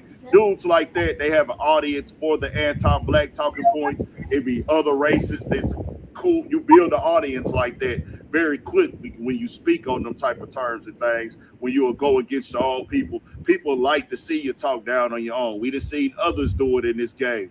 It builds you up real fast when you just like, hey, I'm acting like I'm not even with y'all. I'm acting like y'all are the problem with society in this world and keeping it all the way 100. Bro, we clearly not. Everybody got their flaws. Everybody got their issues. This is just what this is. But people like him, they gonna build their platforms off of talking down on us with the condescending tone and things like that. Then they go transfer it into covering a little bit of everything. I'm on to the game. But you know, this is what they do. Tell me what y'all think. We got more coming, more videos, all that. 1,000 for shit show. Stay on your pivot. That's why it's not good to be so reactive online. Your old boy is super lucky he didn't get hands and feet put all over him. I gotta actually work on that myself. That's all. I gotta work on that myself. But Anton Daniels one of the trolls. Yeah, that motherfucker is a trait troll. And ugly? Boy, ugly. He had a whole hat before it got knocked That's off. not even a face your mama could love. I said, I'm just chasing the bag. Yeah, that's so he's just clout chasing. Yeah, he's a grifter. I knew about that dude when after Kevin Samuels died, and I was just perusing in motherfucking I used to watch the Kevin Samuels show. Yeah. When he had to redo it. And I called in so I called in like once, was on there for like 3 minutes. So thank you and shit too. Because he had some perspective kind of put me back into an alignment that I felt like I needed to be in as a woman. You know what I mean? So but enough of that. As I found out about that, he had the Lafitte network or whatever. Yeah. Where it was always like the 5 brothers on the top and the 5 sisters on the bottom and shit. And everybody's up there just talking to the sexy boys, acting all weird shit. With fucking angry conversations. Not necessarily black conversations. You know what I mean? But they are, but they're not. You know what I mean? I call them those are the kumbaya types. You know what I mean? Let's help everybody types. I don't know. I really didn't get that. I watched it a couple times. And I thought maybe I should have a show like that, but we just keep it very real. Yeah. Like, you know what I mean? No, let's forget. No, let's just. But to have a panel like that, I don't know. It just requires a lot of consistency. So, I didn't think I could pull it off. But I was like, I kind of like how that setup is. We have, I don't know how they got it to move around like that, but we had like 5 on the top and 5 on the bottom. You know? I said that's kind of tight, and I started occasionally perusing there and look, and then I'd be like, well, back on up out of there because it doesn't matter. Like sometimes I won't appear or go up on something because I already know they're gonna be on some fuck shit with the colors and whatever. So I don't even want to get involved. But I saw him there, and that was a long time ago. When Kevin Samuels passed away, and that's how I found out about my fucking old stupid Pearly things. Yeah. Oh my god. Yeah, and then there's a whole active campaign to get Pearly things off the fucking thing with Mike TV, fucking TVA. Yeah. TVA was going in like for a whole year or so. Yeah, so yeah, that's how I found out. He's just one of the motherfuckers that's definitely not like us. It should be canceled altogether. And that's that. Okay, go ahead. Just what's the next one? So the next one is it's the new Black Panther Party protecting immigrants in Minnesota. Oh yeah. In the comments? No, I don't. Is one something? It's it. Shabbat Shalom, family. Good to see you all here. Hope you're doing well. Well, I'm going to show you the new and I don't know what it is, but Yes. Your husband? It seems like they've been infiltrated. That's what I'm used to. When you look at some of the pictures, there's mixed race people. I even saw one Asian. And they're in Minnesota right now. And you're not going to believe why they are there. They went to Minnesota to protect immigrants. And I'm like, hold up. The new Black Panther? Wait a minute. Yeah. Protecting immigrants? You know, that's not a sanctioned thing to do. You mean the immigrants that don't like us? That's who you're protecting? Yeah. Well, the guy that's in charge, I'm going to have you take a look at him. He actually looks mixed race to me. And I'm like, okay, this definitely had to be infiltrated. And he's like, oh, we're exactly like the old Black. No. You are absolutely nothing like the old Black Panthers. But this is what they are insisting. But no, protecting immigrants. You mean that? But that's a So you went from Philadelphia, Pennsylvania to Minnesota, and you are set out to protect immigrants. And this dude was talking about the unaliving of Renee Good. Right. And I'm like, what? Right. Yeah. Let me just show you. I mean, no that sense. Dude. This is not like that. We, it's really just easy work to go ask motherfuckers that actually legitimate active motherfucking members. They tell the truth. Let's see here. Bet you they don't vouch for them. Bet you I bet. They don't vouch for them. We can ask regular motherfuckers that are active right now. Mm-hmm. I make like 2 phone calls right now. Real shit. You read that? Okay. Please give me a 1 if you can see my screen. It's supposed to be from Philly, but they've been. But yeah, these dudes, the Black Panther, new Black Panthers, they have definitely been infiltrated. I do not support this group. After listening to them, there's no way I could throw support behind these people. No, absolutely not. Thank you, everybody.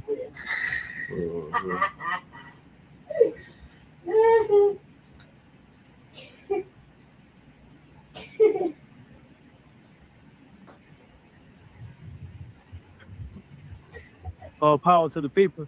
Hey, listen, check this out. You know, me and the cameras out here in Northeast Philly. You know why we here? Because we was told ICE was hopping on the people over here, over at the Brazilian bakery and over here in the neighborhoods. Now, yeah, we came out here and we see like them Sprinter vans parked and all these blacked out vehicles parked. But it's like maybe they're in their hotels getting some sleep or something, or maybe they knew that the Black Panther Party was coming, you know? Like I said before, and like I say it again, and like Huey Newton said back in the day, the Black Panther Party is an internationalist group. So we stand with all oppressed people, no matter what your ethnic background is, no matter what your cultural background is. We stand with all oppressed people. So a war on the immigrants of the United States of America is a war on everybody in America. It ain't just a war on people who just came here. Welcome, Cuz Black Joe. Welcome, Cuz. He said he was a gift from the Boule All Panther game stand down order before they started to recant his statement. If it wasn't for public backlash, they would have stood behind it. Wow. I have screenshots. Oh, what? What are you talking about, Black Joe? He is Black German. Oh, you're talking about the Team Panther? Yeah. All right. So what? Like so what? You have to, like again. All right. I'm go ahead, Blacc. Or even people who've been here for a while and couldn't get their green card for whatever reason. See, they couldn't get their green card for the last 20, 30 years, but you've been enjoying their food, though. You've been enjoying taking your car to them instead of taking it to the Midas or something because it's going to be cheaper, though, right? But now they out here getting chased around and killed, and you won't do nothing about it. Hey, dig this. ICE ain't just coming after us. They just killed an unarmed black man in L.A. But you sitting up here acting like, oh, that's not our fight. Be real. All power to the people. Well, really. So, Right. how's it our fight? All power to the people. I'm Chairman Paul Birdsong from the Black Panther Party for Self-Defense. I want to address a couple of things. Thing number one, see a lot of people asking why the Black Panthers are going up against ICE for the immigrants. Well, I want to tell you something. The Black Panther Party is not a black nationalist organization. The new Black Panther Party might be. I'm not sure. The Revolutionary Black Panther Party might be. Any of these variations of Black Panther parties might be. But the Black Panther Party for Self-Defense, the one that Huey Newton started with Bobby Seale, is an internationalist organization that stands as allies with oppressed people no matter what their ethnic background is, no matter what their cultural background is. So just like my predecessors stood up against the United States of America's imperialist regime with Vietnam to stop the Vietnam War. I don't know if you know your history, you know the Black Panther Party was strictly opposed to the Vietnam War.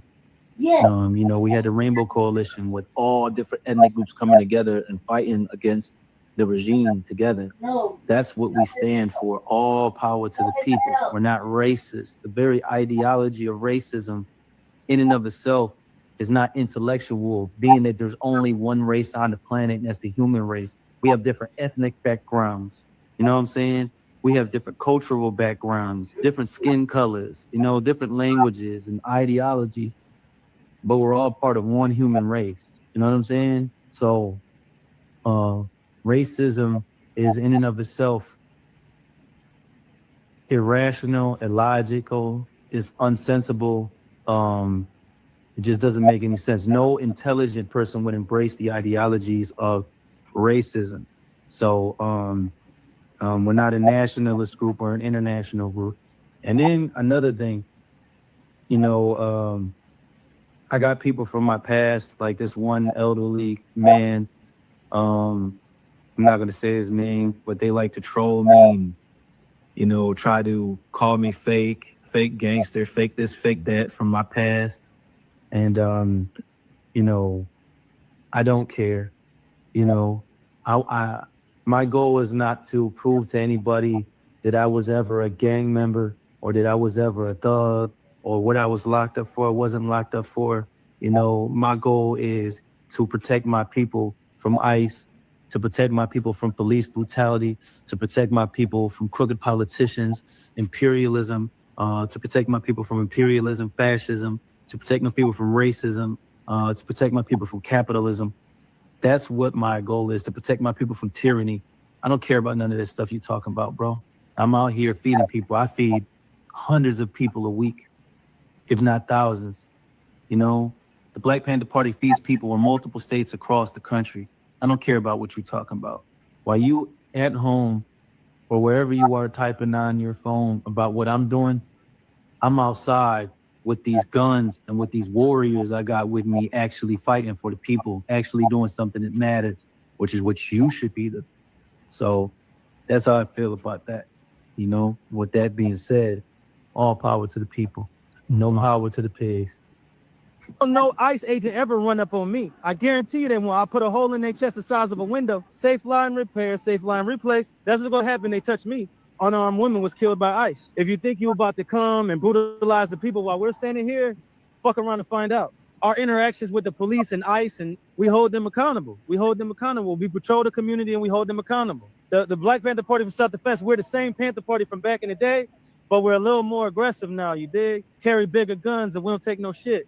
Places where there are a lot of immigrants at, I think that the community around them needs to take special care to them and it needs to start escorting them to and from everywhere to make sure that they're safe. Because them ICE agents ain't gonna act like that if it's a bunch of people standing outside with assault rifles and shotguns. It's a semi-automatic shotgun. That means if shotgun shells are shoot out of a pump, they shoot them rapidly. If you are gonna legally arm yourself with something bigger than what they got. Those who serve in the public, they should be fearful of the public. They should be fearful that the public is going to be dissatisfied with their job that they're doing, not feeling like they're tyrants, not feeling like they're bullies because they got guns and body armor and walkie-talkies. That makes them immune to whatever the people would do. I think you want to correct the ideology of the pig and the mentality of the slave catcher. You meet them with equal force. All power to the motherfucking people. No power to the pig. We're the same Panther Party from back in the day, but we're a little more aggressive now, you dig? Carry bigger guns and we don't take no shit. No ICE agent ever run up on me. I guarantee you they won't. I put a hole in their chest the size of a window. Safe line repair, safe line replace. That's what's gonna happen. They touch me. Unarmed woman was killed by ICE. If you think you're about to come and brutalize the people while we're standing here, fuck around and find out. Our interactions with the police and ICE, and we hold them accountable. We hold them accountable. We patrol the community and we hold them accountable. The Black Panther Party for Self-Defense, we're the same Panther Party from back in the day, but we're a little more aggressive now, you dig? Carry bigger guns and we don't take no shit. An armed Black Panther group just showed up to an anti-ICE protest and said this would not have happened if they were there. After ICE officer Jonathan Ross shot and killed 37-year-old Renee Nicole Good in Minneapolis, tensions exploded nationwide. In Philadelphia, the Black Panther Party for Self-Defense appeared openly armed, saying they're now patrolling immigrant communities to hold ICE and police accountable. Their leader claims they're trained by original Black Panthers from the 1960s, but admits they're more aggressive and carry bigger guns. So is this community protection or the start of something far more dangerous? Comment below. Y'all, watch to the end. Watch this BS. Don't forget to watch the end. Watch to the end. All power to the people. Chairman Paul Birdsong reporting for Active Community Defense Duty. Listen, two things that I need to run by you. Thing number one is, a lot of people are saying that we should not stand up against ICE because we're standing for people that are us. And Black Panthers only stand for Black people. That is a lie. Huey P. Newton said that we are internationalists and we stand with all oppressed people no matter what color they are. That's the founder of the Black Panther Party that said that. So everybody who's running around talking about Black Panthers don't stand up for people other than Black people don't know a damn. Y'all, we've been too heavily infiltrated. We need to delineate like crazy. This is crazy at this point. At this point, this is so crazy. Like, he don't even represent us. No wonder he ran out of there. Like, all of a sudden he's running out after this white tea woman, God rest her soul, gets hit. But, where were you before this? But now we see why. Now we see why he's doing what he's doing. Y'all, whatever. These people are a joke. All right, y'all. I'm back with another common sensual pearl. There is no way y'all are going to convince my pro-Black ass that those men up there donning their Black outfits and those guns are actual members of any chapter of the Black Panther Party for Self-Defense. Yeah, thank you. My B1 ass refuses to believe Actual member? those men are actual members of the Black Panthers. And he's obviously not. My intuition is telling me right here, so they are not. So we can talk about it, but no member of the Black Panthers will go to the defense of a fight that is not solely for the Black people's cause. All right? For one, because the Somalians have never sided or have prided anything dealing with so-called Blackness of us indigenous and FBA folks on this end. They are over there showing out, and they are going to make trouble where trouble need not be made, sticking their noses in a cause that is something the rest of their community chooses not to be involved with. This is their civil war. Now, it's about to pop off. we will not be included. I told y'all about that before. There are things that are going to take place that you're not going to like, and that is one of them. And we will not be included because we are not getting involved. Right. We are doing what we are supposed to be doing. We are following our code, sitting our black asses down. This is their time for correction. This is their time for setting things straight. This is going to be between them, those Somalians, the Africans that don't like us, the part of the problem people. They need to filter themselves. We are not getting in the middle of that. So whoever in the hell that is, I'm telling y'all, mark my words. Those are not Black Panthers. Those are ignorant fools going up there trying to represent. And they're probably not even official. I'm getting sick of these damn psyops. Anywho, till next time, y'all. Yeah. And just open-ended, any comments you want to give to like my generation, the younger generation, or just any generation? Legally arm yourselves and unify, or else you will die. And I mean that in the literal sense. You see on the news all the time, Renee, you know, everybody say her name, Renee, right? She just got shot in the face by ICE, right? This is a real thing, and they're not gonna stop. And the more they hurt people and get away with it, the more they're gonna get that momentum to keep going. So everybody needs to unify, come together, and everybody needs to arm themselves, right? Because the revolution is in the barrel of a gun, whether you believe it or not. You want to be comfortable and you want to be nice. You don't want no confrontation. Look, Huey P. Newton said it the best. Anybody without a gun is either a slave or they're about to be one, you know? So, and people worried about people being scared of them. Huey P. Newton also said this when somebody asked him, don't you think the Black Panther Party is scary? Don't you think it's scaring people? He said, my people have been the ones afraid. Hey, sister, we got free groceries over here. Free hot soup and free clothes. He said, my people be the one afraid for hundreds of years. So if you're saying people scared of us now, that's a compliment. That means we're doing something right. You know what I'm saying? Would you rather be scared of ICE? Would you rather be scared of the slave catcher, the police? Would you rather be scared of the government forces that are working against the people? Or would you rather be them scared to mess with you? That's for you to choose. That's for you to decide. Unify, arm yourself, and keep this mentality all the time. All power to the people. All power to the people. Where can people find you? Like on social media? I'm Chairman Paul Birdsong on Instagram. You can find the Black Panther Party for self-defense on TikTok and Instagram. Black Panther Party is split up by chapter, so whatever state you are in, if there's a chapter there, type in BPP and the name of your state, and it should pop up. Awesome. Thank you so much. Yep. Incredibly interesting day. So, turns out the Black Panther Party is coming out armed to defend illegals. I did not know that was the MO of the Black Panther Party. More important.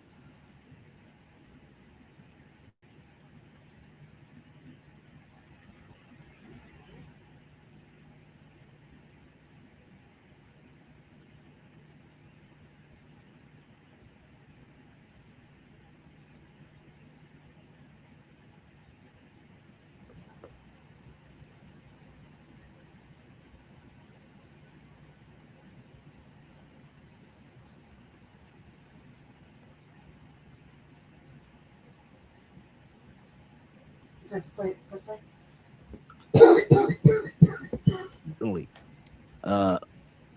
They're defending illegals, but also defending a very specific group. This group, proclaimed that they are not black, nowhere, no day, ever, and at all. As a matter of fact, it's not until recently that the waterheads, have tried to, try and get some sort of blackness, whatever the fuck that's supposed to be. Yeah. Because the fraud pirates are getting caught up. I hope everybody's paying attention because there are a lot of lies being exposed, especially very old lies. That's right. See what I mean? It's a bunch of mixed race people. Even the guy that was standing next to him with the beard, that ain't no brother. That ain't no damn brother.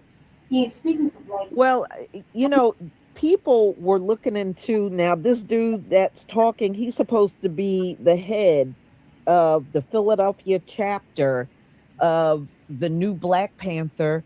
If you didn't catch his name is Paul Birdsong. Paul Birdsong. And, you know, people were looking him up, and it appears that he is of mixed race, father Caribbean. And they believe the mother either biracial or white. So, yeah, these are the kind of people they got in the Philadelphia chapter, y'all. These are the kind they got in the Philadelphia chapter. So, the new Black Panthers, their goal is to protect immigrants. Protect immigrants, and say it's an international group. Since when? You know, and the fact that y'all let this person be in charge and run the Philadelphia chapter, man, I don't support this Black Panthers. I don't support them at all. I don't know what happened in Philly, but they have definitely been infiltrated. It is absolutely talking about they're just like the old Black Panther Party. Nah, you ain't nothing like it. Nothing like it. So, y'all, this is my last live for today. And yeah, I don't even know why they would want to call themselves the new Black Panthers. That's not what they are to me. You talking about all these different races and everything. They look like the immigrants got the Black Panther Party. I don't even call them that. You know what I mean? It's got to be a better name for them. Antithesis, thank you so much for your super chat. Alchia supporting. Thank you for your support for my channel. Tell it like it is. Thank you for your super chat. This dude is an op. This is another play to pull us into the BS. Yeah, but it ain't gonna work. It ain't gonna work. And I would never follow, just looking at them, I would never follow that group. Never. So anyway, you know, that right there tells you if you were at a protest with them in Minnesota, they wouldn't be interested in protecting the melanated people on the streets. They would be interested in protecting the immigrants, you know, the ones that have showed disdain towards us. Makes no sense. Black R Us 365, thank you so much for the super chat. Nice try, Immigrants. Thank you. And thank you for your support for my channel. Yeah, this is crazy, y'all. Yeah, well, the new Black Panthers, if this is an example of what y'all are like now, that group is gone. It is gone. It don't exist anymore. It's gone. So y'all, I will see you tomorrow. Please enjoy the rest of your night. Shabbat Shalom, family.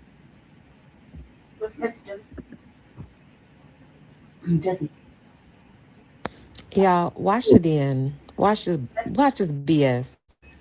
Don't forget to watch the end. Watch to the end. All power to the people. Chairman Paul Birdsong reporting for Ethnic Community Defense Duty. Listen, two things that I need to run by you. Thing number one is, a lot of people are saying that we should not stand up against ICE because we're standing for people that aren't us. And Black Panthers only stand for Black people. That is a lie. Huey P. Newton said that we are internationalists and we stand with all oppressed people no matter what color they are. That's the founder of the Black Panther Party that said that. So everybody who's running around talking about Black Panthers don't stand up for people other than black people, don't know a damn. Y'all, we've been too heavily infiltrated. We need to delineate like crazy. This is crazy at this point. At this point. At this point, this is so crazy. Like, he don't even represent us. No wonder he ran out of there. Like, all of a sudden he's running out after this white T woman, God rest her soul, gets hit. But, where were you before this? But now we see why. Now we see why he's doing what he's doing. Y'all, whatever. These people are a joke. Y'all, this is for entertainment purposes only. Okay, I'm finna say this shit because I know a lot of people probably want to say it, probably been thinking it, but ain't feel like they should say it, but I'm gonna say it. I saw this video. I'm gonna play the video so y'all can hear some stuff off this clip because I got some shit to say. So y'all know the Black Panther Party, right? The new and approved Black Panther Party. To be honest, that's not the Black Panther Party. It don't stand for none of the same things that our Black Panther Party stood for back in the days. They basically mixed race now. There's a whole bunch of different races in the Black Panther Party. It should no longer be called the Black Panther Party if there's more than just one race in there. Y'all got Asians, y'all got mixed people. The dude that runs it looks like he's mixed. But listen to this shit here because I totally disagree with everything this man just said. Just listen. Agent ever run up on me, I guarantee you they won't. I put a hole in their chest the size of a window. Safe line repair, safe line replace. That's what's gonna happen. They touch me. Unarmed woman was killed by ICE. If you He's talking about the white lady. Brutalize the people while we're standing here, fuck around and find out. Our interactions with the police and ICE, and we hold them accountable. Y'all protecting the wrong people. Control the community and we hold them accountable. The Black Panther Party for self-defense, we're the same Panther Party from back in the day. No, you're not. No, you're not. No, you're not. Because the Black Panther Party back in the days was all black, copper-colored people. Hold on. Let me pause this real quick. The Black Panther Party back in the days was all copper-colored people. They were out here protecting their own people, the people who needed to be protected. The motherfuckers that y'all are trying to protect nowadays don't need your protection. The Black Panther Party was never meant for us to protect everybody else. It was meant for us to protect ourselves because they weren't protecting us. So the Black Panther Party today needs to change their fucking name because they're not the fucking Black Panther Party. Just listen to what else he got to say. To and from everywhere to make sure that they're safe because them ICE agents ain't gonna act like that. Hold on, let me rewind that back. Community and we hold them accountable. The Black Panther Party for self-defense, we're the same Panther Party from back in the day, but we're a little more aggressive now, you dig? No. Carry bigger guns and we don't take no shit. Just Places listen. where there are a lot of immigrants at, I think that the community around them needs to take special care to them and needs to start escorting them to and from everywhere. I know you fucking lying. Let me tell y'all something. If y'all listen to this dumb idiot, y'all got life fucked up because we're not going to protect no motherfucking body who never protect us. Y'all got life fucked up. That's why I don't like the Black Panther Party. I don't even call them the Black Panther Party. They the mixture party. That's what the fuck there is. They the melting pot party. That's what the fuck they are. Because they don't stand for none of the shit that Black Panther stood for back in the days. Black Panther stood for their people and their people only. Not immigrants, not people who don't belong here, not people who disrespect us on our own land, who treat us like this is not our land, who treat us like we're the immigrants and they're the ones who belong here. No, we would never do that. That's the one thing I can say. The Black Panther Party is non-fucking existent. Anybody who feels some type of way about it, oh fucking well. I said what the fuck I said. Yep. Incredibly interesting day. So, turns out the Black Panther Party is coming out armed to defend illegals. I did not know that was the MO of the Black Panther Party. More importantly, they're defending illegals, but also defending a very specific group. This group, proclaimed that they are not black nowhere, no day, ever, and at all. As a matter of fact, it's not until recently that the waterheads, have tried to, try and get some sort of blackness, whatever the fuck that's supposed to be, because the fraud pirates are getting caught up. I hope everybody's paying attention because there are a lot of lies being exposed, especially very old lies. You have lost the plot. There are so many reasons for us to come together and fight our government that uses and abuses and grapes us every single day. But yet, the reason you want to fight them and take up arms is on behalf of the illegal immigrants into this country. I mean, you've lost the plot. We are in a full-blown civil war, not even fighting for ourselves. You guys want to fight for the people that have illegally come here. ICE agent ever run up on me, I guarantee you they won't. I'll put a hole in their chest the size of a window. Safe line repair, safe line replace. That's what's gonna happen. They touch me. Unarmed woman was killed by ICE. If you think you're about to come and brutalize the people while we're standing here, fuck around and find out. Our interactions with the police and ICE, we hold them accountable. We hold them accountable. We patrol the community and we hold them accountable. The Black Panther Party was out the fence. We're the same Panther Party from back in the day, but we're a little more aggressive now. You carry bigger guns. We don't take no shit. Places where there are a lot of immigrants at, I think that the community around them needs to take special care to them and needs to start escorting them to and from everywhere to make sure that they're safe. Because them ICE agents ain't gonna act like that if it's a bunch of people standing outside with assault rifles and shotguns. It's a semi-automatic shotgun. That means them shotgun shells that shoot out of a pump, they shoot them rapidly. If you are gonna legally arm yourself with something bigger than what they got. Those who serve in the public, they should be fearful of the public. They should be fearful that the public is going to be dissatisfied with their job that they're doing, not feeling like they're tyrants, not feeling like they're bullies because they got guns and body armor and walkie-talkies. That makes them immune to whatever the people would do. I think you want to correct the ideology of the pig and the mentality of the slave catcher. You meet them with equal force. All power to the motherfucking people. Yeah. And just open-ended, any comments you want to give to like my generation, the younger generation, or just any generation. Legally arm yourselves and unify, or else you will die. And I mean that in a literal sense. You see on the news all the time, Renee. You know, everybody say her name, Renee. Renee. The type shit I'm talking about right there, man. You know, he's talking good about Black American citizens arming themselves, being protected and things like that.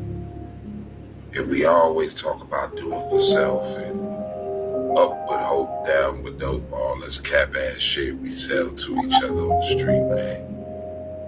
But this ain't that old school Black Panther Party, man, because I wouldn't recall if the Black Panther Party will endorse illegal immigration, which is the very replacement voter block in our situation is in our cities, man. You know, I don't think they would support no shit like that. You understand? And this motherfucker's out here hollering at Renee Good Lady name. That shit, that's an embarrassment. These the real Black Panthers for real.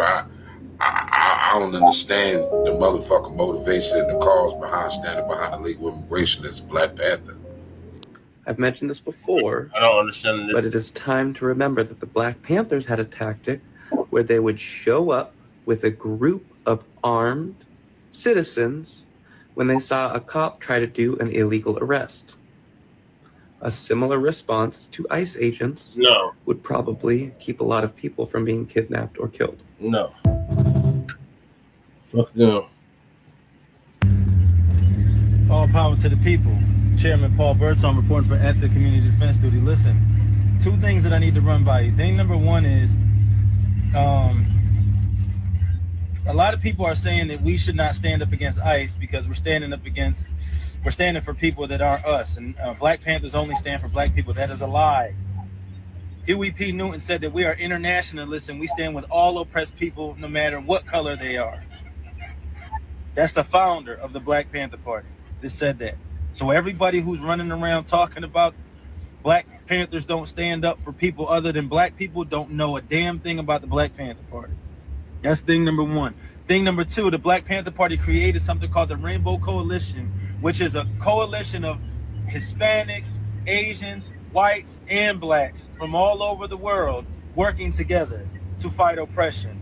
Again, Black Panther stood with the Mexicans, stood with the Puerto Ricans and the Dominicans, stood with the Japanese, the Vietnamese. We actually, the Black Panthers did a whole campaign to end the Vietnam War because they stood with Vietnam. So for you guys who are talking all of this gibberish about, oh, you guys aren't following traditions of the original, who do you think our leaders are?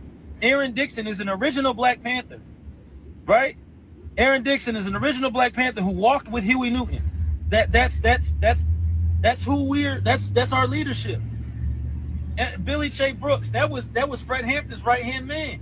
So you guys you sound stupid, to be honest. You sound like you don't really know what you're talking about. Doing a lot of hooting and hollering and don't really know what you're talking about. If you watch Huey Newton's speech, he specifically says, we are not black nationalists. We are internationalists. And we stand with all oppressed people across the globe, no matter what your ethnicity is. Come on, man. Y'all don't know what you're talking about. You telling us what we're supposed to be doing as Black Panthers, and you don't know the first thing about a Black Panther. All power to the people, though.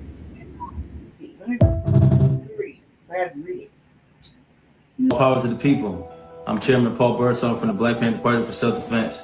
I want to address a couple things. Thing number one, I see a lot of people asking why the Black Panthers are going up against ICE for the immigrants. Well, I want to tell you something. The Black Panther Party is not a black nationalist organization. The new Black Panther Party might be. I'm not sure. The Revolutionary Black Panther Party might be. Any of these variations of Black Panther parties might be. But the Black Panther Party for Self-Defense, the one that Huey Newton started with Bobby Seale, is an internationalist organization that stands as allies with oppressed people, no matter what their ethnic background is, no matter what their cultural background is. So just like my predecessors stood up against the United States of America's imperialist regime with Vietnam, to stop the Vietnam War. I don't know if you know your history, the Black Panther Party was strictly opposed to the Vietnam War. We had the Rainbow Coalition with all different ethnic groups coming together and fighting against the regime together. That's what we stand for, all power to the people. We're not racist. The very ideology of racism in and of itself is not intellectual, being that there's only one race on the planet, and that's the human race. We have different ethnic backgrounds, you know what I'm saying? We have different cultural backgrounds, different skin colors, different languages and ideologies, but we're all part of one human race, you know what I'm saying? So racism is in and of itself irrational, illogical, is unsensible, just doesn't make any sense. No intelligent person would embrace the ideologies of racism. So we're not a nationalist group, we're an international group. And then another thing, I got people from my past, like this one elderly man, I'm not gonna say his name, but they like to troll me and, try to call me fake gangster, fake this, fake that from my past. And, I don't care. My goal is not to prove to anybody that I was ever a gang member or that I was ever a thug or what I was locked up for, wasn't locked up for. My goal is to protect my people from ICE, to protect my people from police brutality, to protect my people from crooked politicians, imperialism, to protect my people from imperialism, fascism, to protect my people from racism, to protect my people from capitalism. That's what my goal is, to protect my people from tyranny. I don't care about none of this stuff you're talking about, bro. I'm out here feeding people. I feed hundreds of people a week, if not thousands. The Black Panther Party feeds people in multiple states across the country. I don't care about what you're talking about. While you at home or wherever you are typing on your phone about what I'm doing, I'm outside with these guns and with these warriors I got with me, actually fighting for the people, actually doing something that matters, which is what you should be doing. So that's how I feel about that. With that being said, all power to the people, no power to the pigs.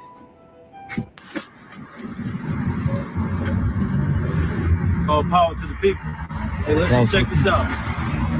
Me and the comrades out here in Northeast Philly, you know why we here? Because we was told ICE was hopping on the people over here, over at the Brazilian bakery and over here in the neighborhoods. Now, we came out here and we see like them Sprinter vans parked and all these blacked out vehicles parked, but it's like maybe they in their hotels getting some sleep or something, or maybe they knew that the Black Panther Party was coming, Like I said before, and like I said again, and like Huey Newton said back in the day, the Black Panther Party is an internationalist group.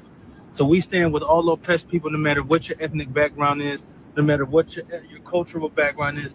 We stand with all oppressed people. So a war on the immigrants of the United States of America is a war on everybody in America. It ain't just a war on people who just came here, or even people who've been here for a while and couldn't get their green card for whatever reason. See, they couldn't get their green card for the last 20, 30 years, but you've been enjoying their food, though. Yeah. You've been enjoying taking your car to them instead of taking it to the Midas or something, because it's going to be cheaper, though, right? But now they out here getting chased around and killed, and you won't do nothing about it. Hey, dig, this ICE ain't just coming after us. They just killed an unarmed black man in L.A. But you sitting up here acting like, oh, that's not our fight. Be real. All power to the people.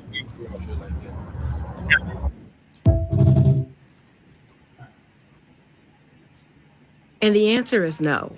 There is a video right now going viral about one of the Black Panther Party members, not sure if he's the founder or not, that is telling other Black people across the United States how they can join the Black Panther Party. And of course, you have white people all in the comment section asking, how can they join? How can they be a member? Okay. You have a couple of Latino people, but there are more white people in there asking, how can they join our organization? And I'm saying our because I'm a foundational Black American. I'm not actually a part of the Black Panther Party by any stretch of the imagination.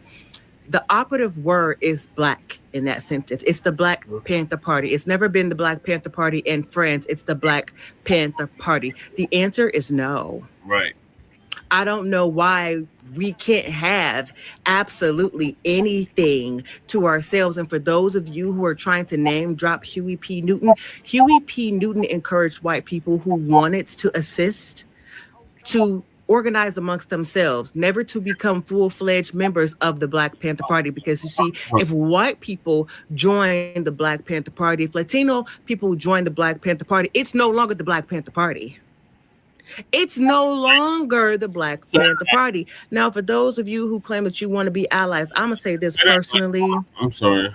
And I'm saying this as a person who's not only been a paramedic for over 14 years, but have been in white spaces for just as long. There is no such thing as allyship when it comes to y'all. Because one thing that I have noticed, especially since the beginning of the Roaring 20s, when the George Floyd incident happened and everything, y'all are only one social injustice to show whether you are either bigots or racist. And that comes with a very, very, very, very heavy and sad heart. Because since this whole ICE debacle started happening, I have had to unfriend and block people that I have literally saved lives with. I'm talking about doctors. I'm talking about nurses. I'm talking about nurse practitioners. I'm talking about paramedics, other firefighters. I have had to block them and unfriend them. I am trauma bonded with these people. We have saved lives together. We have bonded over losing patients together. And at the end of the day, one social injustice. I had a nurse, an ex-nurse friend who was bragging about how she just joined the Department of Homeland Security and she's going to be a nurse for ICE. There's no such thing as allyship. I will never, ever, ever fall for it again. And I suggest other folks never fall for it again. People want us to be all people, one band, one sound. But at the end of the day, other nationalities, other ethnicities always show us that we are not a part of that. You want to use us for our labor. You want to use us for our advocacy. You want to use us for the change that we bring. But when the smoke clears and all said and done, y'all go back to treating us like shit. The answer is no. Y'all, I don't know what the F is going on. I'm about to show you something.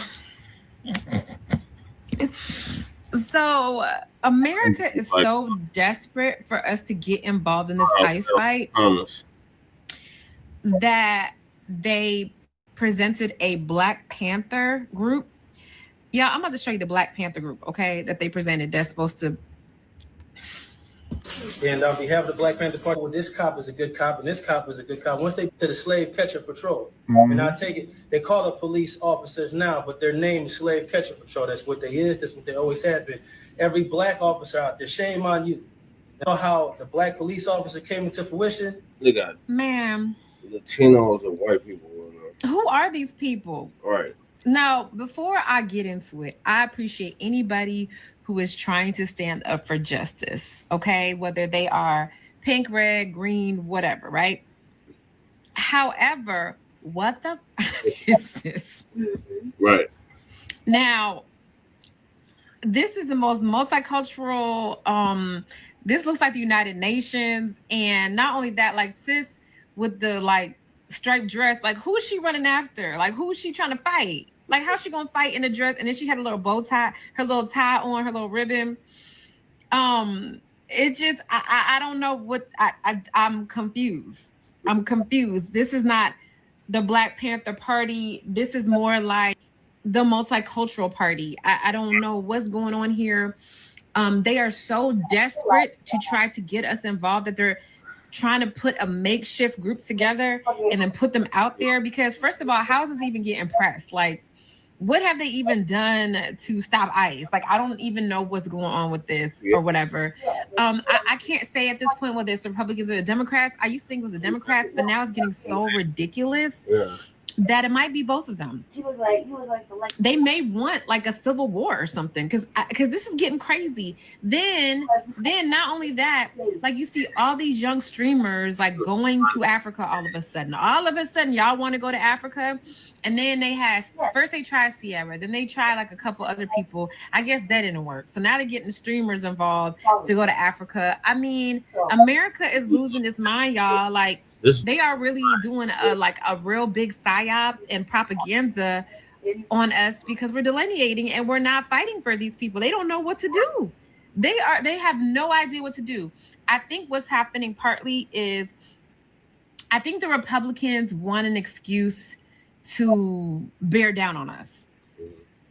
They want an excuse to bear down on us. Okay. Like I feel like the Republicans are like, you know, they're itching. They can legally go after the immigrants, right? They can legally go after them, but they can't really legally go after us, though they want to, because that would tie them up in courts and we could sue and all types of stuff.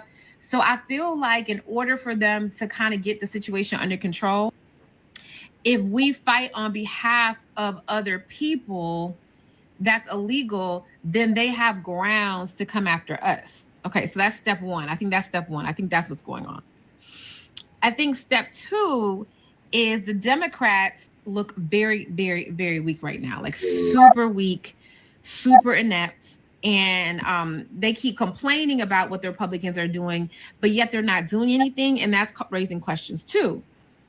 Because it's like, okay, if you're supposed to be against these people and you're supposed to be fighting for us, how come you keep losing over and over again? How come you're not doing anything? Which kind of highlights the fact that all these people are in bed together, which I've been saying, which almost all of us knew. These people have always been in bed together, always. And now that we're out of the equation and we're not fighting for all these dang on groups anymore, things are starting to, like the mask has fallen off. And people are like, whoa, like, now they see what police brutality looks like. Now they see the Democrats ain't really helping nobody.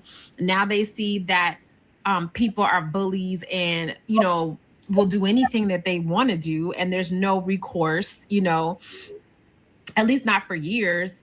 And so I feel like they had, like the Democrats, Republicans had some plans. They had some plans for America. And I feel like we were a key piece to that plan. And we're just not, and they just didn't have us not participating in their bingo card. Like they just assumed we were going to constantly be reactionary.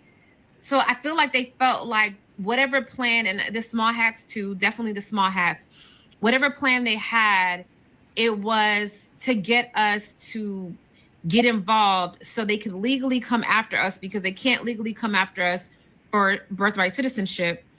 They can legally come after everybody else for birthright citizenship.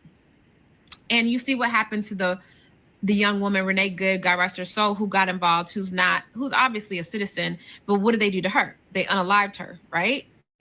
To get to, the immigrants.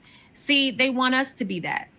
They have to satisfy the YT men who are not elite, who are not college educated, but are very angry and want to like hurt somebody and want to oppress somebody. And they have to feed the wolves, or the wolves will turn against them. So those are the wolves. The elite YTs need to feed the bottom barrel YTs, or else those bottom barrel YTs will turn on them. So it's like, I remember somebody said, if you don't feed the wolves will eat you, right? So I think that they basically wanted us to be Renee Good. They wanted us to be the face of it, because it's very different when you unalive one of us in the face for defending immigrants. Everybody's used to that and like, oh, those poor people, that's just too bad. It's very different when you're unaliving, even if she's LGBTQIA, which MAGA has a real big issue with. It's very different when you start unaliving her in front of her neighbors that look like her. So I think that like it's really hard, because if Trump keeps pushing, ICE keeps pushing, then the YT people have to make a decision. Like the liberal YT people have to make a decision. Either they're going to concede and they're just going to bow down and accept it, or they're going to have to go into a civil war. And that could have all been avoided if we just got involved. If ethnic Black Americans just get involved, then the YT people, the liberal people, can just stay at home or hide behind us and just be like, oh, it's too bad they're getting, unalived, for everybody else's cause but their own.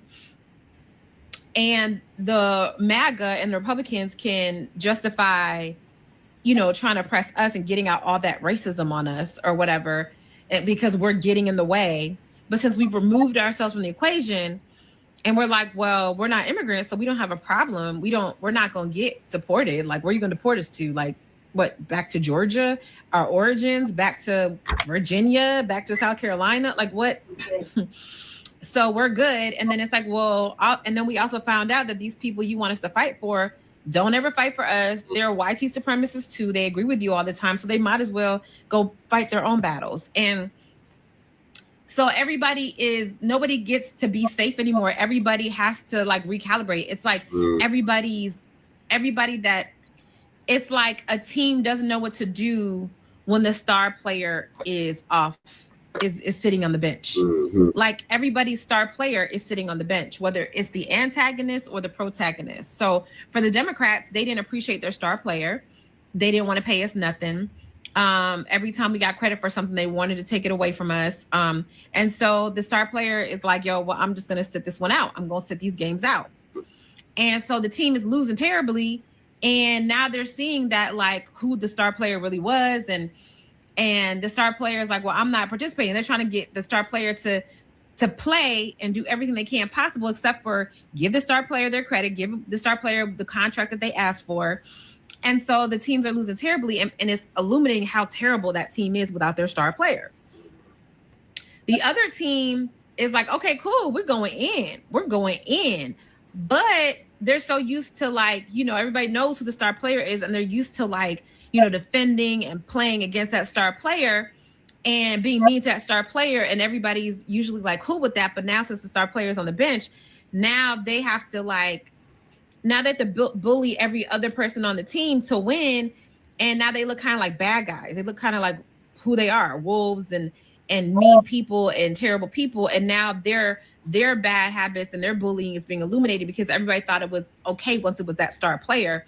Now the star player is out the picture, and they're bullying all the other players every single game. Everybody's like, oh my gosh, like you guys are really like it's obvious. Like you can't hide behind comply. You can't hide behind all this stuff, because now you're bullying everybody.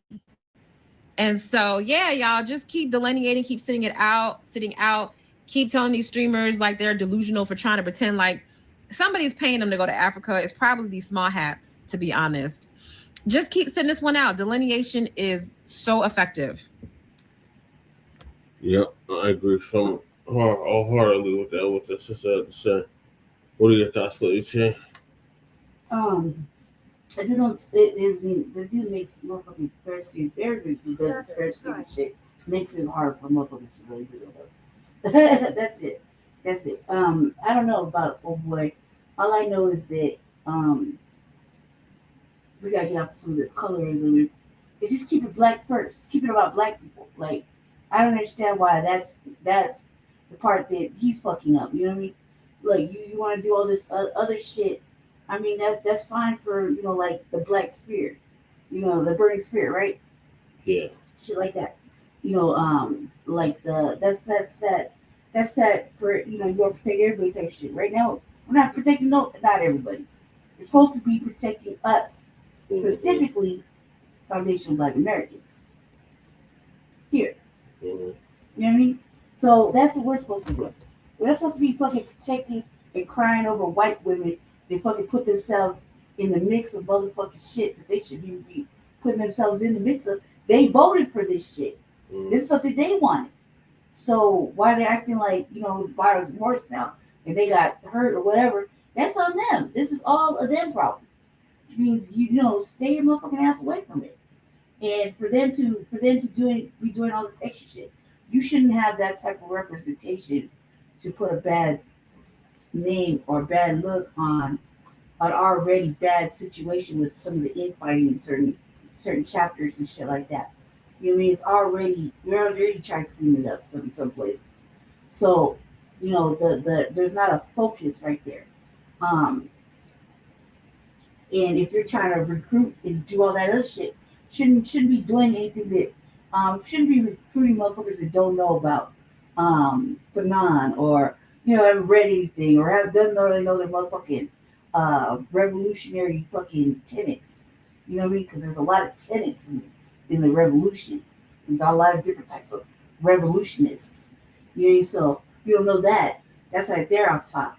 You don't know the basic fundamentals of black nationalism. You know what I mean? And black empowerment. What the fuck are you doing? You don't know about if you haven't read anything, what the fuck are you doing out there? Right. You know what I mean? And standing up for you're standing up for the wrong motherfucking people. Right. None of those people would stand up for you. Right. Just think about it like that. Okay? And even that motherfucker. Do you think any of them white folk gonna stand up for that motherfucker? No. You won't even remember his name 2 weeks later. So I would put that into that kind of focus. Go ahead. All right, so we're down to the last 2 topics. Yeah. Nice. HBCUs turn to GoFundMe for help expenses. That's crazy. But gotta help them. To help with tuition and housing. Yeah. Sauce Walker goes off on Agent 22. And Agent 22 has the audacity to disrespect Big Ant. At 11 tonight, students who attend HBCUs in Atlanta are struggling to make the dean's list and the payments needed to stay in school. A quick search reveals how much it costs to attend one of Atlanta's 4 historically black colleges and universities. The cost ranges from $31,000 to $56,000. And because of that, some students are using GoFundMe to come up with the cash they need. Atlanta News First anchor Victor Williams spoke with 2 students tonight using the online fundraiser to cover their collegiate costs. Yeah, hey there, Blair. So these students are saying that using these online resources like GoFundMe and other crowdfunding websites are a blessing because the money wasn't coming from anywhere else. It's been fairly hard trying to, maintain school and also being 19 years old and focusing on financial things. Going to college in the year 2026 can be pretty hard. Being a full-time student, not being able to work a full-time job right now, it's been kind of tough. The Education Data Initiative reports that the annual cost of college tuition at a private institution is nearly 35 times what it was in the 1960s. That cost increase being felt especially hard across Atlanta's HBCUs. Well, my mom works about 3 jobs to get me to where I need to be because Spelman is fairly expensive. Thursday morning, Spelman sophomore Journey Robinson finding out her dreams of a picture-perfect college career were in jeopardy. I started off with the amount at $17,842 that I had to pay by 5 p.m. I woke up this morning and I got an email saying 5 p.m. my classes will be dropped. But now Journey and other students are getting creative, coming up with new ways to pay for college, like crowdfunding. Now my remaining balance is $142. So I was fairly surprised that there's a lot of people out there that want to see me succeed. Data from the National Center for Education statistics say that 90% of all undergraduate students at HBCUs received some type of financial aid in the 2019 school year. I know a lot of my peers, a lot of my classmates that struggle financially. But in the struggle to pay for education, students are finding hope. Clark Atlanta University senior Marquand Buchanan now sees the light at the end of the tunnel called graduation. The support is amazing because, I feel seen, I feel loved, and I know that these people believe in me. Now, both of these students are saying that they plan to pay it forward once they're able to in the future. In the meantime, we're live tonight. Victor Williams, Atlanta News First. I was not statues in talking about them up the stream to be successful. Nigga, you ain't see this big house I purchased before I ever jumped on stream. You don't see these $7,000 statues in the back before stream. You don't see this $1 million smile before stream. You don't see them 25 cars on Instagram I post before stream. You don't see these 17 motherfuckers I own before stream. This stream rich before stream. No disrespect to my streaming family, I love y'all, but we got to set the motherfucker straight. Let's go business portfolio for a business portfolio. Okay, you got no jumper, I got TSF. Well, let's lay out the next motherfucker. A lot of products that's in your assembly line. What you want to talk your little book page plug talk, nigga? I got 6 white fans that walk. Next, where your restaurant at? Where's your products being sold? Where's your artist that signed to you? Where's your DJs? Where's your producers? Where's your record label? Propaganda about black kings and hip hop artists just because secret deep down you wish that your skin was 17 shades darker and you wish that somebody would listen to your rap music, but we don't give it. Everybody that you put on your show that used to be your little servant and your little security guards, they all hate you now and they all want to jump you and leave you out in the back alley of Slauson. Of course you're mad. Of course you think that I'm not going to be successful. Yeah. Shut your ass up before I get to talking. Too late, I'm already talking. Out of here, Adam. Now you finna go over here and wrestle with the guy's cockosaurus that had your wife turned upside down with her heels to her goddamn AirPods. They said that all money ain't good money, brother. All of that money that you made in that whole situation was horrible and sinister. Yo, it's Big Ant, the spokesman, man. We back. Another edition of Urban Politicians TV. UPTV. Make sure you stay on your pivot at all times, man. Had to come tap in as Adam 22 has decided to jump out there and give a prediction or his thoughts on somebody else jumping in the media game, how much they make, or trying to put a projection out there in their value in the game once again, and he's got called out about it once again. And I had a link in the description where you can watch the clips in the beginning in full from Sauce Walka's new stream that he has where he's streaming on there live, and he's putting, I think, the clips up on YouTube maybe or something, but I had a links in there once I go find those, as I have been meaning to get to this story right here for the last couple days because it's been going on and circulating, but I said, nah, today's a good day to get up on it. The weather is beautiful out here in H-Town, and what other day better than the Sunday up somebody like Adam 22 who jumps out there and makes certain comments. Now, I didn't hear exactly what he said, but he obviously tried to downplay what Sauce Walka had going on, maybe saying, oh, I don't think he's going to be a successful streamer. And, bro, when you say that about people, it's like, why would you jump out there and do that? Why would you jump out there and say something negative when you see somebody trying something new? I don't even care who got the most money. I wouldn't care if Adam 22 had $10 trillion. Hey, bro, you're not a part of this and didn't grow up in this, and you don't dictate the value of what somebody else got going on when you're not even helping them get on. Just keeping it all the way 1,000. And I go back, and I didn't feel like digging through the no jumper brain rot over there to go find out exactly what he said word for word. Normally I would, but I said this time around, I'll just take it for what it is, because he's done this type of thing before where he questions other people's value, how much money they made, what they got paid. Y'all remember a few years ago, he tried to pull it off with Joe Budden and say, hey man, Joe Budden over there running a chop shop. He's not making any money. Look how many views he gets over there. He get this much, he get that much. Of Joe Budden claiming that No Jumper is doing real bad in terms of our views and everything. So let's do the science. Joe Budden's channel has got 12 million views in the past month. No Jumper's main channel plus our clips channel has done about 26. Joe Budden, I don't want to hear you're running a chop shop.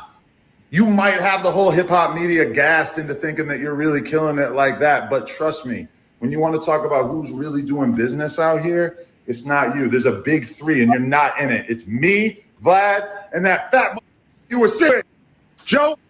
But then turned right around and let his whole staff go and said that he wasn't making money. So you tried to downplay Joe Budden. This was a few years ago, y'all. Tried to downplay Joe Budden, act like he didn't have value, act like you were doing better than him. Then you turn right around and let all of your like streaming shows go because you said y'all wasn't making no money or y'all need to downsize or whatever the reason was that you came up with at that time. Then come back, you start doing it regular streaming shows again, but then you try to act like you was more lit than Joe Budden. Then it comes out that Joe Budden is doing $1 million a month plus off of his Patreon alone. So you don't dictate nothing in this game. You don't dictate the value. Joe Budden don't got to sell his girl, don't got to sell his wife, don't got to sell his soul, don't have to instigate street and gang beefs to put out brain rot content. And then now, just the craziest thing you could do, you're out here going to box the guy that laid down long to your lady, to your child's mother, your wife. Now, if you was just a P or something out here and that's what you had going on and, hey, man, I'm really moving like this or moving like that with these girls, I don't care. But we all saw the shame and disdain in your face, the uncomfortability on camera when the dude got behind your girl and began to slam her. You was messed up about it. We saw it. It's on camera, bro. Other people, they forget, but we don't when it comes to stuff like this, because you're going to regret all of this one day. Just know this, y'all. Very, like Saul said, sinister. You're going to regret it. You're going to be ashamed of it. It's going to come back to eat you up.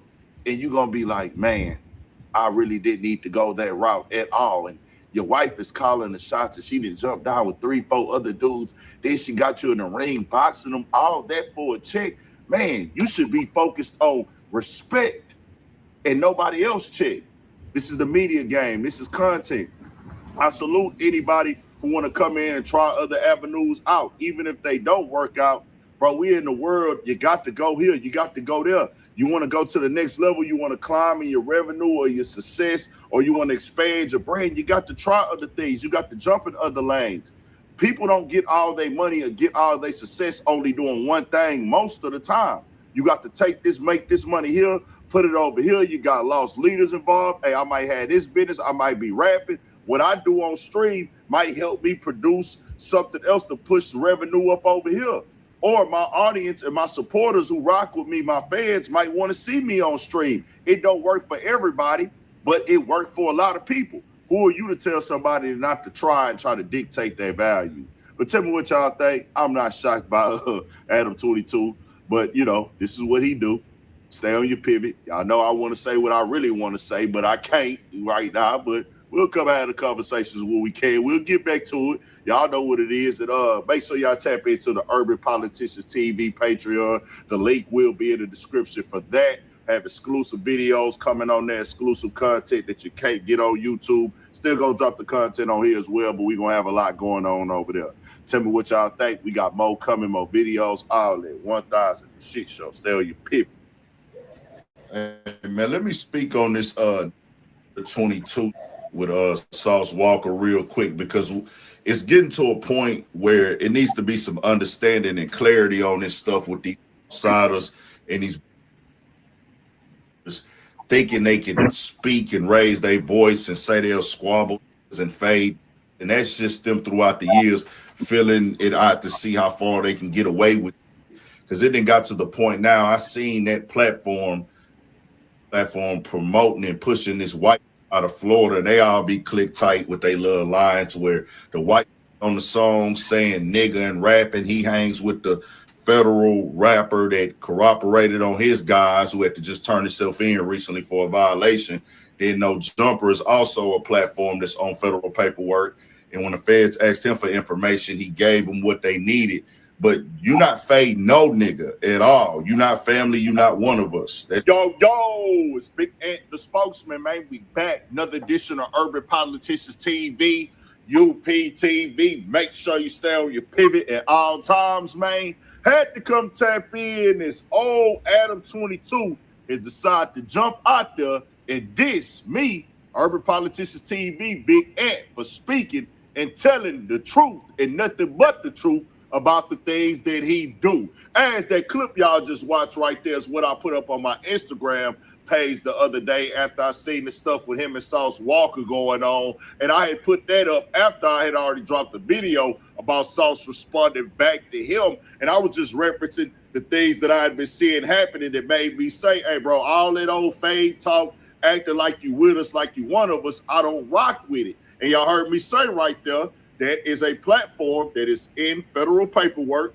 It is a federal platform because they are watching, which they watch everything on the internet. Let's be clear here, but everything that they watch on the internet is not part of actual documentation in cases being used in courtrooms and indictments and things. And then also they don't come talk to all of us who have platforms out here, and we don't provide them the information that they ask for, like Adam 22 and his lawyer has in the past. As he said, he's handed over exactly what they asked for. But he came on my comment section and said, laughing my A off, I never spoke to the feds, you a lying AHO. Now, first thing first, I didn't say that you spoke to the feds. That's not what I said in that video, because people started tagging him in it. I didn't tag Adam in that video, y'all, either, because I was talking to my audience. I don't care if he saw it or not. But I seen people sending it. You know, you got the arrows on Instagram. And some people tagged them in it as well in the comments. Now, let's get one thing straight. I didn't say you talked to the feds. I said they asked you for some information, and you made sure that they got that information they asked for.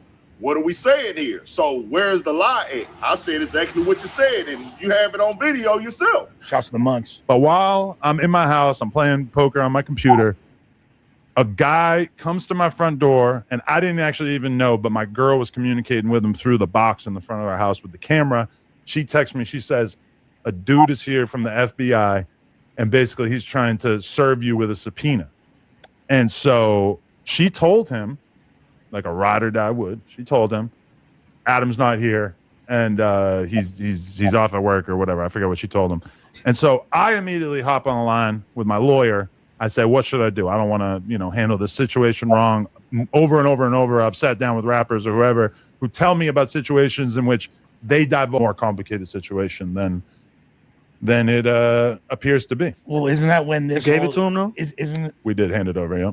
Isn't this when that wasn't? I mean, really, like. So it's safe to say you the feds.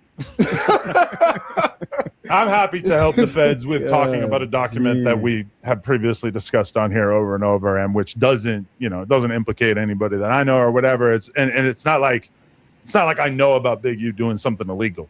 Big U did something perfectly legal by sending over a document to us asking us to remove a piece of content. Now, for the record, it doesn't mean that this means that there's a full-scale investigation. It's pretty unique, pretty interesting. It's fascinating. Having the feds holler at you for the first time ever, even though I didn't communicate with them at all, like just the fact that my lawyers were having this conversation was just kind of. Didn't they say they was listening to pods? Didn't the feds say they was listening to podcasts?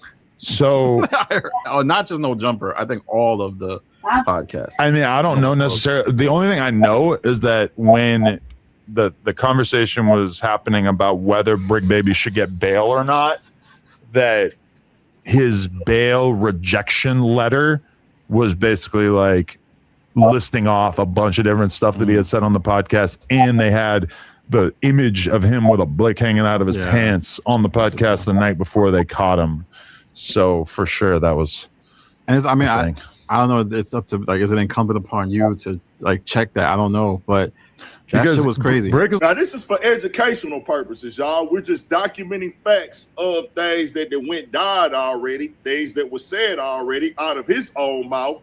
He was more than happy to work with them, more than happy to give them what they asked for. What's wrong with that, Adam? I mean, you were being the good guy that you are. I mean, this is who you are. This is what you do. This is what you own. Just keeping it all the way 100. And that's why I said this is the guy telling us who gonna run fades, and this is the guy that's gonna talk to 4 Extra that way. And then also you called me a HO. That's the lie, because I've never been one of those at all in life. And then also, your wife is the one who sells herself that for money. She's the one that does these things and does sexual acts for money.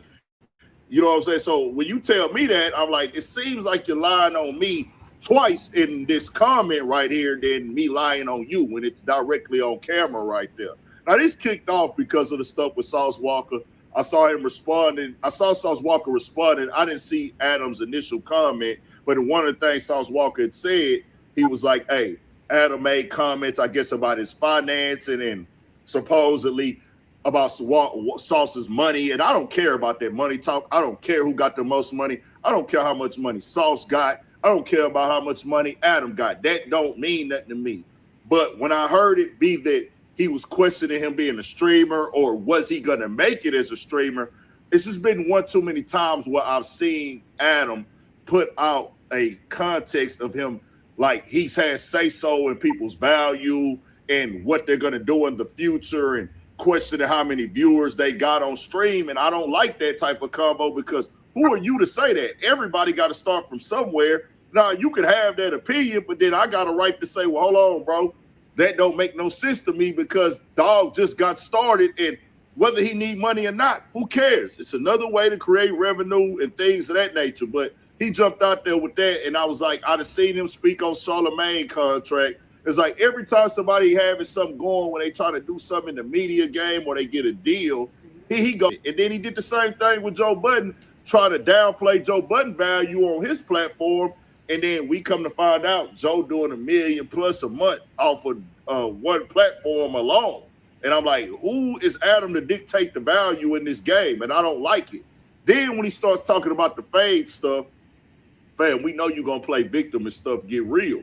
Since when do we start letting people who didn't grow up when we grew up at, didn't grow up like us, not own what we own, and will go and corrupt? Like, what are you talking tough for when we all know that you're not tough? I don't like that. I don't like that tone. And then at the same time, I seen just recently they was promoting Steve Will Do It, saying the N-word in the music.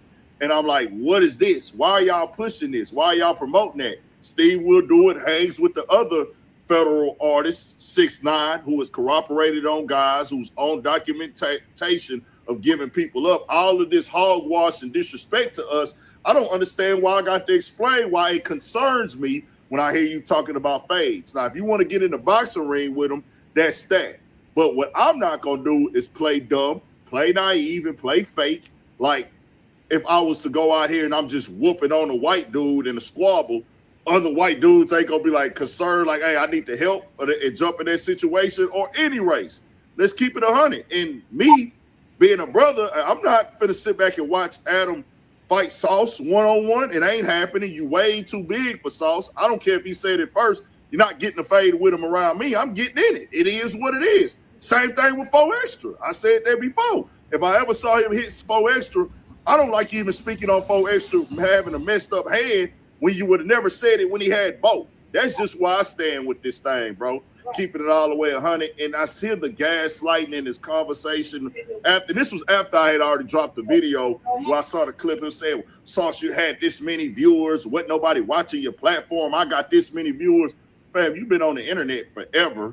Then you got a platform with 4 million subs. I wouldn't compare my streaming viewers to somebody who just started streaming 2 weeks ago or a week ago. That don't make no sense at all. But y'all let these dudes spread this nonsense, push this propaganda. All I said is, hey, I don't like the tough talk. I don't even like when people who didn't come from this, not a part of this ain't in their history, this ain't how they came up, who not playing by the same codes and rules and guidelines as us, raise their voice at me even in my lifestyle, in my culture, and things that I know that they gonna use they card on, like, hey, I can play this white boy stuff and get away with this and get away with that. Nah, not me. I just gotta speak on it. It's just educational, bro. That's all it is. Tell me what y'all think. And also, we do got the Urban Politicians TV Patreon going up right now. I'm dropping content on there. We working it out.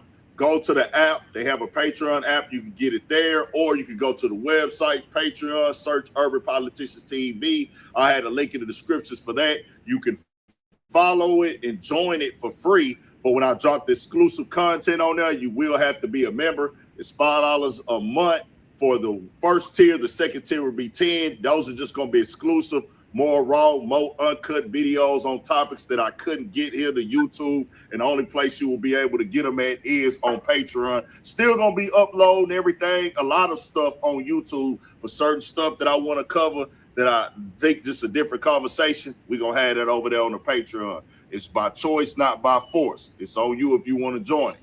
We got more coming, more videos, all that. 1,000 for shit show. Stay on your pivot. What's good, everybody? It's your brother, Mad Blacc, the most dangerous and the most toxic black man on the internet. And I am Blacc up in your face again with some more pro-black commentary. A very interesting image I saw not too long ago, and it was actually during the holiday season. There was like a Christmas parade or whatever going on in a town called Oakland, but not the one you're thinking about in California. I'm talking about Oakland in the state of Maryland. And during this Christmas parade, they had a group out there called the Sons of Confederate Veterans, and they're marching down the street, you know, in Confederate uniforms, and they got their Confederate flags or whatever as they're walking down the street, and they had, you know, little children holding Confederate flags and whatnot. And when I saw this image, I thought it was very interesting because, you know, normally it's the same type of people, these same people who worship the Confederacy that will tell us, Black Americans, that we need to forget about slavery, right? They'll tell us that we need to forget about slavery, or, you know, slavery was a long time ago. It has nothing to do with what's going on today.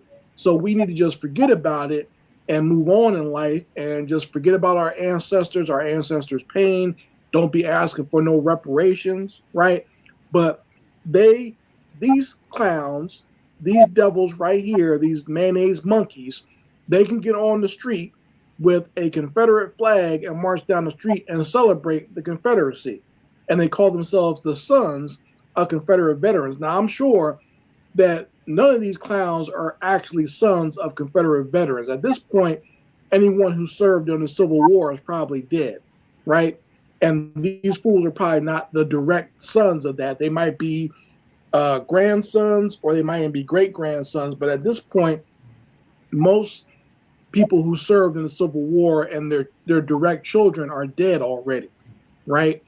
And I always say this, that, you know, things like the Civil War and slavery was actually not that long ago. But at this point, a lot of those people who are directly connected to it are dying off. Like my grandmother will probably be the last of that generation that's, you know, still kind of clinging on. My grandmother's still alive, but she remembers her parents and her grandparents who were born during slavery. You know what I'm saying? Like, so she got direct stories and, you know, direct knowledge of what happened during slavery from her own parents and grandparents, right? She wasn't alive during slavery, but she was able to hear direct stories from people who lived it. And, you know, she's up there in age now, right? So a lot of these clowns are probably not the, you know, a direct descendant, but that mentality of the Confederacy has been passed down to them, right? And this is very important for Black people, especially Black Americans, to understand. When anyone tells you to forget about the pain and the suffering of your ancestors, understand that the people who caused your ancestors pain, they're not forgetting anything. They're not they're not teaching their kids to forget about the Confederacy. In fact, they're teaching their children and their grandchildren to glorify the Confederacy. They're telling their kids that the Confederacy was a good thing. And when I say that, they're not teaching that BS that they try to teach us about the Confederacy. It's talking about, oh, the Confederate flag was only about, quote unquote, Southern heritage and not about slavery. No, when they're in their home and they're teaching about the Confederacy, they're teaching the hardcore real deal to their kids and their grandkids about how slavery was good and the black man is intellectually and spiritually and physically inferior to white people and that they needed to subjugate them. They're still on that stuff. They're still on that nonsense and that belief system of original hardcore white supremacy, not the pasteurized nonsense that they try to pass off today, talking about, you know, blacks are criminals or blacks are they can't pass an IQ test or whatever nonsense they made up to justify their bigotry. It's all the original racism right from the source, straight from the tap, no cut on it whatsoever. That's what they're teaching their kids, right? And that's why you have these assholes out here holding flags and whatnot, talking about they are the sons of the Confederate veterans and why, talking about why the Confederacy is good and marching down the street and people are allowing them to do that. Now, if this were a logical country that we live in, right, logic would dictate that these people are traitors to the United States because the Confederacy seceded from the United States. Remember that? That's what it was all about. They betrayed the United States and the Union to form their own rebellious group. They were called rebels for a reason, right? But people just you know, forgot about that and were waiting. You know, that's the part of the Confederacy and slavery they wanted to forget about, is that they. Oh, shit, my bad, y'all. Fucked up. All right, I'm in the show now. Thank y'all for tapping in. And doing this in a few hours for the MOK Moray. In the meantime, make sure you like and subscribe to all of our platforms, Frontline Black News on YouTube and Facebook, Revolutionary Agenda on YouTube and Facebook. It's a Black to Black Experience Enhanced on Facebook and Twitter. So peace, love, light, reparations, separations, delineations, and Black empowerment.